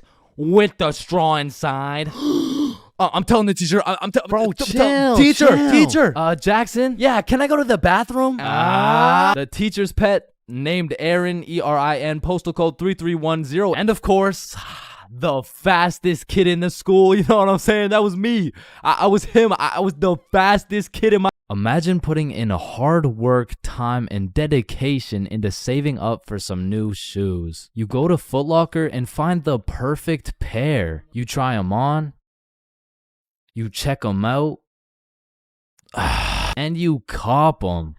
And even though you spent your last $200 on these shoes, you're happy because you feel fresh as fuck and these J's might actually get you some bitches. But as you're leaving the mall, a gang of motherfuckers wearing shiesties take those J's right off your feet, leaving you shoeless, broke, depressed, and with absolutely zero bitches. Now, personally, I wouldn't let that slide. However, when I was just a young, wholesome boy in 7th grade, I still wouldn't have let that slide. But I was weak as shit, so it would have slid anyway. I mean, in 7th grade, I could have got my ass beat by Hezbollah, bruh. I was a walking lick, which is exactly why I got a story for y'all today. So as I said, this story takes place in 7th grade, where I was young, innocent, and built like a string bean, bro. So one Friday night, me, Bob, and Billy were going to this girl's house for the 3-man mission. The plan was simple. There was 3 of us and 3 of them. We would put on a scary movie, and if everything went to plan, we would get some cheeks. Now, just earlier that day, I had copped some fresh ass Jordans, so I've got a little confidence boost as we walk up to this girl's house. So we knock on the door, they open it, and we go inside. Now we stuck to the plan. We put on some cheesy horror movie, and one thing led to another, and by the end of the movie, Bob had all 3 girls, bro, and me and Billy were in the corner playing Bloons Tower Defense. Don't ask me how this shit happened, I don't want to talk about it. So after hours of me and Billy straight fumbling, we all decide to go home. And although I was a little disappointed in my performance tonight, I put on my brand new uncreased Jordans and I remembered, damn, even Curry airballs sometimes. Now the bus route back to Bob's crib took 2 buses. So we hop on the first bus, it takes us to the next stop, and as we're getting off, we see the second bus we need drive right by us. Fuck, is that our bus? Damn, yeah it is. Wait, check when the next one comes. Yeah, it shouldn't be long. Damn, bro, the next bus comes in an hour. So we have no choice but to wait at the bus stop for an hour. So we wait, and at this point, it's already getting late. I checked the time, and it's already 11 p.m. As we were sitting there, bored as hell, waiting for this bus to come, one of the other buses stops in front of us to let someone off. The person gets off, and as the bus starts leaving, we hear this loud thud come from the bus. What the hell? What was that? Oh shit, it's a baton. And as we're analyzing this baton that seems to have fallen out of the sky, some motherfucker wearing a shiesty walks up to Billy like, "Give me that shit," and straight snatched the baton out of Billy's hands. And Billy froze up. Bro was scared shitless, straight bamboozled. And the way the bus stop was set up was there was a main road, the bus stop, and behind the bus stop was a small hill with bushes on top. And when I say this shit looked like something out of a movie, I mean this dude wearing a shiesty walks back up to the top of the hill and a group of 5 other dudes walk out from behind the bush and they're shiestied up too, bro. They had to have been in at least grade 12, and to a 7th grader, that is scary as fuck. And I was no genius, but as that group of shiesties came out of the bushes looking like a GTA 5 cutscene, I came to the consensus that they were up to no good. Yo, those Jordans are looking my size. And this was the moment I realized I was about to get my shit robbed. So I started analyzing my surroundings and calculating my options. Maybe I can talk my way out of this. Hey sir, how was your day today? Shut up. I said, what size are the shoes? Damn, I can't fight them. It's a 3-on-5, and they got the high ground, and they got a baton, bro. They would knock my ass out and take the shoes. But I'm fast. So if I take a right, then make a left, there's no way they can catch me. Wait, fuck, I can't run. I'd crease my Jordans. And just as I had ran out of options, Billy says the last words I would expect to come out of this man's mouth. Wait, Ethan? Yo, who the fuck? Oh shit, Billy. Oh, I didn't know it was you, bro. Man, Ethan, you had me scared for a second. Damn, man. My bad, pimp, my bad, my bad. No, you're good. How's your mom doing? Oh, yeah, she's doing good. Yeah, it's great to see you, man. You too, bro. See you around. All right, peace out. Yo, don't worry. I seen a kid over there with some new forces we could snatch. Oh, yes, sir. I bet. Man, he's a good dude. Nah, bro. He just tried to rob me. Who the fuck was that? Oh, that's my longtime homie Ethan. Why do you know him? Oh, yeah. We went to the same preschool. Same preschool? That dude looks 20, bruh. Oh, yeah, no, he is. He just got held back a few times. Held back in preschool? How the fuck do you get held back in preschool? Oh, he used to beat up the other kids and then take their toys. Oh shit. Makes sense. So we bust back to Bob's crib, and as we're walking to Bob's front door, I stepped in mud.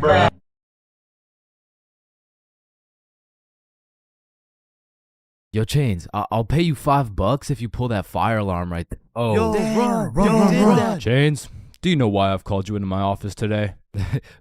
No. You see, that little stunt you pulled has led you to a 1-week suspension. God damn it. What does suspension mean? It means for the next week you are prohibited from coming to school. Fuck. What does prohibited mean? Chains, you can't come to school for the next week. Hold up, so you're telling me because I pulled the fire alarm I don't have to go to school for a week? Yes, it's a suspension. You are... Man, I got a love-hate relationship when it comes to getting suspended from school. Like on one hand, shit, you just don't have to go to school. But on the other hand... Suspended? Oh, I'm about to suspend that ass. Ah, fuck. Ow. Shit. Alright, I don't recommend getting suspended. That shit is not worth it. But how do I know? This story dates way, way, way back to grade 7. It was a cold winter day at Stickman Middle School. In fact, it was freezing cold, and this gave Billy a great idea. Yo, the pond behind the school is frozen. Let's go fuck around on it. Oh, I'm down. Okay, bet. So after school, we got a group of 5 homies, and we headed over to the frozen pond. Now, to paint the picture, behind Stickman Middle School was Stickman Elementary School, and behind Stickman Elementary School was this frozen pond, meaning we had to walk through Stickman Elementary School to get to this pond. But nonetheless, we walk up to the pond and instantly I see this big red sign that says, "Hazard, do not step on ice." Guys, the sign says do not step on ice. Man, fuck the sign. Watch this. Oh shit, look, it's sturdy as fuck. Yo, fuck. And even though Billy's dumbass fell in, the ice was actually pretty sturdy. So you know, we're gliding around, eating shit, hitting the meanest ballerina spins you've ever seen, and eating shit. And we were having some good old harmless fun. In fact, our grade 7 selves were having the time of our lives on this frozen water. That is until... Oh, what do you guys think you're doing? We were just walking on the ice. Did you guys not see the sign? What sign? I could have swore I put a sign right here. Nope, no sign at all. There was no sign. I have no clue what you're talking about. Okay, but you guys have to get off the ice. Well, why? Nobody's getting hurt. Yeah, we're safe. Okay, it's your choice. You're gonna regret this. So we continued with our ice skating antics for approximately 10 more minutes. Until the same lady came back up to the pond, but this time she was equipped with a Sony Alpha A7 mirrorless digital camera with the extendo lens. In other words, she was quite literally about to catch us in 4K. But at least she doesn't know what school we go to. Hey, what school do you guys go to? Not Stickman Middle School. Absolutely not. No, definitely not. Fuck, she knows. We had to think quick. How are we gonna smoothly get out of this situation without getting in trouble? So we called a boys' emergency meeting. We huddled up and discussed our best plans to get out of this situation. And after combining all of our genius grade 7 brains, we made the ultimate plan. If we started mooning the camera, it would then be illegal for her to take pictures of our middle school cheeks. I don't know how this became our best option, but regardless, we put the plan in motion. I mean, me personally, I got a little shy and kept my pants up, but some of the boys were out there going crazy, looking more caked up than Summer Rae. And after a little while, the lady must have decided it wasn't a great look to have a camera pointed at some 12-year-old cheeks, and she left, which means the plan had worked flawlessly. Now, the next day at school, I had completely forgot about it, to be honest. But strangely enough, while I was sitting in math class, I hear the little class phone start ringing. Hello? Oh, yes, he's here. Oh, okay. Yeah, I'll send him your way. Thank you. Chains, Mr. Principal wants to talk to you. And at this point, I should have picked up on why I was being called to the office, but I had complete faith in our foolproof plan of mooning this stranger that the thought of being in trouble didn't even cross my mind. That was until I walked into the office to see every single one of the boys sitting in Mr. Principal's office. But mama didn't raise a snitch, so we started capping our asses off. So, what did you guys do after school yesterday? Nothing. I played Fortnite. I was doing the homework. Don't play stupid with me. I got a call from Mrs. Principal over at Stickman Elementary. So tell me, what were you doing on the pond yesterday? I wasn't there. It wasn't us. I don't know what you're talking about. I don't even know what a pond is. I see.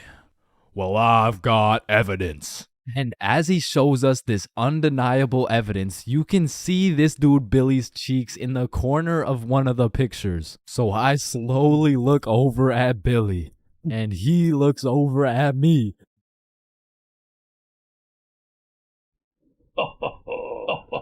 If you don't stop laughing right now, you're all suspended.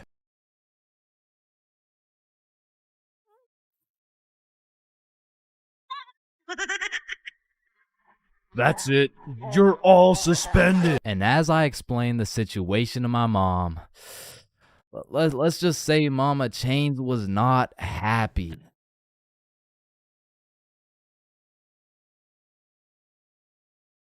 Hello, can I get a green apple and bubblegum, please? Of course, that'll be 25 cents. Oh, gee, what a deal. Life sure is good, huh? Oh, it sure is. Hey, yo, Unc, pass me that green apple and bubblegum, gang. Oh, wow. I remember when I was your age, I used Didn't to... ask plus ratio, all right? Just give me the vape juice, bro. Vape juice? I thought we were talking about real green apple and bubblegum. Of fucking course, dude. These fucking old heads nowadays, right, guys? Just give me the vape juice, please. All right, well, in that case, I need to see some ID. Yeah, I got you, Unc. Your ID says you just turned 11 years old. Type shit. No, you gotta be at least 21 to buy vape juice. Oh, shit, yeah, no, I guess it's a robbery then. Oh, wait, what? Ah, shit. Listen, the times are changing, bro. Not too long ago, kids were just playing outside, playing sports, and climbing trees and shit. But nowadays, I swear these kids are just grinding TikTok, playing GTA in real life, and the only thing they're climbing is the spectrum, and I blame the internet, bro. Because now these kids are coming straight out the womb watching Skibbity Toilet Brain Rot, and if that was my kid, shit, I would want to restart, bro. Like, take two from the top, bro. And honestly, I feel like most of these kids were coming along just fine, you know? Like, they were developing into some cool dudes. They had a banger theme song and shit. Like, yeah, I was low-key fucking with this new generation. And then the birth of brain rot. Millions of people scrolling TikTok, Instagram Reels, YouTube Shorts, and even... It was great. I mean, we had all the free time in the world to fill up our brains with dog shit, and it didn't even matter until we had to talk to each other again. Like, oh shit. Hey, oh hi, oh what's up? What? Hi. Oh, what's poppin'? Brand new whip just hopped. Oh yeah, I know that song. I got options. What about Roxanne? Roxanne. Like shit, even now in 2024, I feel like half the motherfuckers my age still haven't mentally recovered. Like ever since the great brain rotting, I've unfortunately witnessed some of my closest homies get NPC-ified, and there's really no bringing them back.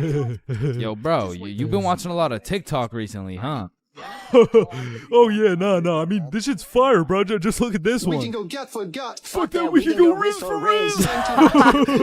Yeah, no, bro. You have a problem, like dead ass. Like you gotta put the TikTok down, bro. Like really lock in up here, bro. Nah, bro, really just phantom taxed my phone and minus 100 aura for throwing it and shit. Like that would have been outrageous if I wasn't Sigma. But remember what Duke Dennis said? Ohio. Riz Skibbity Toilet, Phantom Tax, did Gronk hugs Libby Dub? And so if some of my homies' brains are still trying to recover, I can only imagine the permanent effects on these kids, bro. Like, I feel like it's entirely possible that these kids' brains will be stuck in 2024 and they'll be old as hell talking about, hey, can you help me cross the road? Oh yeah, for sure. W Riz! No, my aura! Now, unlike half these YouTubers out here, I don't spend a lot of time talking to kids. But the one kid I did talk to recently was actually my cousin. Hey, you're not alone on that one. No. So I was at this extended family function, and there was a bunch of people I'd never seen in my life, including this one kid who had to be about 10 years old. He was a short little guy, still waiting on puberty and shit, but when I talked to him, it was like talking to a little Kai Cenat or some shit. If he was 10 years younger and like, about the same height. Yo, broski. The fuck? Hey, down here. Oh, shit, what's up? My name's Elijah. Okay, Elijah. How's school, bro? Shit, it's alright. Yo, what grade are you in, bro? Grade 5.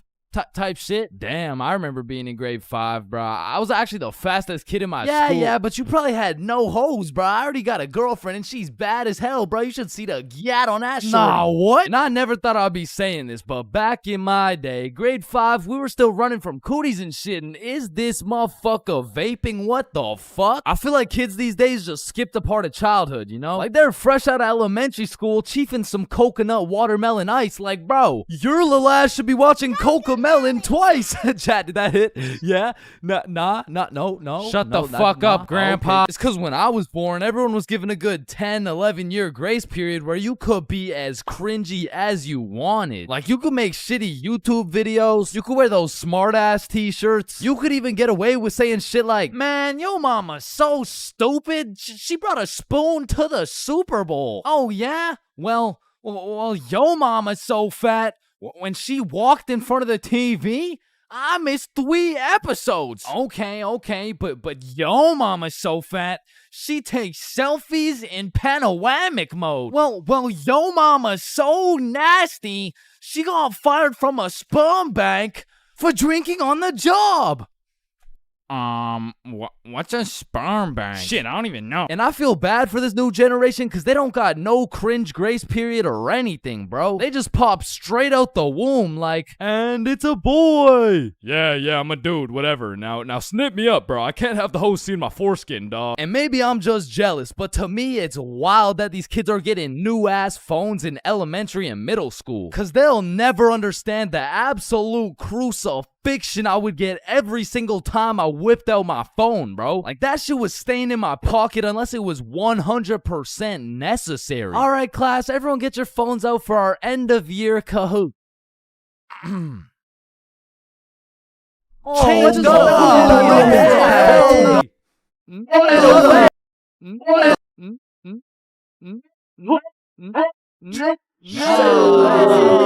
I honestly feel like the world would be a better place if we implemented a new law where if you saw a kid who had an iPhone number higher than their age, you had every right to respectfully and lawfully slap the shit out of them and give them a devious wedgie, bro. Like, you're 10 years old. What the fuck do you need 6 gigabytes of RAM for? I need it because I like to play Fortnite on my phone. Man, how about you eat 6 gigabytes of this shut up sandwich before I ram this fist up your ass?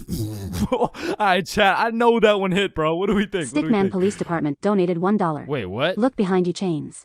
Oh my. And it's the same with these kids' fits, bro. Like, whatever happened to wearing neon shirts and light up Skechers? Like, why am I seeing literal children walking around in Jordans, bro? Like, I didn't even know what Michael Jordans were until I was getting my shit cooked for walking around in some Michelle Gordons, bro. But I mean, that shit was necessary for my character development. And that's what's wrong with these kids, man. They're straight up skipping out on some of the most crucial moments of their lives. I feel like we could low-key do them a favor. Next time you see a kid walking around on the street thinking life is all sunshine and rainbows and shit, you could just give him a little character development and like maybe roast his cut or something, you know? Like, hey kid, you look like you cut your hair with a fucking pencil sharpener.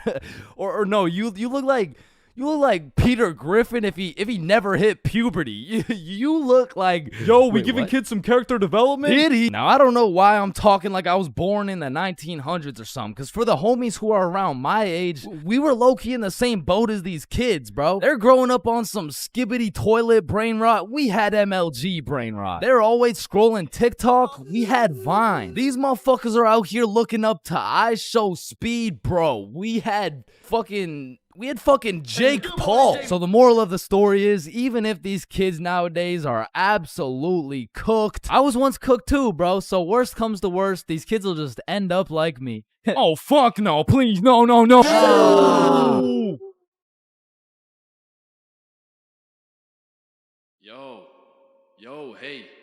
Yo, wake up. Bro, wake up. Hey, man. What? Who are you? Dreams. We all have them whether you remember them or not. Now, at one point in our lives, we've all dreamt about the same shit, bro. Like your teeth falling out, or running through your school butt booty naked, or being reincarnated as a chicken laying eggs. But when you really step back and think about what sleeping is, it's mad weird, bro. Like, imagine an alien crash landed on Earth and saw a bunch of motherfuckers sleeping, like... Yo, why is everyone dead? Oh, no. They're not dead. They're just sleeping. Man, what the fuck is sleeping? Yeah, so basically they just play dead for 8 hours and live false realities in their heads and shit. Strange. Yeah, like you see this guy, he's probably dreaming about sunshine and rainbows. Get down. Oh. Where you see this dude? He's having a nightmare for sure. Oh, and this dude? Yo, this dude's definitely fucking, bro. I'm a caterpillar. Damn, that's crazy. Now, we all know there's only 3 questions in life that have yet to be answered. What's the meaning of life? What's Obama's last name? And why do we dream? Dude, it's all your subconscious talking to you, man. You just gotta find the true meaning of each dream, dude. Bro, what the actual fuck could this possibly mean, bruh? You're autistic. Anyways, the craziest part about dreams is the fact you're the one telling the story and you're the one listening to that shit. My dumbass still falls for the plot twist every time, bruh. I'll never forget this one dream I had back in grade 6 where me and my 2 homies were walking. Don't know where, don't know why, but as we're walking, a dude in a big white van pulls up talking about, "Hey, if you kids come in my van, I'll give you some candy." shit. I mean, I'd come in your mouth for the whole bag. So obviously, we hop in, and the driver looks absolutely cracked out, talking about, "Hey kids, eat this candy." And so we unwrap this piece of candy, and it's literally just a razor blade, bro. Like, he didn't even try and hide that shit. Nah, I think I'll have to pass on this one. Alright, okay, then eat this piece of candy. Nah, this is a Perk 30. You got any Reese's cups? Yeah, nah, I got Reese's cups. Here. Sir, this is just a Glock covered in peanut butter. Alright, fine, take this. Shit, okay. So we eat this unsuspicious looking candy and instantly start tripping balls, bruh. Like, the van is deforming, we're seeing rainbows and shit, and worst of all, we see this big ass grin on the driver's face. And I don't remember exactly what he said, but he said some crazy shit like, "Get ready, I'm coming for them cheeks." It was more like "Looks like your private square just went public." Okay, no, that wasn't it either. It was it was something more like "You boys ever had your buns stuffed like a meat mountain from Arby's?" Okay, I can't remember exactly what he said, but all I know is if we didn't act fast, we were getting our cheeks snatched up, bro. So Billy's like, "Yo, quick, call your dad." So I'm rushing to start calling my dad, and this is the most dream logic shit ever, cause I don't even got a dad, bruh. And this is where my own brain hit me with the meanest plot twist I never saw coming. Because as I'm calling my dad, the driver's phone starts ringing, bruh. Bomba Club. Now, I don't remember the rest, but the fact my own brain hit me with some Star Wars Darth Vader type plot twist, god damn, bruh, that shit was a movie. But still, I probably got my shit touched, so I'm gonna have to leave this as a B tier dream, bro. B tier? What the fuck could possibly be worse than a crackhead tickling your pickle, bro? Fever dreams. Now, those motherfuckers could be their own torture method, bro. These are dreams that just have you stuck in an infinite time loop doing the same shit over and over and over and over. And C tier, bro. Now, lucid dreams. Lucid dreams are deadass just playing life on creative mode, bro. Cause in my long life, I've only had 3 lucid dreams, and every single one of them was lit as fuck, bruh. Now, the problem is I can only start lucid dreaming when my original dream is just a little too strange. Like, "Hey, you're cute. Can I get your number?" What? You want my number? Yeah. Yo, I must be lucid dreaming. Ow, what the Shit, fuck? it's so real, bro. I can do anything. I can probably fucking fly. Alright, Chains, this is not a dream. You're under arrest for battery and assault. But for real, my first lucid dream started when I was posted up in a basement with Michael Jackson. Yo, aren't you supposed to be, like, dead and shit? Oh shit, I must be dreaming. And so to test the waters, I start spawning in random shit on the spot, and this is the moment I realized the possibilities were endless, bruh. I could do whatever I wanted, and so I spawned in a honey pack, and I spawned in Lola Bunny, and I S tier. Lucid dreams are S tier, bruh. Wet dreams are too. We got a few popular reoccurring dreams on our hands, like running through your school butt booty naked. Now, back in the day, this dream used to have me scared shitless, bro. I was like, "Oh shit, where's my pants? Yo, what's my crush gonna think? Well, what are the boys gonna say?" But ever since graduating high school, that dream has me scared even more shitless, bro, because now it's like, "Oh shit, yo, what's the police gonna think? Hands behind your back." Bro, what's the judge gonna say, bro? Shut the fuck up. Fucking C tier. Teeth falling out, B tier. Random adventures with your homies. A tier, bro. Me, Bob, and Billy have fought bears together. We've been to the nether. We've even fucked around and ran a 3-man on the Totally Spies cast. Like, these dreams are so lit that when I wake up in my raggedy old lonely ass bed, I be trying to go back to sleep to continue the plot, bruh. Look who came back for that meat mountain, boy. Oh, hell no. You better run. Bruh, I'm trying. Now, trying to run in your dreams, man, this shit really pisses me off, bro. Because I never told anybody this, but I was the fastest kid in my elementary school. So when I'm dreaming and I got 2 hordes of zombies, Michael Myers, and fucking Diddy himself chasing after me, tell me why my ass starts running like the fastest kid in the special needs class, bruh. So trying to run in your dreams has got to be C tier, right next to all the common shit like falling, drowning, losing your phone, explosive diarrhea all over your bed. Damn, bruh, shitting your pants, fever dreams, and being butt booty naked around a bunch of minors is C tier. What the hell is D tier, bro? Sleep paralysis. This might be the scariest thing that can possibly exist, bruh. You're telling me at 4 a.m. I could open my eyes, unable to move, while struggling to breathe, and start seeing demon shadow figures while hearing screams in the distance, bruh. Fucking Z tier, bro. What the fuck? Now I'm grateful I never had to experience that shit, because the fact that while you're paralyzed, you'll start to see the scariest thing your brain could possibly imagine is beyond me, bro. Knowing me, I'd be there enjoying my beauty sleep, dreaming of me and the boys playing fucking Mario Kart or some shit, and I would open my eyes stunned, unable to move, when slowly a devious creature begins revealing itself out of the closet, casting a shadow over top of me until I can see exactly what it is.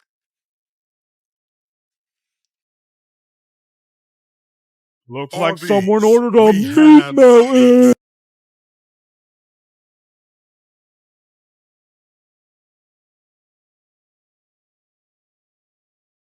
Halloween is the spookiest time of the year. Everywhere you look, it's vampires, killer clowns, old dudes in white vans trying to steal some children, which are all very scary things, especially killer clowns. But none of these spooky things scare me more than my worst fear. Going to jail, dropping the soap, and getting my booty snatched up. Now that's some real spooky shit right there. And I know some people are gonna be thinking, oh, that's just a myth, it's a stereotype. Nobody actually gets their booty snatched up for dropping some soap. But when it comes to my booty, I don't want to fuck around, and I sure as hell don't want to find out. But everyone knows drinking can heavily influence your judgment, and on one specific day, my judgment was affected and I found myself fucking around. And everyone knows what the chart depicts. The more you fuck around, the more you find out. This story takes place in grade 10. It was a crisp Halloween night. The houses were decorated, the leaves had fallen, and the jackos were lanterned. And as me and Billy walked down to the homie Bob's crib, we could pretty much smell that Halloween spirit. And when we knocked on Bob's door, we were surprised the homie Bob didn't open the door. It was Bob the Builder. Dude was fully suited up from head to toe. And when me and Billy seen that, we already knew we needed some costumes. So we go to Bob's closet and come out absolutely dripping in some Mario and Luigi costumes, mustache and everything. But now that we undeniably had that shit on, we still had yet to find something to do. But lucky for us, the night was still young, so we got to brainstorming. Alright, it's Halloween, bro. We gotta do something. Yeah, let's go find a party. Bet, let me check where they're at.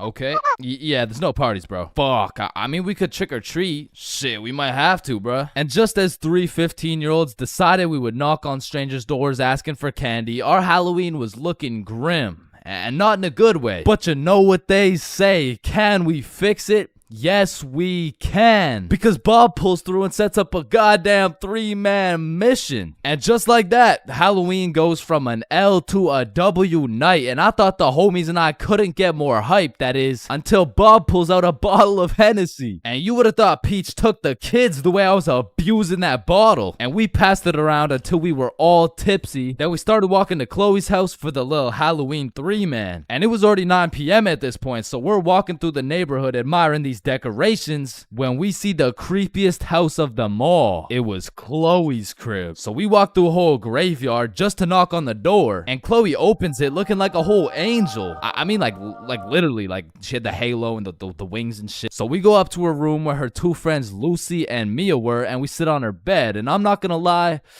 it was a little awkward, bro. I was sitting there with my Mario fit, my little mustache, like, so, Chloe, why'd you choose to be an angel? I don't know. I just liked it. Why'd you choose to be Mario? Shit, Mamma Mia, am I right?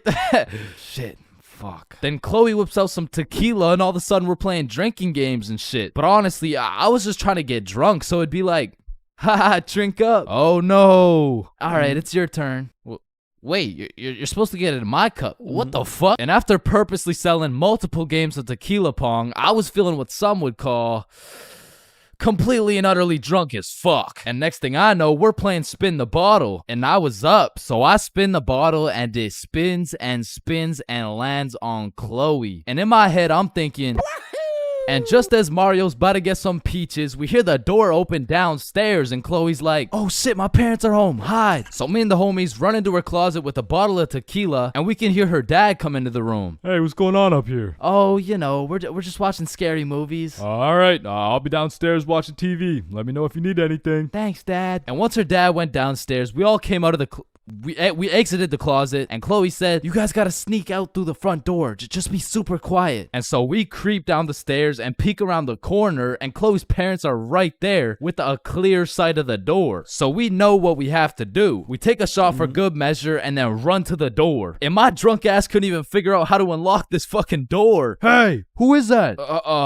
It's a me, I'm Mario. Then we ran out that joint, and we didn't stop running until I got a call from one of my homies named Dave. He was like, yo, what are you doing right now? Oh, nothing really, just drunk as hell running from Chloe's angry ass dad. Yo, that's what's up. Come link me and Joe at Stickman Elementary. And we had nothing else to do, so we pull up, and it's Dave, Dave's girlfriend, Joe, and Joe's girlfriend. And they got some couples costumes going, but I couldn't help but notice Dave and Joe were shiestied up. What are you, if the Simpsons grew up in Chicago? Nah, I'm just Homer. Yeah, but I mean, Homer doesn't usually wear a fucking ski mask. Oh, yeah, no, I just wore this because we graffitied the hell out of this school. What?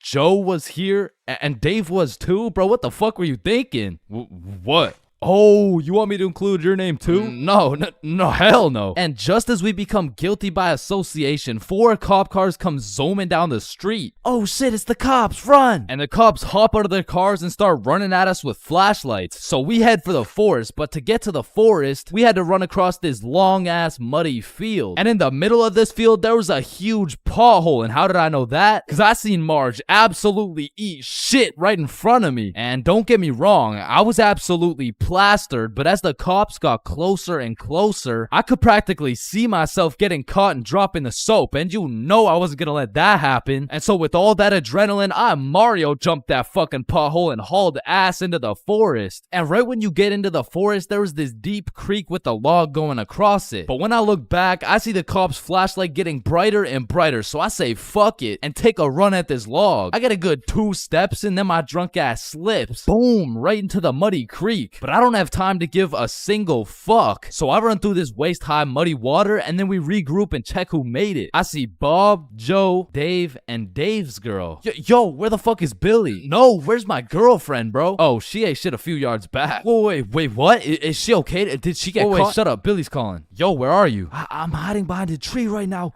In the middle of the field. The cops are looking for me. I bet we're coming. I gotta go. Fuck no, bro. If you go, you're gonna get caught. Listen, bro, I have to. He's the Luigi to my Mario. So I go back in to save Billy, and my main man Bob comes with me. So we get to the edge of the forest and see Billy absolutely shitting his pants trying to hide from these cops, but they keep getting closer and closer. So Bob turns on his flashlight and both cops look at him. He's right there. Get over here. And while the cops were looking for Bob, me and Billy both run for the street, and we ran, but once we were at least 5 blocks away, we text Bob like, bro, we both made it, are you good? And Bob's like, So Bob makes it out of the forest and we all link up. And we take a moment to appreciate the fact that none of us went to jail. And more importantly, none of us got our booty snatched up. And after our moment of appreciation, we were like, yo, maybe we should have just went trick-or-treating. Yeah, bro, some Reese's Pieces would hit right now. I mean, it's not too late to buy some candy. So we all go to the store and cop the biggest packs of candy we could find. Then we walked back to Bob's crib and enjoyed the rest of our night while fucking up some Halloween candy.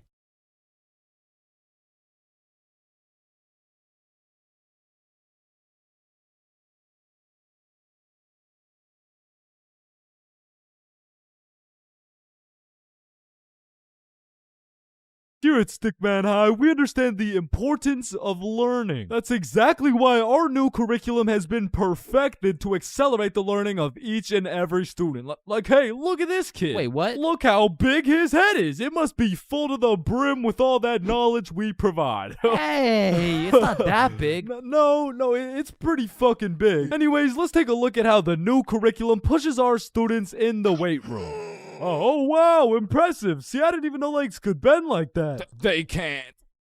All right, stop recording.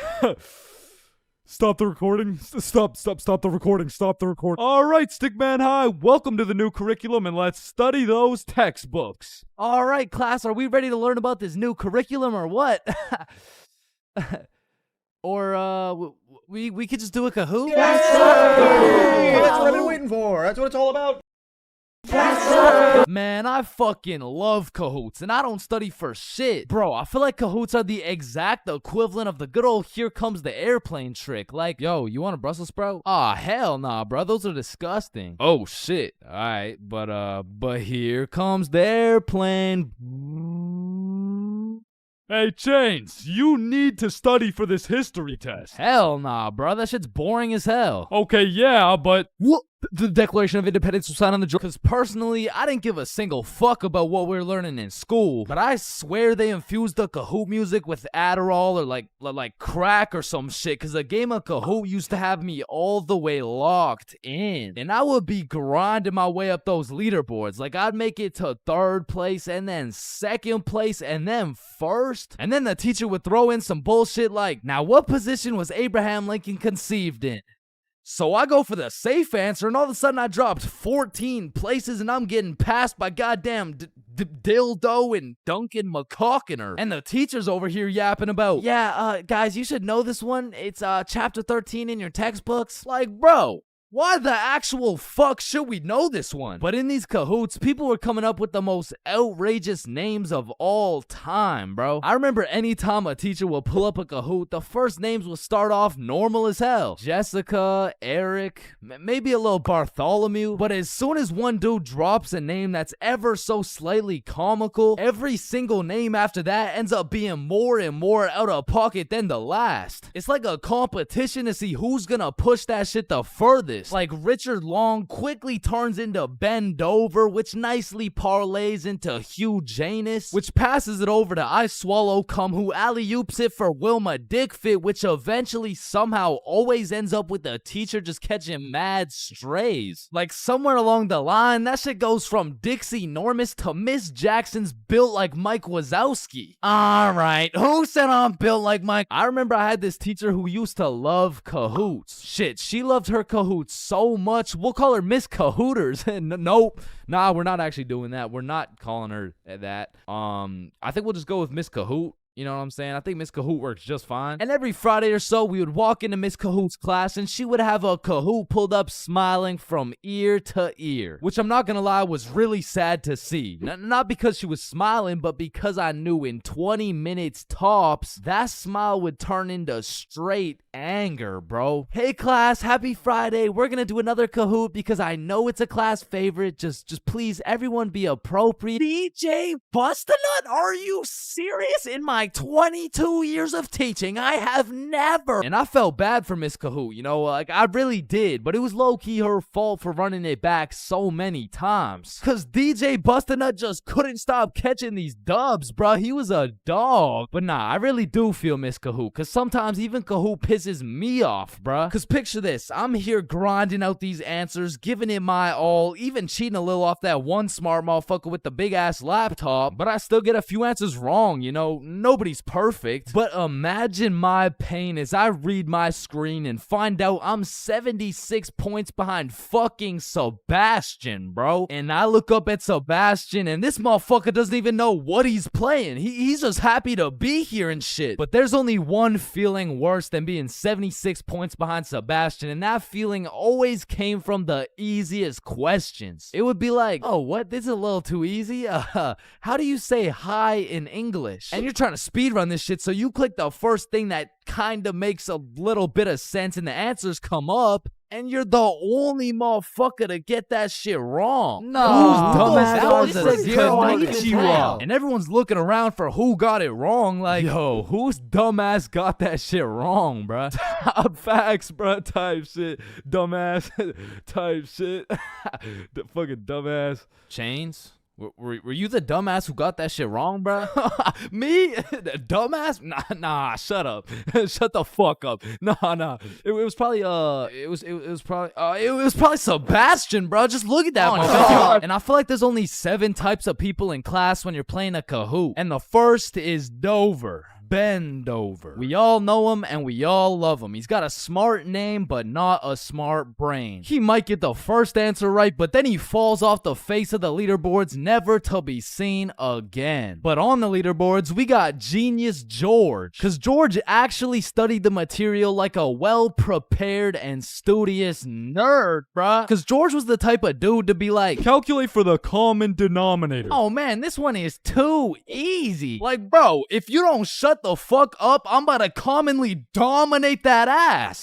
No, it's called a denominator. Oh, I know. And I swear every game of Kahoot had that one person who took their sweet time to answer every single question. Like, it could be 1 + 1, and this motherfucker would be 30 seconds deep into the question. Like, okay, 1 + 1. Is it a trick question? No, just answer the question. Oh, okay. 1 + 1 equals... The answer's 2. Dumbass. Okay, can I use a lifeline and phone a friend? All right, chat. How do we kick Jasmine out of the lobby? And then we got Flying Fuck Frederick, and Flying Fuck Frederick doesn't give a flying fuck. Dude will give his best shot at the first question, and then he's aborting mission and playing some goddamn Clash Royale. And then there's always that one dude yelling out the wrong answers. All right, what's the biggest mountain in the world? Ooh, I know this one. Chains. It's blue, bro. Trust. Oh shit, bet. Wait, no, I meant red. Sorry, my tongue slipped, bro. My bad. Bro. Oh, and it looks like Chains is off the leaderboard. Everyone, let's point our fingers and laugh at him. And we got the radiating Redditor. And I say radiating because that boy is radiating the most profuse body odor known to man. And I don't know, maybe it's all a part of their strategy to win, because that shit throws you off your game, bro. They'll be invading your nostrils with a concoction of Doritos, Skibbity Toilet, and Badussy. And if you've ever played against a Redditor in a game of Kahoot, you may be wondering, yo, how is this dude getting every answer right while sitting back drinking Mountain Dew watching Best Sigma Moment compilations? And the answer is he's cheating, bro. And not the normal kind of cheating either. This dude's using a Kahoot bot to get every answer right. And now you may be thinking, nah, why would someone cheat on a Kahoot, bro? It's not that serious. And that's facts, but the thing is, the prize was a gummy bear, and this dude can't leave no calories behind. And then we got the casual Kahooters. Fuck, I gotta stop saying that shit, bro. I was trying to say we got the people who just play the game. They got normal names, they guess some right, they guess some wrong, but at the end of the day, they probably still get their shit yelled at, all because DJ Bustinut couldn't stop catching these dubs. Alright. Skipping class in high school is a slippery slope. Like, one day you can skip and it'll slide no problem. Like, Oh, hey, buddy. Welcome back. We missed you. Yeah. You skipped 2 days? You're chilling. Hey, look who's back. Yeah.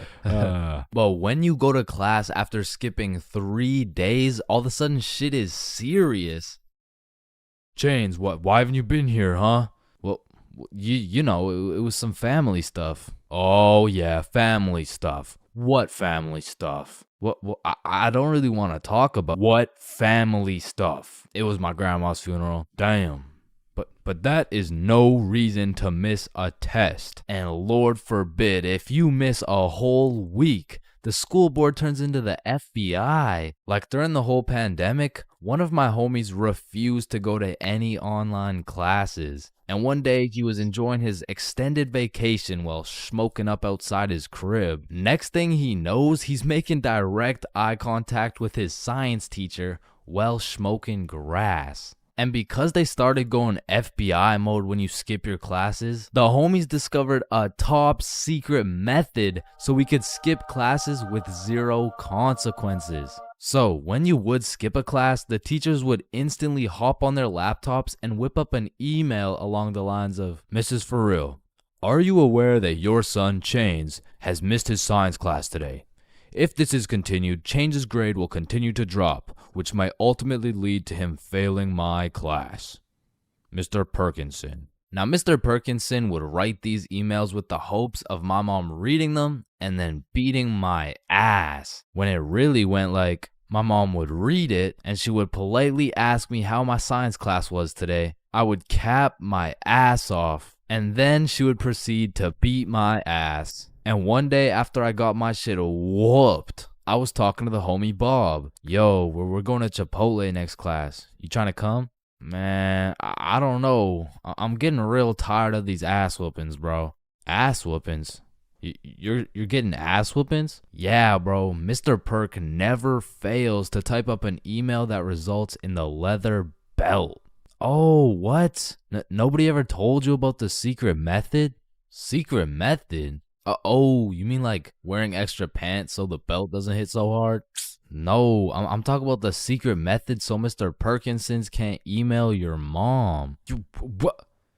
Why didn't you tell me sooner, bro? So essentially, the method starts at the very beginning of the school year. At my school, they would give you this form with your parents' email, phone number, all the contact information, you know what I'm saying? You would need this form filled out and signed by a parent or guardian and then handed into the office. However, this man, Bob, conceptualized one of the greatest plans of our generation. And it went like this. So you would receive the empty form from the school, take it home to your parent/guardian, get that shit filled out and get that signature. Then secretly, when nobody is watching, you hop on your computer, you make a fake email like bobsmom123@gmail.com. Then you would change your mom's contact information into that fake ass email and then deliver it to the office like nothing happened. So when Mr. Perkinson's smartass tries to get me whooped with one of those emails, I get that shit in my inbox. I read it through and respond with some shit like, Dear Mr. Perkinsons, thank you very much for bringing this to my attention.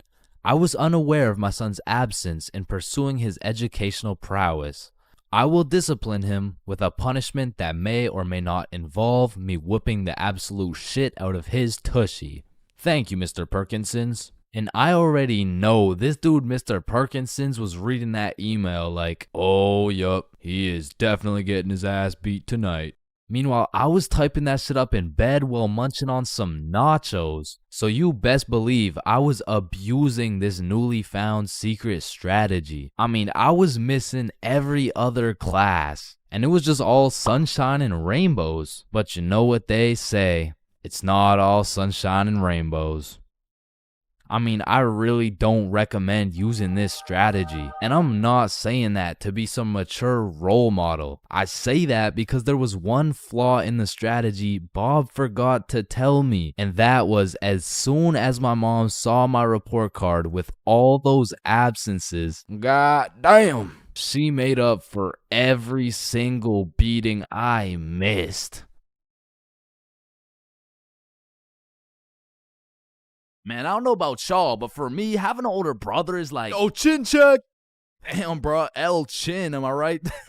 Nah, I got you a gift though. Damn, for real? Yeah, open them up. Oh, these are tough. Let me try them on. Yup, you know what these are good for, bro? Yeah, what is it? Wedgie. I'm not gonna lie, bro. I still love having a big brother. Like, yeah, you get your ass beat bi-weekly. Yeah, these motherfuckers will steal your food, and they be frying your shit for no reason whatsoever. Chains for real, not as Chipotle for real. Because he's wrapped like a burrito.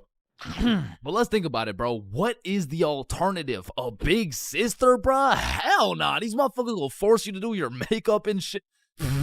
All right, yeah, pull the plug. But Just it looks good. Pull that shit. Like, pull the plug. So I don't think pull we can the do plug. that. Pull the Damn, plug. are you Pull serious, the bro? man. Pull the fucking plug. Like, having a brother's an interesting situation because I would trust this motherfucker with my life, no questions asked. But I'm not trusting him with my Chipotle for a second, bro.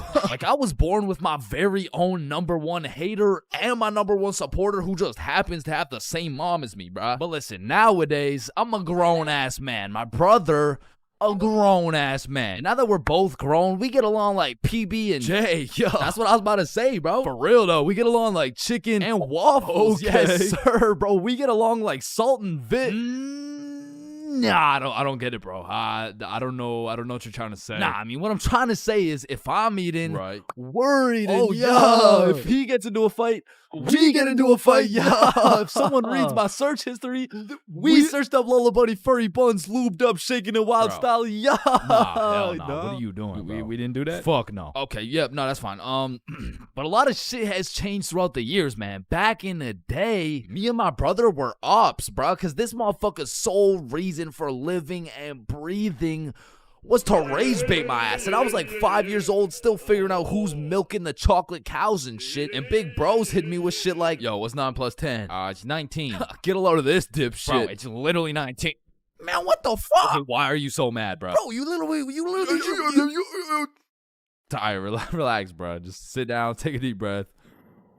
Who's a good boy? Yeah, Man, fuck. Now, me and my homies used to wrestle all the time, and my record was decent. We're talking like 50-10, and at the time, my signature go-to finisher move was the guillotine choke. It had seriously never let me down once until I tried that shit with Big Bro, and I started guillotining my ass beat, dog. My brother's 3 years older than me, so that shit was like a boss battle that you just don't have enough XP for, bruh. Like, when I would pull up on him, I hear boss battle music, my health bar pops up, and I start unloading the clip on this motherfucker, but he's done beat my ass so many times. He's got my moveset memorized and shit, bro. Like, this motherfucker's the Picasso of beating my ass specifically. Like, every time, I was getting folded like an omelet, folded like origami. I was getting folded like I was playing poker, the way he just dealt me these hands, bro. And maybe you're thinking, Big Bro got the strong genes, so I got the smart genes type shit. Nope. Nope, not. This motherfucker took those genes too, bro, and he put them to use. Because he used to manipulate the shit out of me, bro. Like, I remember one Halloween a long time ago when I was like 4. My mom came up to us with 2 costumes, right? One was Spider-Man with the fake muscles and everything, and the other was Shrek. It was Shrek. Yo, I call Spider-Man. No, but I want Spider-Man. Actually, you know what? I want Shrek, man. Shrek is cool as hell. Like, what'd he say? What are you doing in my swamp? Wait, no, I want Shrek. Oh, you think he's supposed to be like Mike Wazowski or some shit? I don't even know. What are you doing in my swamp? And this can't just be me, bro. But when we were younger, my brother would teach me some lingo or advanced intellectual informational shit. And I would go around school just spewing out words I don't even understand, bro. Damn, what y'all got for lunch? Shit, it's just a little PB&J. That's savage. Yeah, yeet. Yeah, man. I guess. I mean, my mom made Okay, it. Bob, I see some pizza. YOLO. What about Bevs? Bevs, what are we saying? I got some apple juice. Okay. Yeah, man, I love apple juice. I don't. Bro, what? Who doesn't love apple juice? Yeah, well, it's because my brother says that juice has a secret society where all the juices, I'm talking apple, orange, fucking pineapple, get together and they control the bank. Now, me and my brother would go at it, bro. It was a seemingly never-ending rivalry between us of me getting my ass beat, him beating my ass. Okay, maybe it wasn't a rivalry. Shit, I think I was getting bullied. But one day when I was 7 years old, everything changed for both me and my brother when we got a stepsister, bro, because she was annoying as fuck. Her name was Alicia, and she was spoiled, bro. Every time she didn't have her way, she would just call up her pops, and it was raps for me and bro. Alicia was getting the princess treatment, and we were getting the fucking peasant treatment, dog. Like, let me tell you a story from my childhood, bro. I was 7 years old, and me and Alicia shared a small room, and it was split right down the middle. The left side was blue, Spider-Man bed, teddy bear, boy shit, right? And the right side was pink, Disney princess posters, Barbie dolls, all the girl shit. And one night, I was in dreamland, counting sheep, having a wonderful time, and when I woke up, I realized I done pissed the bed, bro. Grown-ass man at the big age of 6 pissing in the sheets. Hell nah. I was like, shit, man, I gotta get my act together, bro. So throughout that day, I drank a little bit less water, hopped into my cozy Spider-Man bed sheets, and went to sleep. And when I woke up, I done pissed the bed again, bruh. Fuck, man. 2 in a row. I gotta lock in, man. So that day, drank no fucking water. I was parched as hell, but I jumped into bed to finally have a nice, peaceful, dry sleep. And when I woke up, fucking soaked, dog. I went 3 for 3, bro. I was like the LeBron James of waterlogging the mattress. All right, bro. This shit's just getting ridiculous. So I go 2 days straight, no water. I'm fully dehydrated. There's not an ounce of water in my body. I finally go to sleep, but this time, I wake up to rustling, movement. My bed kind of shaking. I fully open my eyes. Alicia just pissed on my bed, bruh. Yo, what the fuck? Oh, hey, Chains. They will never believe you. Bro, I hop off the DIY water mattress, run over to my mom's room, and you gotta think about how guilty and schizophrenic I sounded, bro. Mom, Alicia's pissing on my bed. Chains, it's possible you wet your own bed while you were sleeping. No, come here. Look, she's probably doing it right now. Chains. Alicia's dead asleep. No, but every single day I wake up and there's just piss all over the Spidey blankets. Alright, Chains, what's next? Alicia's just gonna shit your pants too, bro? And to this day, nobody believed me except my motherfucking brother, bro, because he's a G. And when he realized how annoying a little sibling can actually be, he was like, shit, I low-key fuck with you, little bro. Hey, I fuck with you too, twin. So we started playing some Mario Kart together. He taught me how to play basketball. He introduced me to Minecraft. He even taught me how to make a YouTube channel. And as we got older, big bro got a car. And that shit felt like when Greg and Roderick finally started fucking with each other, bro. We were running around, hitting late night Severance, eating straight Roderick-ass meals. We were in that bitch like, brain freeze. And ever since that day, my big brother's been like my second half, bro. My twin in him. Truly, I can say my big brother's my vinegar, bro. It was salt and vinegar. It was on the tip of my tongue, bro. How did I not get that?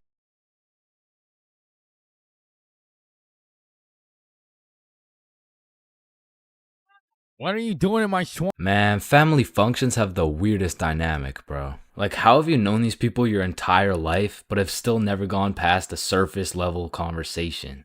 I mean, let me know if it's just my family, but every function is the same. The whole gang links up, and everyone just asks the most generic small talk questions to each other. Hey, how's that new place you bought? Oh, yeah, it's good. And how's the kids doing? Oh, they're good. Oh, and how's the wife? Man, fuck your wife. I don't want to hear any of these NPC conversations, bro. And let me know if I'm getting too specific here, but what about that one uncle who goes by the name of either Bob, Jerry, or Dave? And this dude will just always be saying the most out-of-pocket things imaginable. Oh, how's your daughter Jane doing? Oh, Jane's always been hot, eh? Bob, she's 15. This uncle be at the family function thinking it's Coachella or something. Bob, another beer's a little bit excessive, don't you think? Yeah, football! I'm the youngest person in my whole family, which for whatever unspoken reason, it just means everyone has the go-ahead to flame the living shit out of me. Hey, Chains, still no girlfriend, huh? I guess you're not too good with the ladies there. But I make one joke back and I'm the bad guy. You don't seem too good with the ladies yourself, seeing as your wife just divorced you and she took the kids with her. Am I right? Not only do they feel free to roast your whole existence simply because you were born last, they unanimously decide you will be everyone's personal butler. Hey bud, go get another beer for me. Alright, yeah, for sure. Thanks. Now you better get started on mowing that lawn.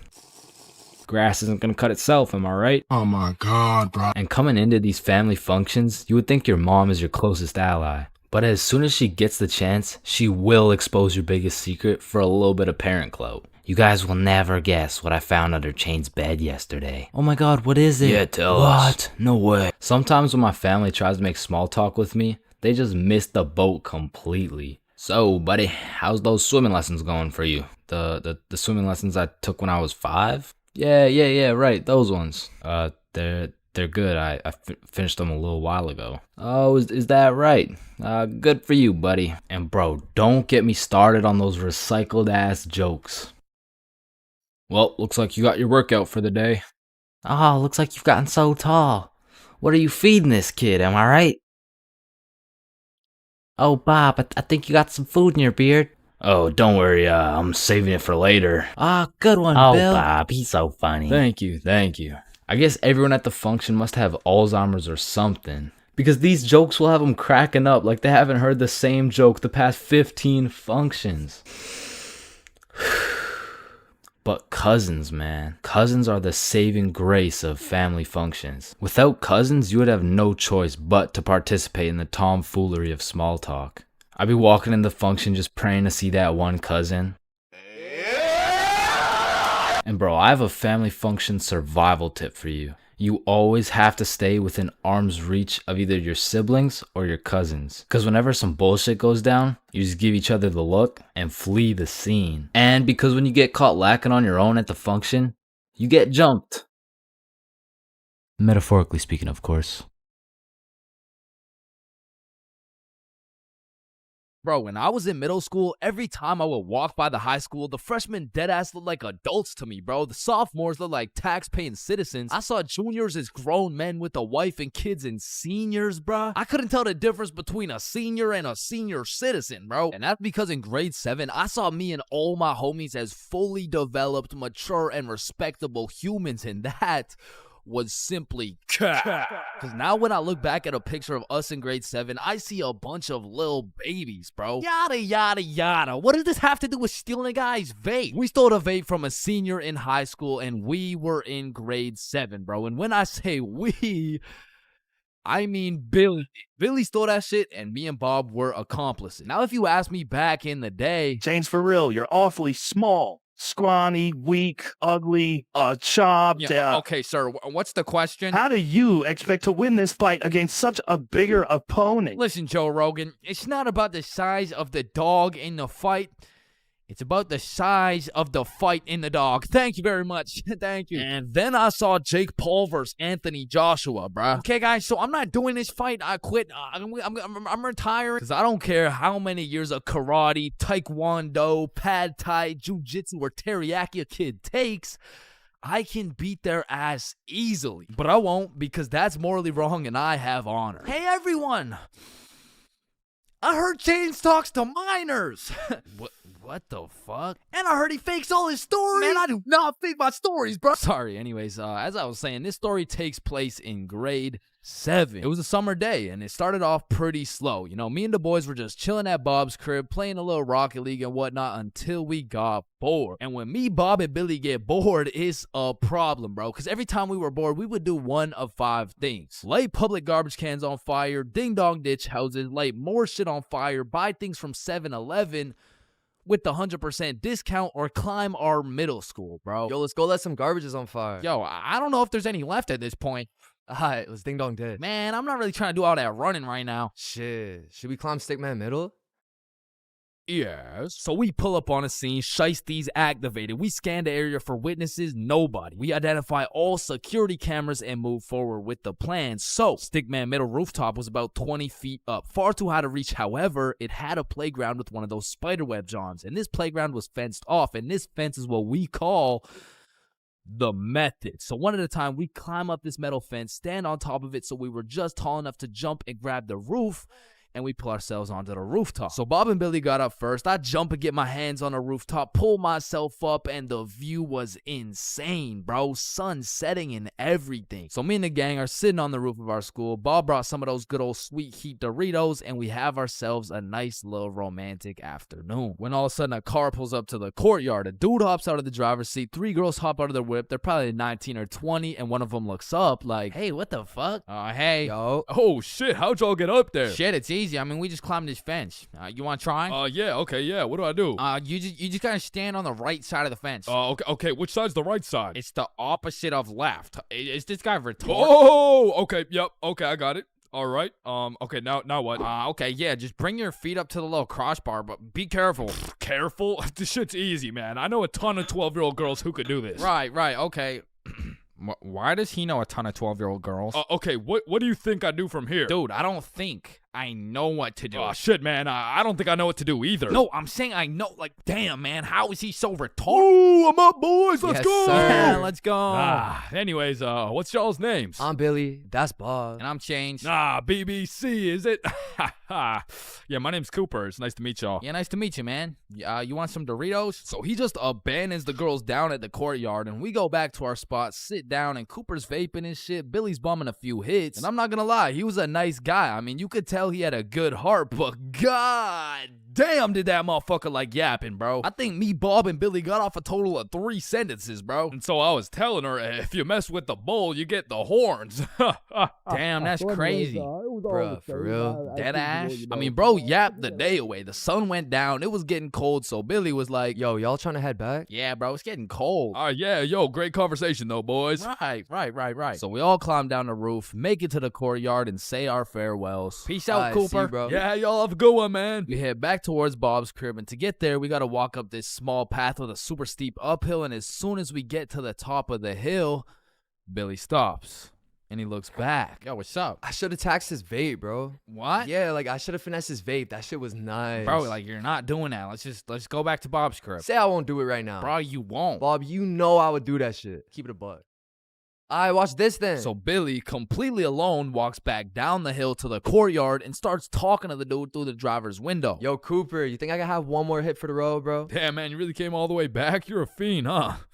Yeah, nah, I got you, man. Bless. And because me and Bob were up on this hill, I vividly remember we got like a bird's eye view of this shit. And obviously, y'all don't know Billy the way I do, but I was 100% convinced he did not have the balls to do this shit, bro. There was no way. Hey, Billy starts hauling ass, and instantly Cooper punches that bitch in reverse. And my heart dropped so fast. We had a bird's eye view of Billy running for his fucking life, and Cooper's right on his ass, and they are both headed right towards me and Bob, bro. So we take our head start and get our ass right back to Bob's crib. But Billy couldn't just run to Bob's crib and have Cooper knowing his address. So instead of taking the path to Bob's crib, this motherfucker runs straight into the prickle bushes, bro. Adrenaline pumping. He's powering through these bushes, getting cuts all over his arms, legs, face, until all that adrenaline crashes and he realizes he can't make it through to the other side.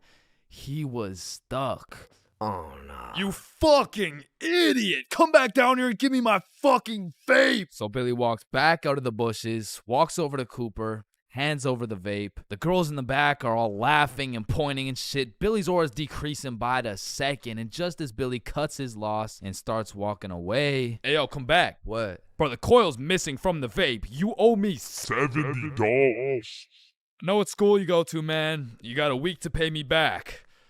Or else. Billy not only lost all the aura he'd been saving up for 13 years on this earth, but now he's $70 in debt with 1 week to figure it out. So every day after that, Billy begs his mom for $10 for lunch money, $10 for pizza, $10 for school supplies until a week had passed.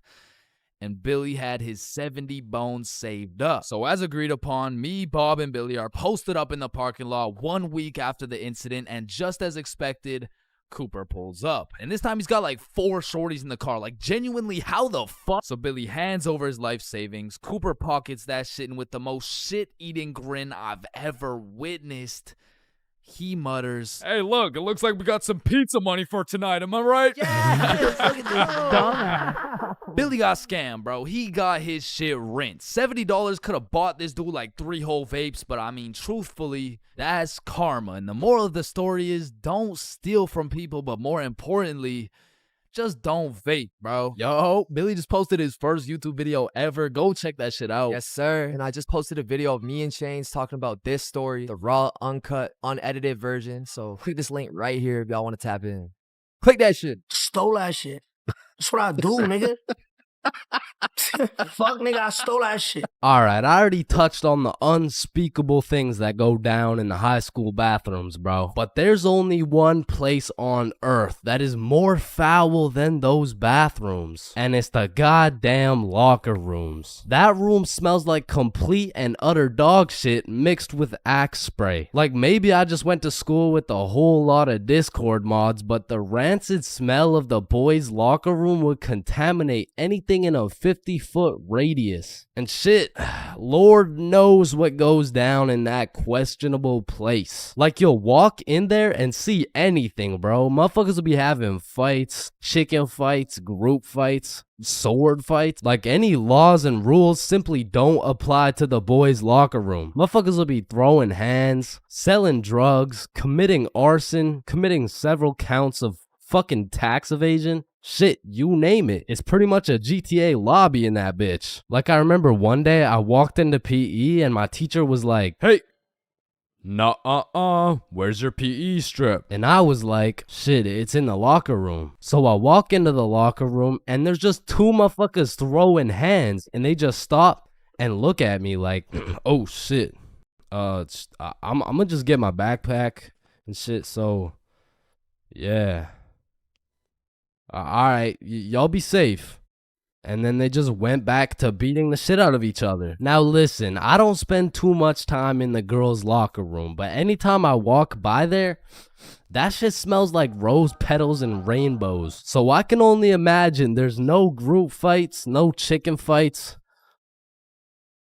Hopefully no fucking sword fights. And bro, you deadass can't leave shit in the locker room. Like if you leave anything not locked up, it's gone. These kids are ruthless, bro. They're snatching your wallet, your phone, your clothes. Shit, they're taking your PB&J sandwich. And the thing is, if you want your PB&J back, you're gonna have to get it back in blood because there's no laws in the locker room. See, if someone snatched my sandwich in math class, I'm turning into 6'9", bro. Mr. Cumminson, Jordan Johnson here, who lives on 123 Stickman Drive, postal code STK53Z, just stole my peanut butter and jelly sandwich my mom made me, so I'm gonna need his ass suspended. But if you try to tell a teacher about anything that happened in the locker rooms, they don't give a fuck. Mr. Principal, Jordan Johnson just stabbed me and stole my backpack, my phone, my wallet, and my ID. Damn, I'm sorry to hear that.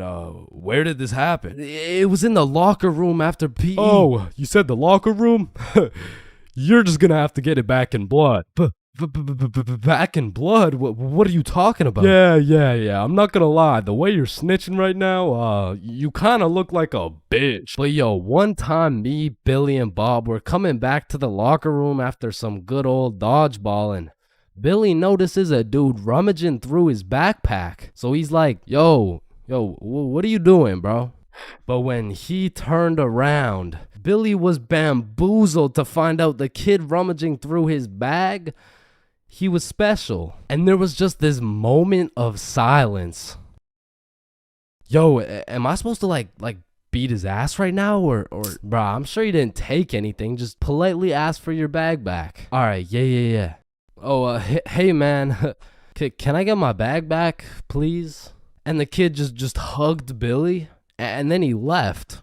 And I'm still confused to this day. But I'm gonna be honest, locker rooms weren't all that bad. Cause sometimes you'd walk in that hole and they would just be throwing a party. Now it still smells like ass, and there was literally no females, but it was still kind of lit. Like you'd walk in there and it would transform into the club.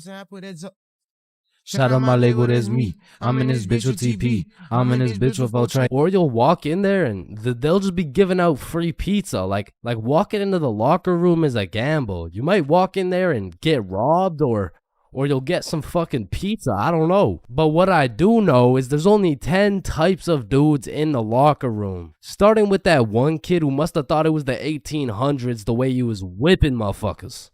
Next, we got the poor guy who's just trying to change. He's quiet, he's normal, and he changes. It's a locker room, so it makes sense. Then we got that one poor soul who gets absolutely cooked by the entire locker room. Yo, Why is Kevin built like Mike Wazowski? Bro's got no neck. We're stick men. None of us have necks. Shut up. You skip neck day. He skips neck day. Next, we got Bob. Bob's just that guy that casually takes his shirt off and he's built like Giga Chad. Like, shit. Fucking sexy ass Bob.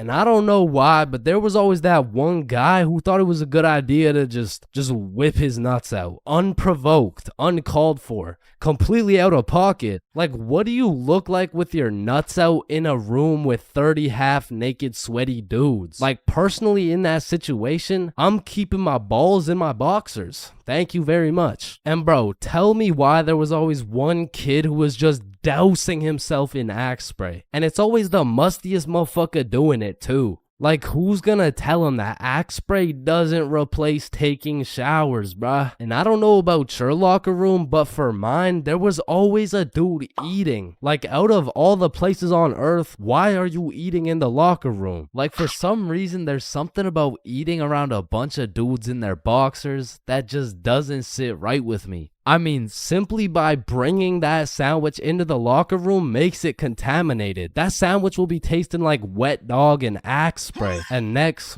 we got the kid who just makes as much noise as humanly possible.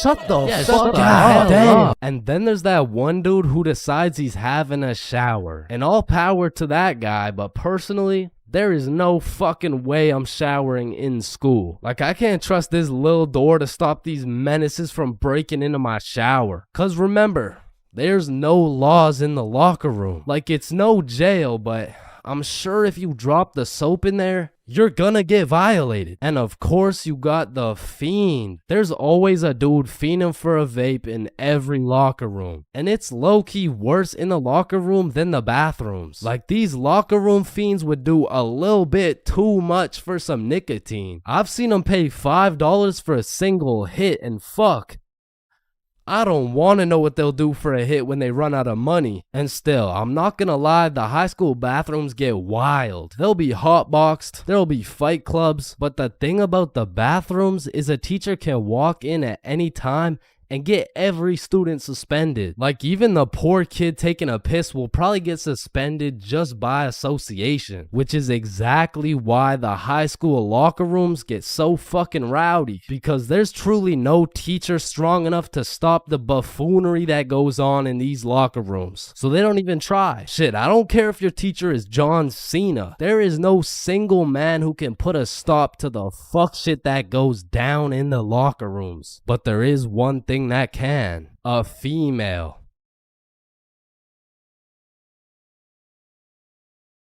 Man, growing up, I was a great kid.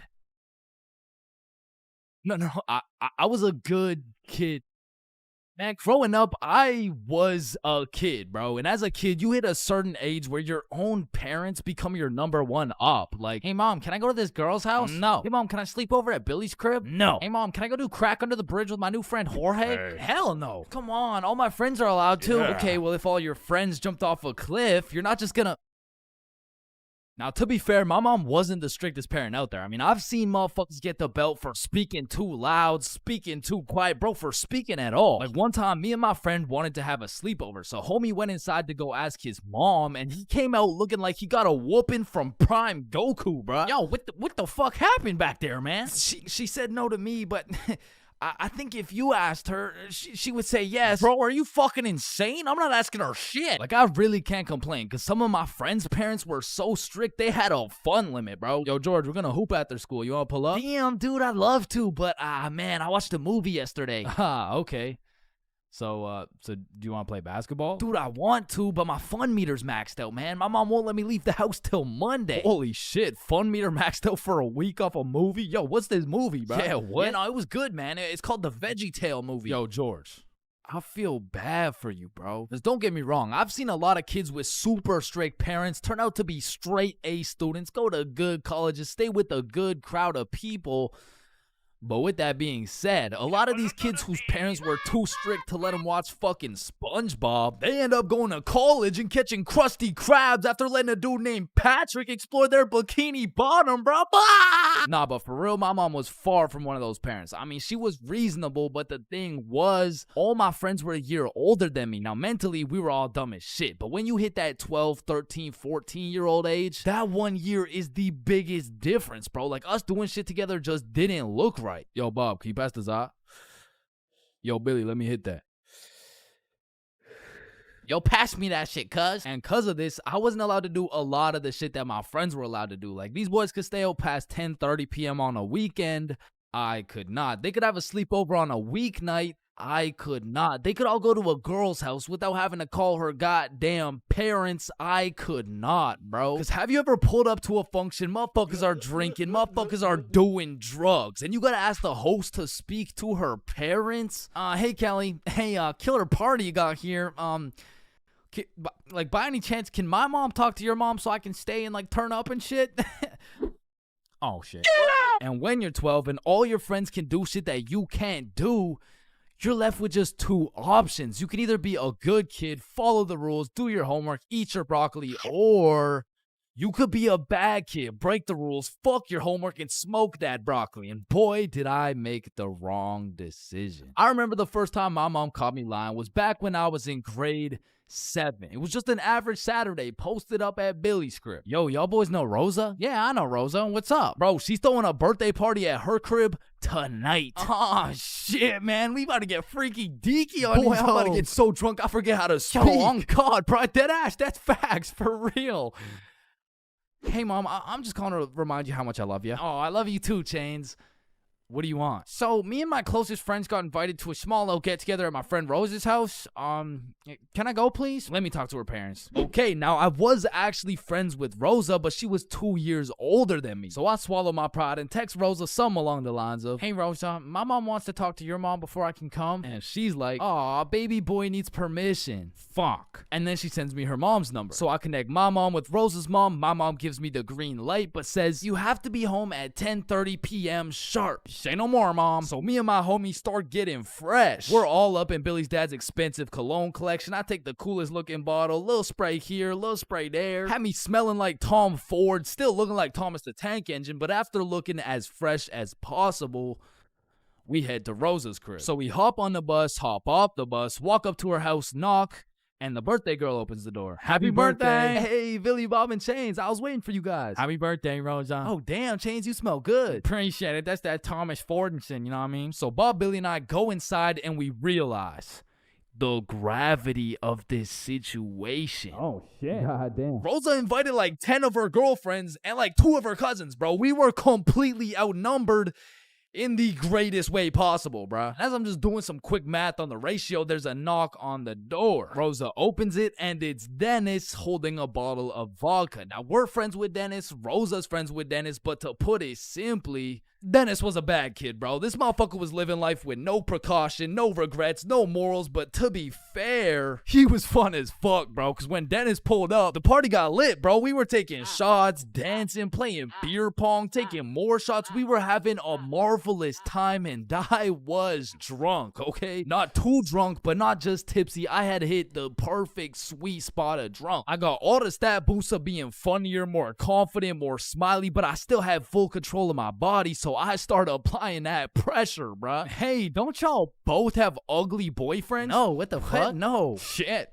Y'all want one? What? Damn, you smell good, though. Appreciate it. I showered this week. Now, I don't remember what I actually said, but all I know is that in grade 7, cologne was overpowered, bro, because nobody was smelling good, and if they tried, it would just smell like Axe, dog. So I'm over here combining the powers of Tom Ford with the confidence of Smirnoff. Had me feeling like I'm him, bruh. So how y'all feeling? Honestly, feeling amazing. How you feel? Shit, I'm feeling good. Just a little, just a little bit tired.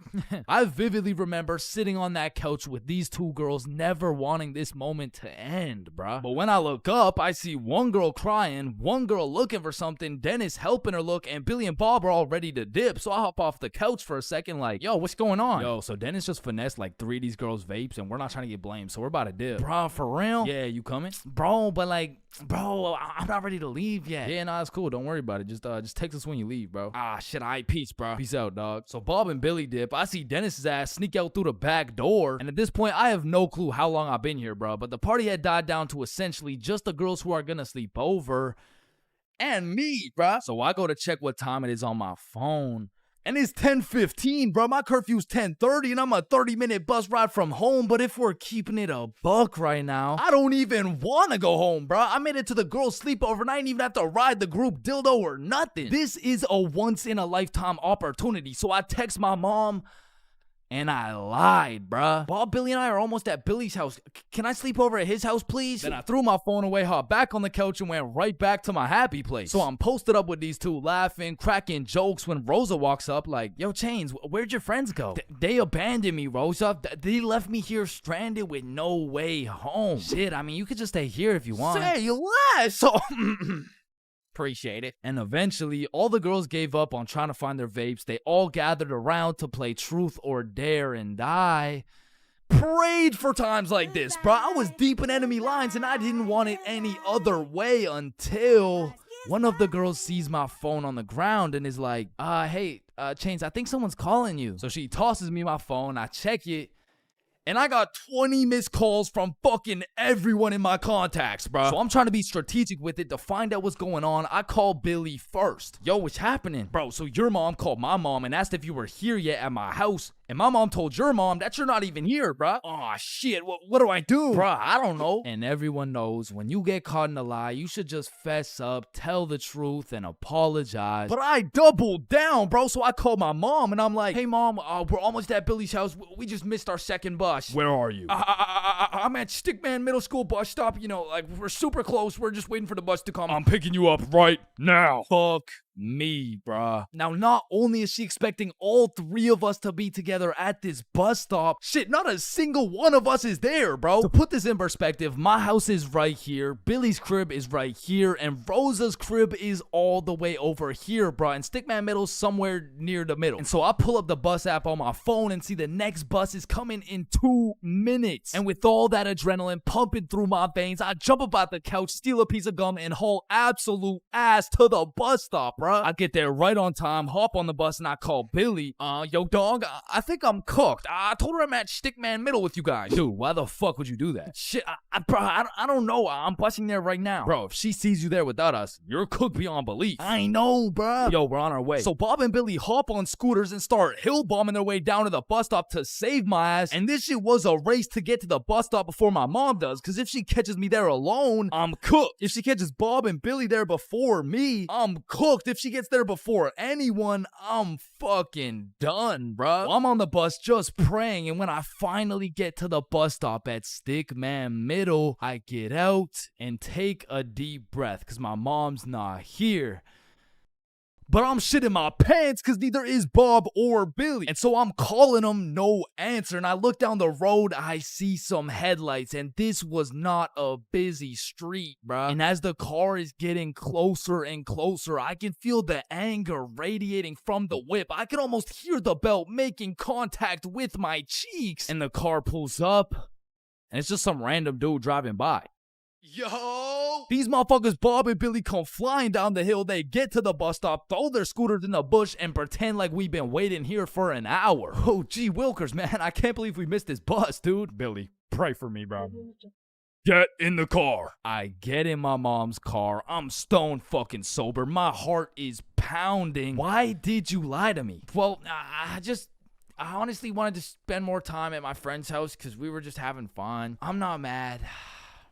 I'm just disappointed, Chains. That shit hurt way more than any punishment ever would have, bro. So even though Bob and Billy clutched up for me, I still got grounded, bro. But I did learn a valuable lesson. Just tell the truth, bro. It makes everything easier.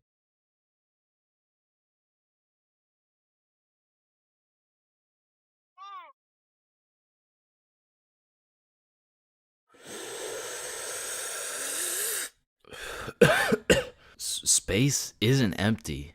It contains everything that exists. Hey, bro, you think this mirror's good? Nah, it's in used condition. What do you mean? Walmart doesn't sell used mirror. Oh, we're using it right now. Damn, I've been hitting this joint for way too long. I should probably pass it to the next person. You ever thought about how most of the sky is actually below our feet? No, it's right up there. Holy shit. Okay, guys, I'm gonna be your waiter for tonight. Just give me a second and I'll be right with you guys. We are the waiters. Bro, what are you talking about? No, think about it. If we're waiting for the waiter, then we are the waiters. Hey, nice belly button, bro. Hey, thanks, man. Your belly button is really your old mouth, by the way. What the fuck? Yo, is your thumb even a finger? Fuck, man, I don't even know. It's kind of just a thumb. So if your thumb isn't a finger, then there is no middle finger. Hold up. If you were the first person in the world to break 2 world records, then that would be a world record. So you'd be the first person to break 3 world records. But then that would make it 4 world records. And that would make it 5 world records. Holy shit. Then it would be 6 world records. Man, who the fuck named this shit a chair? Like why a chair? Hey, bro, I got you a milkshake. Oh, thank you, man. Does a straw have 1 hole or 2? Obviously it's 2. No, but what if it's just like 1 long hole? What's the point of life? If you get a bigger bed, you have more bedroom, but you have less bedroom. You know, like bedroom. Like, can I get a ice cream cone? No, fuck you. The ice cream machine's broken. Man, that's not fair. Well, life isn't fair, buddy, so what do you want? But if life isn't fair to everyone, then isn't life just kind of fair? Like, I just don't get it. Like, chair. Why is it a chair? You know, it could have been like anything. So your nose grows every time you cap. Yeah, what about it? So what if you just said your nose is going to grow? Well, that would be a lie, so then it would grow. Try it. My nose is going to grow. Yeah, I told you. But now that it grew, it's not a lie. Whoa. Bro, I'm way too baked right now. Here, eat an orange. It helps. Nah, hold up. Are oranges named oranges because they're orange? Or is orange called orange because oranges are orange? Just eat the fucking orange. Boys, we got the pizza. Let's go. Sir. Why the fuck is the pizza box square? Like, if the pizza is circle and a slice is a triangle, yo, who the fuck invited this kid? Yo, can you pass the lighter really quick? Yeah, I got you. Wait. When you light your lighter gets lighter until your lighter is so light that your lighter won't light. Damn, that motherfucker's spitting right now. It just seems weird. Like, why the fuck is it a chair? Middle school is just an awkward place, bro. Like, middle school dances, awkward. Middle school speeches, awkward. And middle school relationships, in my experience, is the most awkward thing on the face of this planet. I mean, the girl's a whole foot taller, got a deeper voice, and shit, she could probably bench more than you, lil' bro. Like, I hate to break it to you, but you don't got a girlfriend. You are the girlfriend, bruh. Middle school just occurs at the craziest time in a teenager's life, cause motherfuckers is just getting slapped by puberty out of nowhere. You'll be walking down the halls and see a bunch of kids who look fresh out of daycare. Then all of a sudden you'll see a grown-ass man built like Shaquille O'Neal thumping his way down to math class. And attendance in middle school was looking like, Matthew? Here. George? Present. Daisy? Here. Owen? Here. Dude's balls would be dropping halfway through presenting their speech, like, and this is specifically why dinosaurs went extinct. And in middle school, nobody had drip. Like, dudes would be showing up to school in a neon green t-shirt paired with some bright red shoes looking like a fucking traffic light, while their haircuts looking like their barber cut their shit with one hand, well blindfolded. But to be fair, everyone had a shitty haircut in middle school, bro. And if you think your cut wasn't that bad in middle school, chances are your shit's probably still ass to this day. And just to make things worse, the cherry on top is that everybody everybody's got acne. There's just all these hormones flying around and these kids have no clue what to do with them. Which is exactly why middle school beef is unmatched, bro. Motherfuckers will be throwing hands for no reason at all. And I don't know how, but somehow even the fights were awkward. It would be like, hey pal, I heard you sat beside my crush in class today. So what? You want to fight about it? I mean, like if you wanted to. That like I'm not scared. Like yeah, we can fight. Okay, let's freaking go, pussy. Fuck, I wasn't ready. Sorry, was that too soon? No shit, Sherlock. Okay, you can hit me back so we're even. But if two dudes were throwing hands and their crush is watching, they're about to fight to the death. But the thing is about middle school fights, I didn't know this was possible, but somehow both motherfuckers end up losing the fight. I remember one lunch at my middle school, a dude whipped out some boxing gloves for no reason at all, and all of a sudden we're running a whole fight club. Kids would be betting their lunch money on who's gonna win and shit, but we never laid down any ground rules. So one day, JJ hit Timmy with a spinning back fist and put his ass to sleep. And I'm hyped because I just doubled my lunch money, but Mr. Principal didn't seem too hyped to see one of his students knocked out on the ground. So of course JJ gets in trouble because he's just that one kid who's always in trouble but never got expelled. Like I could have swore dude was on his third strike 5 strikes ago. But man, middle school had some characters, bro. There was that one guy that would walk through the halls blasting music on his speaker. The kid who used to sit in his chair like this. The dude who hit puberty and midlife at the same time. Mr. Donaldson, can I get some help on the subtraction? Help on the subtraction? You look more like you need help on your taxes. No, subtraction's just hard for me. During recess, do you go check on the wife and kids? No, I just play on the monkey bars. Tell me, how do you manage to be in middle school and work a 9-to-5 job at the same time? The girl who thinks she's a horse. The emo kid. Catch him in the back of the class with his hoodie tied up watching sad Bart Simpson edits. The kid who had to touch the top of the door frame before entering a room. Girls who have to bring their Starbucks cup everywhere. The dude who's constantly emoting. And in order to find the answer, we can make a grid. Did someone say gritty? Right foot creep. Ooh, walking with the heat. Of course, there's the kid who Naruto runs through the hallway. And then there's that weird-ass kid who accidentally called his social studies teacher mom one time. It was probably an accident, though. Fuck! And I have no idea why, but there's something about teaching middle school that had all these teachers going through a midlife crisis. I remember one day our science teacher was teaching us about rainbows. Does anyone know what a rainbow is? Yes, Jaden. Refraction of light through water droplets. Oh, wow. That's right. How did you know that? Reddit. Oh, okay. Where did you read it? Reddit. Yeah, but where did you read it? Reddit. Jaden, I can't do this right now. Just tell me where you found this information.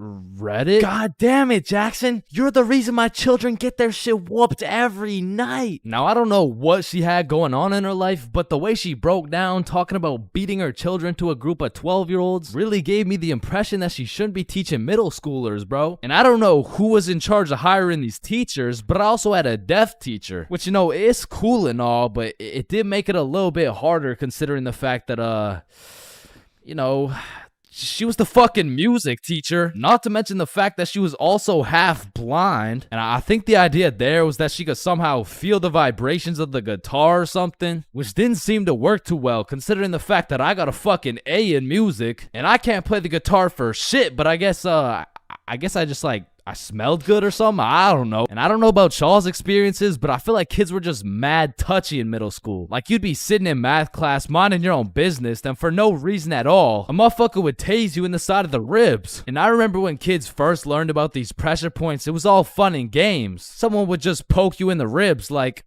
pressure point, that tickles. Then there would be a new pressure point dropping every week. It got to the point where these 12-year-olds were hitting pressure point combinations and paralyzing your legs and shit. Hey bro, let me try this new pressure point on you. Yeah, sure, go for it. It tickles. And it was the same shit with this game. Like, you really couldn't trust anybody, bro. Yo, what's that on my leg? Shit. Got him. Oh, shit, there's a bug on you. God damn it, dumbass. Oh, fuck, I just broke my leg. Bro, I'm not stupid. You didn't just break your leg. No, I'm serious, bro. I promise, on everything, on my entire life. I just broke my leg. Look.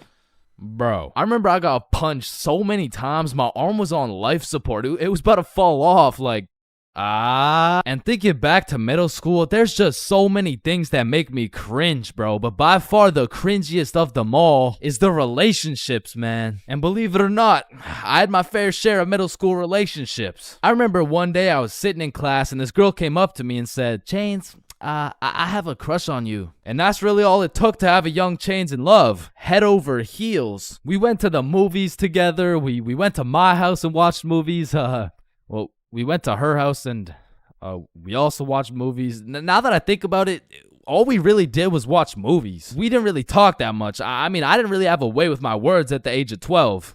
So, do you like movies? Yeah.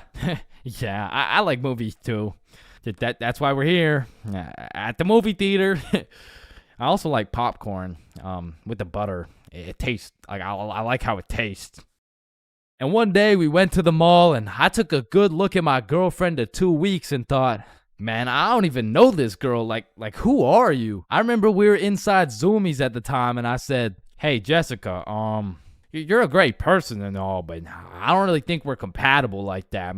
Maybe we should just break up. Which was probably the most words I've strung together during the entirety of our relationship. And she says with the straightest face, oh, okay. And then we proceeded to walk out of the mall and bus home together without saying a word. And I remember lying in my bed that night and thinking to myself, damn, I think I'm supposed to be sad right now. So I threw on my hoodie, tied it up, and watched some sad Bart Simpson edits.